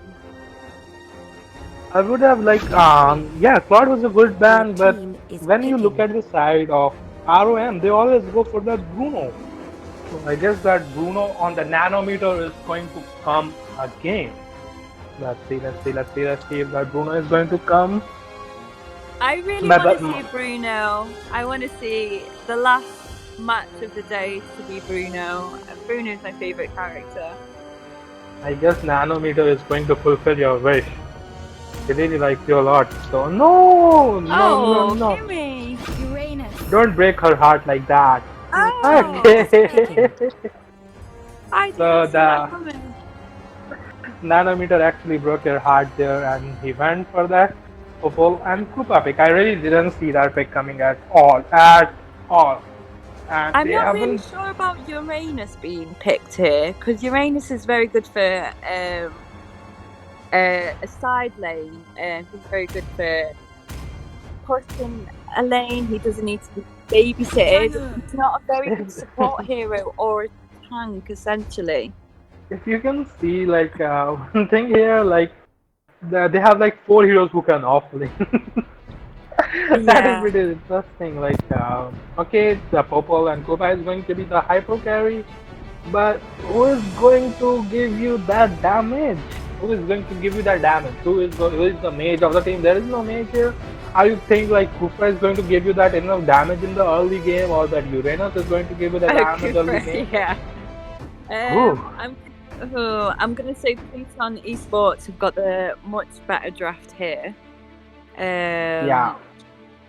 I'm Yeah, not for sure sure. what's going on with Team Rom with their picks, but it's a creative draft. I'll give them that. They are tanky. Um, We will say that they are tanky. Very, very tanky actually. They just need to make sure Oh. Popol and Koopa is protected. Because without him, they're gonna Yeah. be struggling a lot. Yeah, yeah. I'm pretty sure like they are going to protect that Koopa at any cost. With those picks, they will be protecting Koopa and 2 more Koopas. Welcome to Mobile Then that Legends. Koopa, okay? So let's see what is going to happen. for Yeah, the I'm kind of side. excited here now also. Sorry if I had to All troops be gone for a little deployed. bit, but I'm back now. Hi! Hi, Prince. Hello. Welcome back. So it's kind of Oh, interesting, come back, just my like bro. what Sugar was saying a while ago. Team Rom's team looks really creative here, but at the same time, they are really tanky when it comes to their composition. Look at the damage of that Koopa, able to remove the armor of Ash Official already here. Yeah, actually this is looking a pretty good match for the side of like the both teams, to be honest. See, the thing is like ROM is trying something new here, and they have that tanky lineup, I think. And one more interesting thing, that Chow is going to be that support Chow with that assassin emblem, not the tank emblem. So I think we got our answer there. We got our answer there, Sugar. That who is going to give that damage? I think they are going to give that damage. Well, that Chow is going I to give think that they're damage. asking for a And pause. Yeah. yeah, maybe some lag issues. I wasn't expecting that much early damage coming from Popo. I've not seen him as a hyper carry hero before, so this is going to be exciting. I have Yeah. seen BTR Bronze playing that hyper carry Popol and Koopa. So we all know how Brands plays the MM role and hyper carry role. So pretty much sure the ROM studies that BTR Bronze form those things. So this is looking pretty good. So maybe they are trying something new. Let's see how it goes. So it seems Let's like see, we're let's back see. in the game now, and as you can see here, Carrie is just 1v1ing this Uranus, and I'm kind of surprised why Anti-Mage is winning against this matchup, because normally, if I think about the European players, Carrie actually is going to be pushed back by the Uranus before he gets ganked, and as you can see here now, yeah, I think there's an early pressure now here in the top lane, because Meteor Shower from the what do I call this? Chang'e has been used already. Okay. Chang'e? Yeah. I feel like I want to Chang'e, say Chang'e. hi to a lot of the Filipino viewers that is also here. I think they call it the Chang'e. And that means Yeah. thrift store. I used to say Chang, and then I started saying Changi after you, Prince, actually. Yeah, but I think the right one is Chang'u, like a what do you call this? Chang'u. Yeah, Chang'u, like a First blood Chinese. goes to Diggy. Yeah, as you can see the bottom lane here, they really are forcing the kill on this expert here because Popol and Koopa, No, I have a question by the way. If Koopa Initiate retreat. attacks someone in the turret, the Popple is not gonna be target locked by the inhibitor, right? By the turret. It's gonna be the pet. He won't. Initiate retreat. Initiate Oh, retreat. that's Yeah, really it's good going to be the pet. in diving I heroes. think they're asking for a pause again. Yeah, They for the seem pause, to be having some technical issues at the moment. Yeah. I guess. The Chow is having some network issues here, but don't worry, we are going to be back in like 20 or 30 seconds. So just wait for it, guys. Don't worry about it. And what do you think about this Opal and Koopa plan? Like pick? Like this is looking really, really good in my opinion. They are doing really well. They were able to get that kill on that Xbox. They were able to secure those turrets, and I guess this is looking really good for the side of ROM. What do you guys think about these this Opal and Koopa pick? I mean, when first Popple and Koopa came out, everyone is saying he's too weak because he dies so fast because he doesn't really have that, what do you call this? Yes, I heard that also. Let's say he doesn't have a dash ability, but what people suddenly realize now is he don't really have to play him like a marksman hero. You can play him as a different kind of play style, you see. So it's more of like a support-ish kind of role. I mean, the side of ROM is playing him as a main damage dealer, but at the same time, their composition is tanky anyway, so that they can afford this kind of composition anyway. But Kufra being on top of this carry already. Oh, look at that engage coming from the team ROM here. But unfortunately, there's a re-engage coming from the side here of Pluton eSports, and they get one kill against this Kufra now. Initiate retreat. I think the Nanometer is in danger here. His Nanometer is going to die here. Initiate Is he retreat. going to become the centimeter here? Let's see what happens here. Let's see if Nanometer becomes a centimeter. Okay, good. So let's see what is going to happen in this comp. Like mainly the thing is like they have that Uranus and they have that Kufra. There is a lot of vision coming up from the side of ROM. But the thing is like they have that Grok coming up to counter everything. Plus that Diggy coming up to counter that Kufra. So things are not looking really good for the side of ROM. But I think this Popo and Koopa will do some magic here. Yeah, because let's see what as you can happens. see, even though there's a lot of damage coming from Pluton eSports here, and they are able to dish out a kill on the Kufra and the Chow, I mean, the Martis is here to provide additional backup damage, while the Uranus in the top lane is probably going to be able to get this top tier 1 already. Yeah, I guess this Popo is going to die here. Yeah. It's not looking really good for the side of ROM. So let's see what happens. And it seems like, you know, some players are having some technical issues, but at the same time, as you can see here in the middle lane, Uranus is just clearing out the minion waves right here. I do feel like the what do you call this? The game plan now for the side of Turtle resurrecting soon. Team ROM is to just extend this game a little bit, avoid these team fights for now, because when you look at the damage potential of the heroes from the side of Pluton eSports here, it's much higher compared to them. And as you can see here, they're being chunked out by the Changwu in the backline already. Initiate retreat. The Popol is just trying to farm here, so I guess that's a good strategy, game plan. Like just farm up, but we will see what happens next. But Chang'e is going to see the buff. Yes, he stole the buff. So let's see what is going to happen here now. What do you think about? And that Xbox just killed that Martis in the bot lane. So what do you think about this rotation right now? That what are they going to do? What is their game plan right now, Sugar? Initiate retreat. For the side of Pluton? For the side of ROM. Oh, Initiate retreat. quite hard to say really. I think they should try and not engaging ganks as much, just focus on farming. Because as you can see, they're behind on gold. Almost over 4,000 coins. I don't think they have the damage items at the moment for them to engage in any ganks. They should try and play it safe, focus on farming for now, and just defend towers as much as they can until they can build up all the items. Because at the moment they're relying very much on is it Popo Koopa? Yeah, Popo and Koopa. Am I saying that right? Yes. Yeah. So, without him, they have no damage.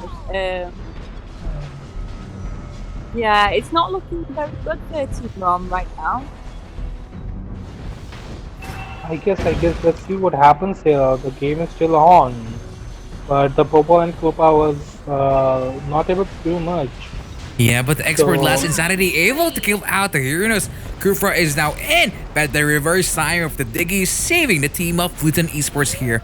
You know what I do realize is the main reason probably why this Popo and Koopa is not working for the side is a lot of their composition, albeit it's tanky, they don't really have the burst damage that they need just yet. You know, so like if they go for a team fight, they're just basically asking for a killing there.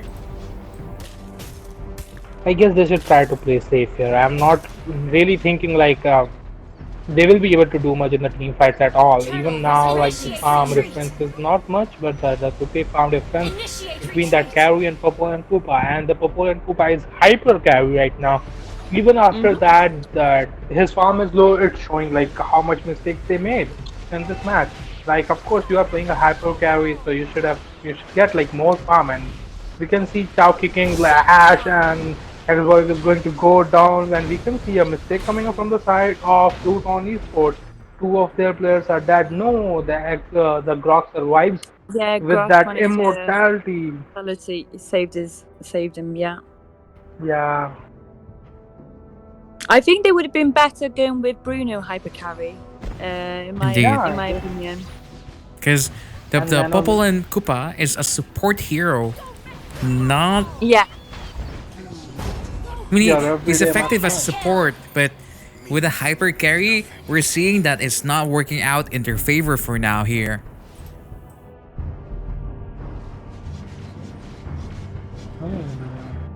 Do you think like the Pluton eSports can finish this match earlier? Like they're just trying to, enjoy this match right now. Yeah, and as you can see here, the first inhibitor of the game is finally gone, going for Pluton eSports here. They're gonna be looking here to attack the bottom lane also, but at the same time, Kufra is able to be on top of the carry again. But Diggy, Diggy saves the day. Lovely. Wow, triple kill from the Changu. I guess this is going to be a game over for the side of ROM. So let's see what happens. Let's see. And it's gonna be Popo and Koopa against the world. This is the game over for the side of ROM. And Pluton eSports win this match easily and very efficiently. Yes, indeed. I mean, tell me what went wrong there for the side of, Team ROM here, my bros and girls. Bros and bros. Bros and sisters. Bros and sisters. I like the sound of that. You don't like the sound of that. You just want to call her bro, right? The bros and bros. It's sugar bros. favorite word, bro. Sugar bro. That sounds like really good. That sounds very good, sugar bro. But as you can see, there was a code flashing the screen a while ago. Go on. Yeah, I think they just Team ROM they just completely went wrong from draft. I'm not sure why Uranus was picked. Uranus is best used for off lane, and they also had two fighters on top of that. I just think they could have had different picks. Maybe could have had Bruno hyper carry and another tank and another support instead of having Uranus. I mean, it was okay for Chu and Martis to be off lane on top and bottom lane, but Uranus pick was just... I'm not really sure where the draft came from, in all honesty. Yeah.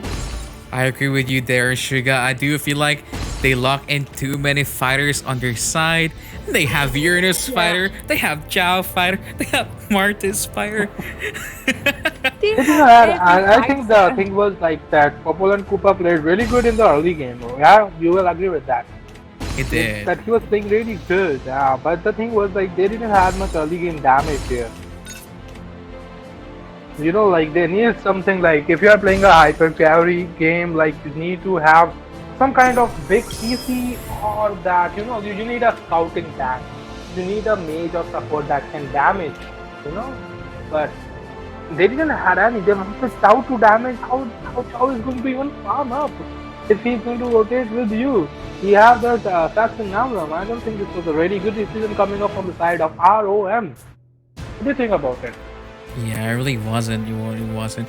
But you know, this is the perfect opportunity for them to make sure that they can change their strategy, think of a different draft, maybe, you know, rest their minds a little bit and prepare for the next game, because there were some issues that both teams were experiencing, and I'm pretty sure for the next game they're gonna be rested, they're gonna be ready, and they're gonna be fighting for the victory. Wow, I'm rapping. Do you think like we are going to see Bruno here? I'm really sure Sugar want to see the Bruno here, but the Nanometer picked the Bruno in every match, okay? Nanometer just broke the heart of Sugar here by not picking that Bruno. So do you think like Nanometer is going to pick that Bruno in this match? Please pick Bruno. And for me personally, I do feel like the Bruno is a very, very strong marksman. He has that insane amount of burst damage. He has a very, very long dash, and he has that CC that pushes you away. So he's very good against squishy heroes.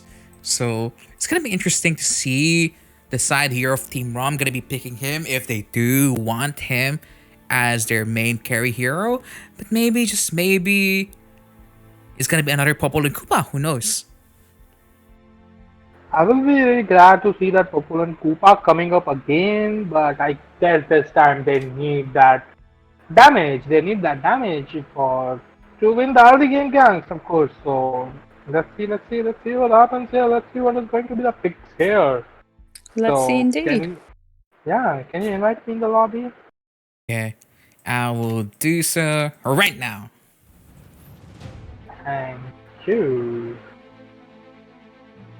So we are ready to go. Let's see what is going to happen. Yes. By the way, shout out to all the people watching right now. Hi to Akumlo, hi to Tram, hi to Deepbrand, hi to YouTube channel, hi to Anki, hi to Momo, and hi to everyone watching. Hi to my family, hi to my friends, hi to Maurice, hi to Sugar. I'm right next to you. Hi.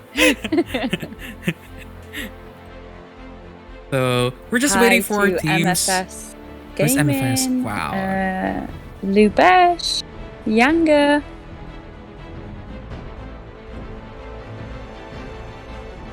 So we're gonna be having our last game, or do you expect a third game happening tonight, Levi and Sugar? Sorry, the music's on quite loud. I can't hear. So I was asking, what do you think is gonna be the last option here right now? Do you think that this is gonna be a game number 2 finish, or do you reckon we're gonna be seeing a game number 3? Hello? I think Hi, yeah, we can hear you. I think if Team ROM learn from their mistakes and they work on their draft, like you said, they can easily make a comeback, and they can try and stretch out the game as much as they can. They could possibly make a comeback.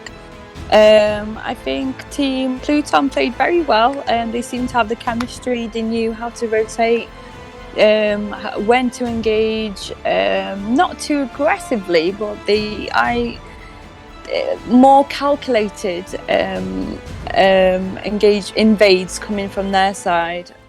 So I think they played very well, but yeah, Team ROM can easily make a comeback if they learn from their mistakes from the previous game. Is banning. And as you can see here, Valor being the first ban here coming from Pluton eSports, which I don't really agree with, but at the same time, Team ROM banning out the Jawhead from Ash Official yet again. Target banning, Ash Official. So let's see what is going to be the second ban for the side of Pluton eSports. Is it going to be Atlas again? Do you think like Atlas ban is going to come up again, or they are going to pick that Atlas in the first pick? I think they're going to go for Atlas. I think they're going to go for Atlas as well, considering they've got first pick. Yeah. Oh no, Esmeralda. I don't really like that Esmeralda ban that much, to be honest. Me neither. I feel like Esmeralda is easily counterable. What do you think about it, Prince? Yeah, I do agree with you, my co-casters, because I do feel like there are better bans out there. I mean, ban out the Claude, ban out the Carry, the Grog, the Kufra. Those are like the more annoying heroes because Esmeralda is just like a Uranus if you think about it. Yeah. Your team is picking. But we can see a Diggy ban. See, the thing is like the ROM team said like, yeah, if you are going to give us some CC tank like Kufra or Atlas, we are going to ban out this I think Diggy. they're going to want to pick Atlas, yeah. Yeah, pretty sure they want that. And they are thinking about like, yeah, you are going to pick one. Oh my god. So, Pluton eSports didn't went for that CC tank. I'm pretty sure ROM is going to go for that. Atlas or Kufra, because we have seen like both teams didn't opt for that. You know, Claude pick. So I guess Claude will be open again in this match. What do you think about it, Prince and Sugar? And I'm really being confused because I feel like every single game the draft is different. The bans are different. Your team is picking. So I cannot predict what's happening with the games, but I do feel like the Grok and the Carry is a standard composition. Claude is still open, still on the table together with the Kufra, but it seems like Pluton eSports is gonna go for Lolita and the Martis instead here. I don't support the smartest pick, but I guess this Lolita pick is pretty good. I guess that will pay them well. Like they have that Carry, they have that Grok, and Grok's passive is nerfed, as we all know. So yeah, Your team this pick is kind of better. So I guess the draft is going well for both sides right now. It's all about the execution, but let's see what is ROM is going to pick here for the third pick. I mean, Kufra is still available. I would have personally picked Kufra over Lolita. Even Atlas can be picked their side, right? Because it counters out the Grok also. Selena. Your team is banning. Something new. We haven't seen ROM doing that. Have we? No. So, pretty interesting pick coming up from the side of ROM. So, Prince, by the way, what do you think about these picks of that Selena and Kaja? I really don't know why they picked that Selena here, but Selena is a good pick, but they have that Kaja to counter that Your team is banning. Selena. They So, banned what do your you think? Kimmy Prince. Yeah, my Kimmy, but you know, I do feel like the Selena is okay, but at the same time, she's not going to be able to burst down any one of that lineup for now because there's a Kaya, there's an Export, there's a Lolita, that's a literally really tanky composition here. Exactly, that's what I was thinking. And okay, after this answer, you can cry, Prince. Your Kimmy is banned, so you can cry if you want to. It's fine, we understand, okay? Nice, And okay. a Chow ban coming up. What do you think about this Chow ban? I think it's pretty good. I think it's also good, yeah. I was expecting for Team ROM to pick Chow as well. So, yeah. That was a good ban. I'm still shocked, like the Claude is still open. Yes, actually. You're so right. Yeah, and like they went for that Kimmy ban instead of Claude. Your team. Is Okay, picking. okay. The draft for Team ROM is getting so much better. I am liking the draft so far. I like Uranus. He can go on side lane. He can sustain a lane. He can defend it like he doesn't need babysitting. Yeah, it was a good pick. Yeah, I feel like there should be a link hyper carry here. In my opinion, instead of this Claude is also good. Yeah, but they're gonna go for a standard here and go for the Harith, Okay. the Pew Pew mage. Hey.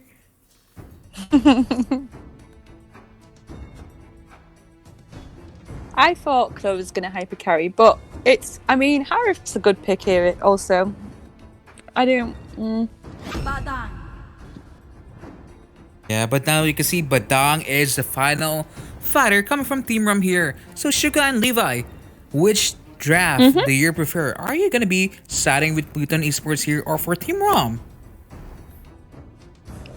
For me personally, I'm gonna go on the side of Team ROM. They have the better draft, in my opinion. They have more of an aggressive heroes. They can invade early game with Grok. They have Selena Stun.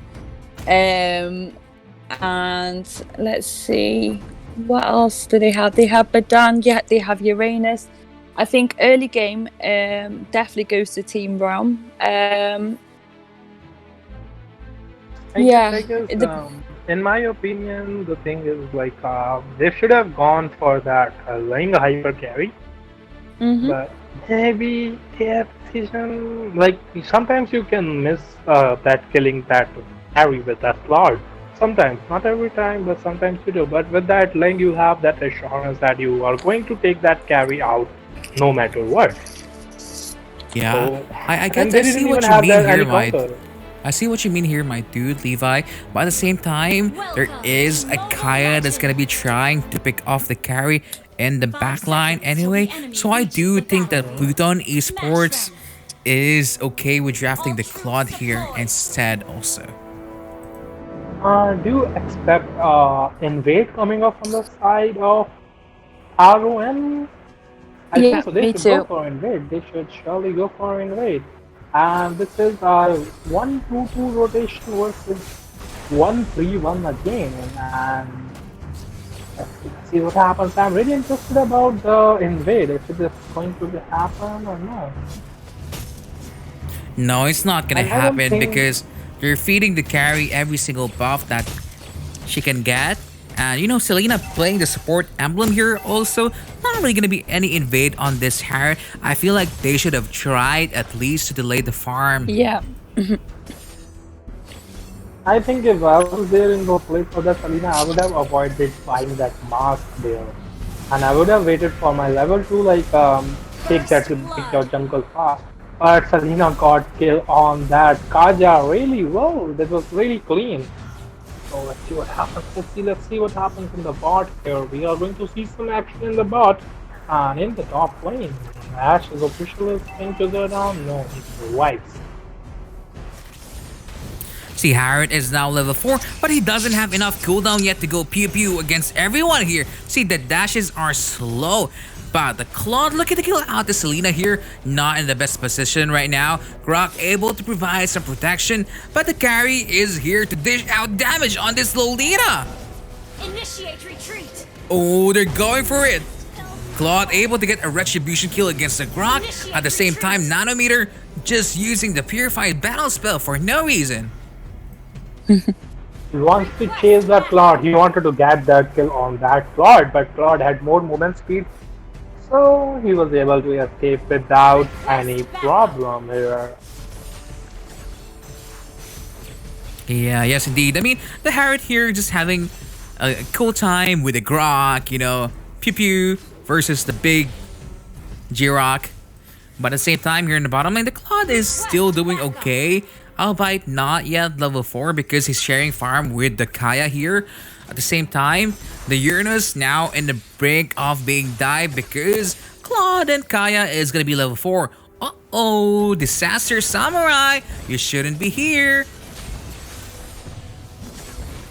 But it seems guess like they there's a know, fast like, they response don't- coming from Team Rom here, you know? Initiate retreat. I like it's like they were sure about it. Like they are like, okay, you are going to do mirror rotation. I won't let you do that because I know you are going to go for it, and the turtle is at the top side too. So I won't let you do this. I am going to stop you right there, and I am going to get some kills on you because the game is still on. We are on. We are going to get some kills on you. We are going to get that turtle. And don't worry about it. And we can see that Harris went for the blue bug. This is a good chance for Team RM to take that turtle because as we all know, we are very good. He's gonna fall down. That 100%. Yeah. If Oh my he god, survives you here, managed to oh my god. escape. What? What? Oh my god. and Oh, you flame shot. and that Uranus killed that Claude with the flame shot. Okay, pretty good, pretty good. And we can see a 5v4 gang coming up from the side of Team Pluton, but Badang is going to get that turret and Harris is trying to take that turtle alone, and Lolita got that kill off that Selena. I guess this is a pretty good objective there, but they shouldn't have gave that kills to of that to the Lolita. But like you are getting a turret and you just gave the enemy turret, I guess it's fine. I guess they should not think about it that much. And poor And Carrie's in listening trouble. from Carrie. Initiate retreat. Yeah, I do feel like Team Rom is making mistakes now from this game. I mean, the Jawhead, not the Jawhead, but the Badang is a little bit late here. But at the same time, they do manage to get out tier 1 of both the top lane and the bottom lane also. So it's not the end of the world. While here in the Turtle Pit, they're looking for another team fight yet again. Kaja is going to pick up. No. Yeah, that was an okay Divine Judgment. Really, really good. Able to get my Chrome meter there with the Selena. Oh, actually he went to the Grok instead. Yeah, that's what I said, like, no. But actually it worked out pretty well. They got the kill of that Gok, so it's fine. We will forgive it. It's mistake happens, but they got the kill, so it's fine. Request backup. So, you know, I have a And question Harry here. has also managed to steal their buff also. Like, I have a question. You know, what is the game plan now coming from Team Rom here? Because they are slowly getting behind. The kill score is 7-3 now, and the slower, the later the game goes, the more damage and pickup potentials is going to be happening from the side here of Pluton eSports. Because they do have the If I Kaya was and the Claude Yeah, that is see, AoE damage. See, if I was there in the place of like ROM, I would have tried to defend the turrets at any cost, even if they are getting the kills. Except that Claude, I won't give that kill to Claude because Claude has that bounty hunter. If that Harris is getting the kill, it's fine, okay? But I will try to protect that turret at any cost. With that Uranus and all that Badang, you can protect turrets, and I will let that carry farm. Take all the jungles, take all the buffs, take all the kills, take everything, and get farmed and carry the match. But this is not looking good for the side of ROM at all. This is the second turtle for Team ROM. The turret advantage is equal right now, 2-2, but this is not looking good at all. For ROM, the farm difference is 4k. Oh, in 6 minutes of game, 4k farm difference. Let's see what happens now. Yeah, it's really not looking good for Team Rom anymore because they are leading up to their doom here with more mistakes going to their side. Because now Grok is in trouble. Luminum Blast getting nothing here. But at the same time, the Blazing do with so much damage. Kaya is just there hiding for some reason. I don't really know why. But at the same time, slowly but surely, this is really looking like a Pluton eSports game already. Yeah, no doubt about it. This is all totally a Pluton eSports game. And Kavish could have picked that carry right there. I don't know why he missed that. Maybe he's lagging, I guess. Yeah, I do think so because that last team fight, for some reason, he just stood there in the bush for no reason. But now the cavalry is here. Expert Glass Sunny tries his best, but unfortunately not going to be able to get a kill.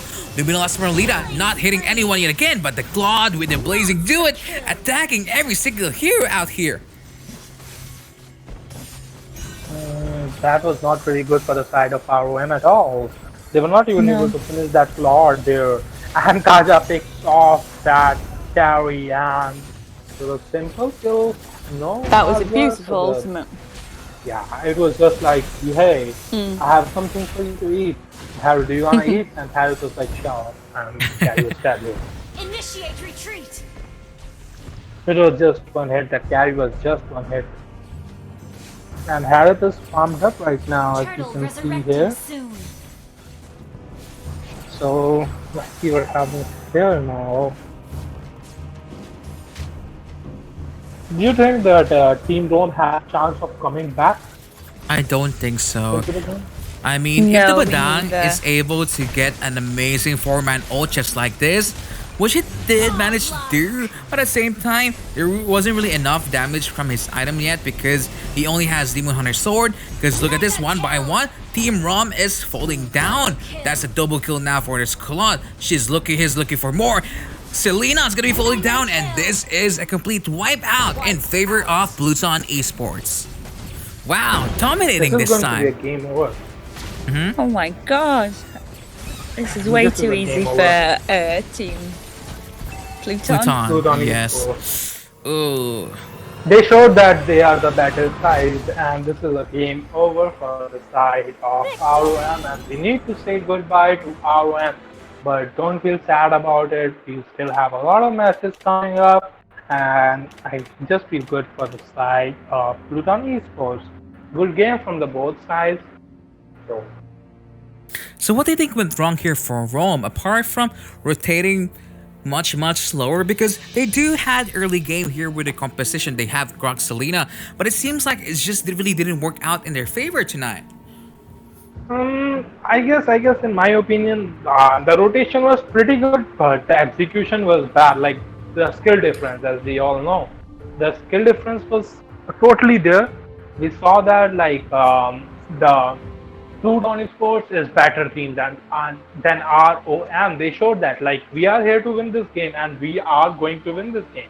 The rotation was there. The rotation was really good from the side of ROM. They were every time they were there to counter gank the mirror rotation. They were like, no, we are not going to do the mirror rotation. We are going to stop your push right here. And they even got few kills on that note, but they were not able to execute the whole map that well. But I guess it went pretty well. So, but in the end, it was all about the execution, and they were not able to execute it that well. They were not able to keep that carry fat. They even had the turret advantage. Yeah, I agree with that one. But this is the final code that's flashing on your screen. Just type in Mobile Legends / code exchange and type in the code, and maybe you might be the lucky person that's gonna be winning that Marcus skin on your screens right now. So once again, this is the Indian Summer Challenge.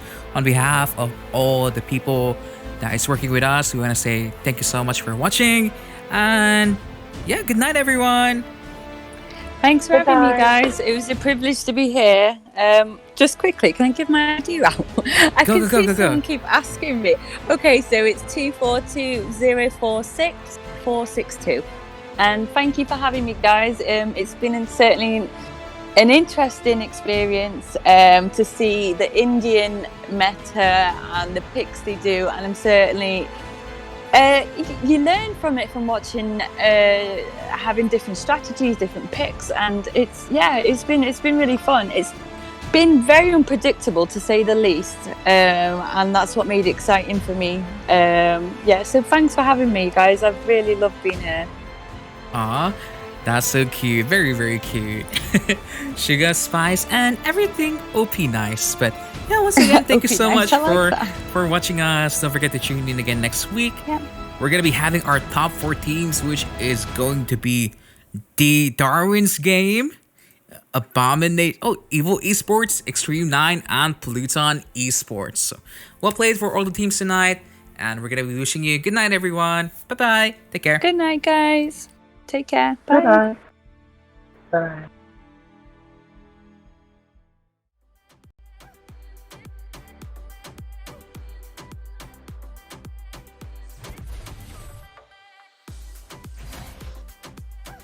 I don't want to grow up.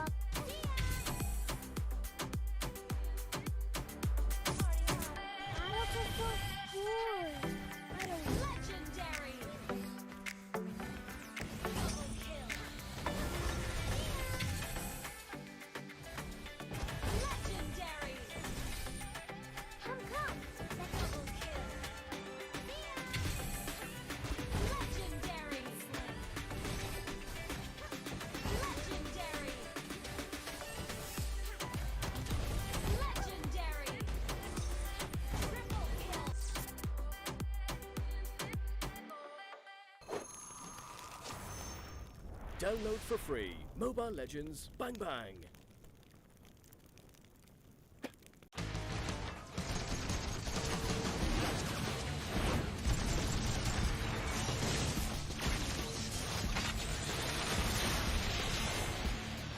Welcome to my castle, my friend. Rook is powerful. Rook doesn't want to be your enemy. Rook likes sleeping. You have slain an enemy. An enemy has been slain. Monster kill. Mega kill. Killing spree.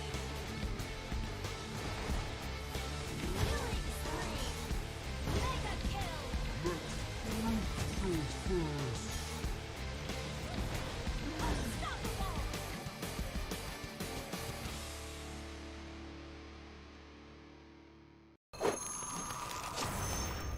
Download for free. Mobile Legends Bang Bang.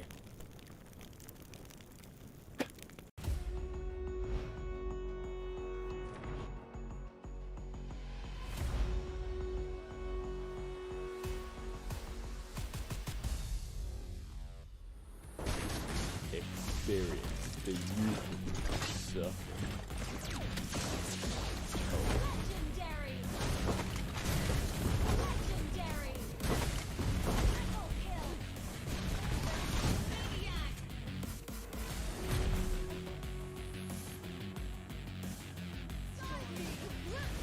Legendary. Double kill.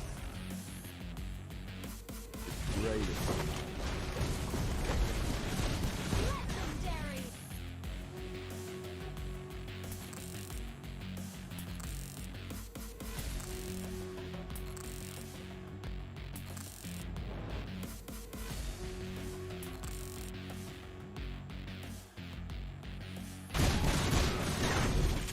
Our turret has been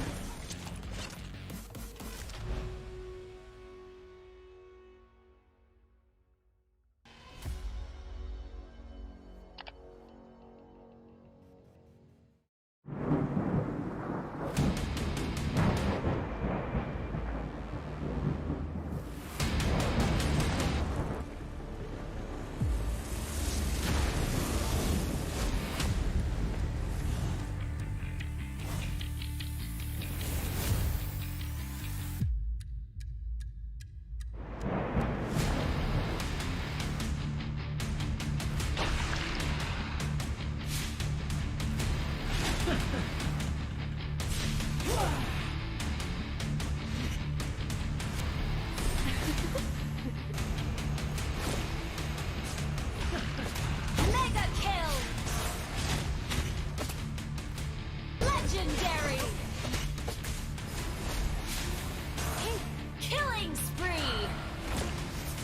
Hey, you have slain an enemy! An enemy has been slain! Godlike!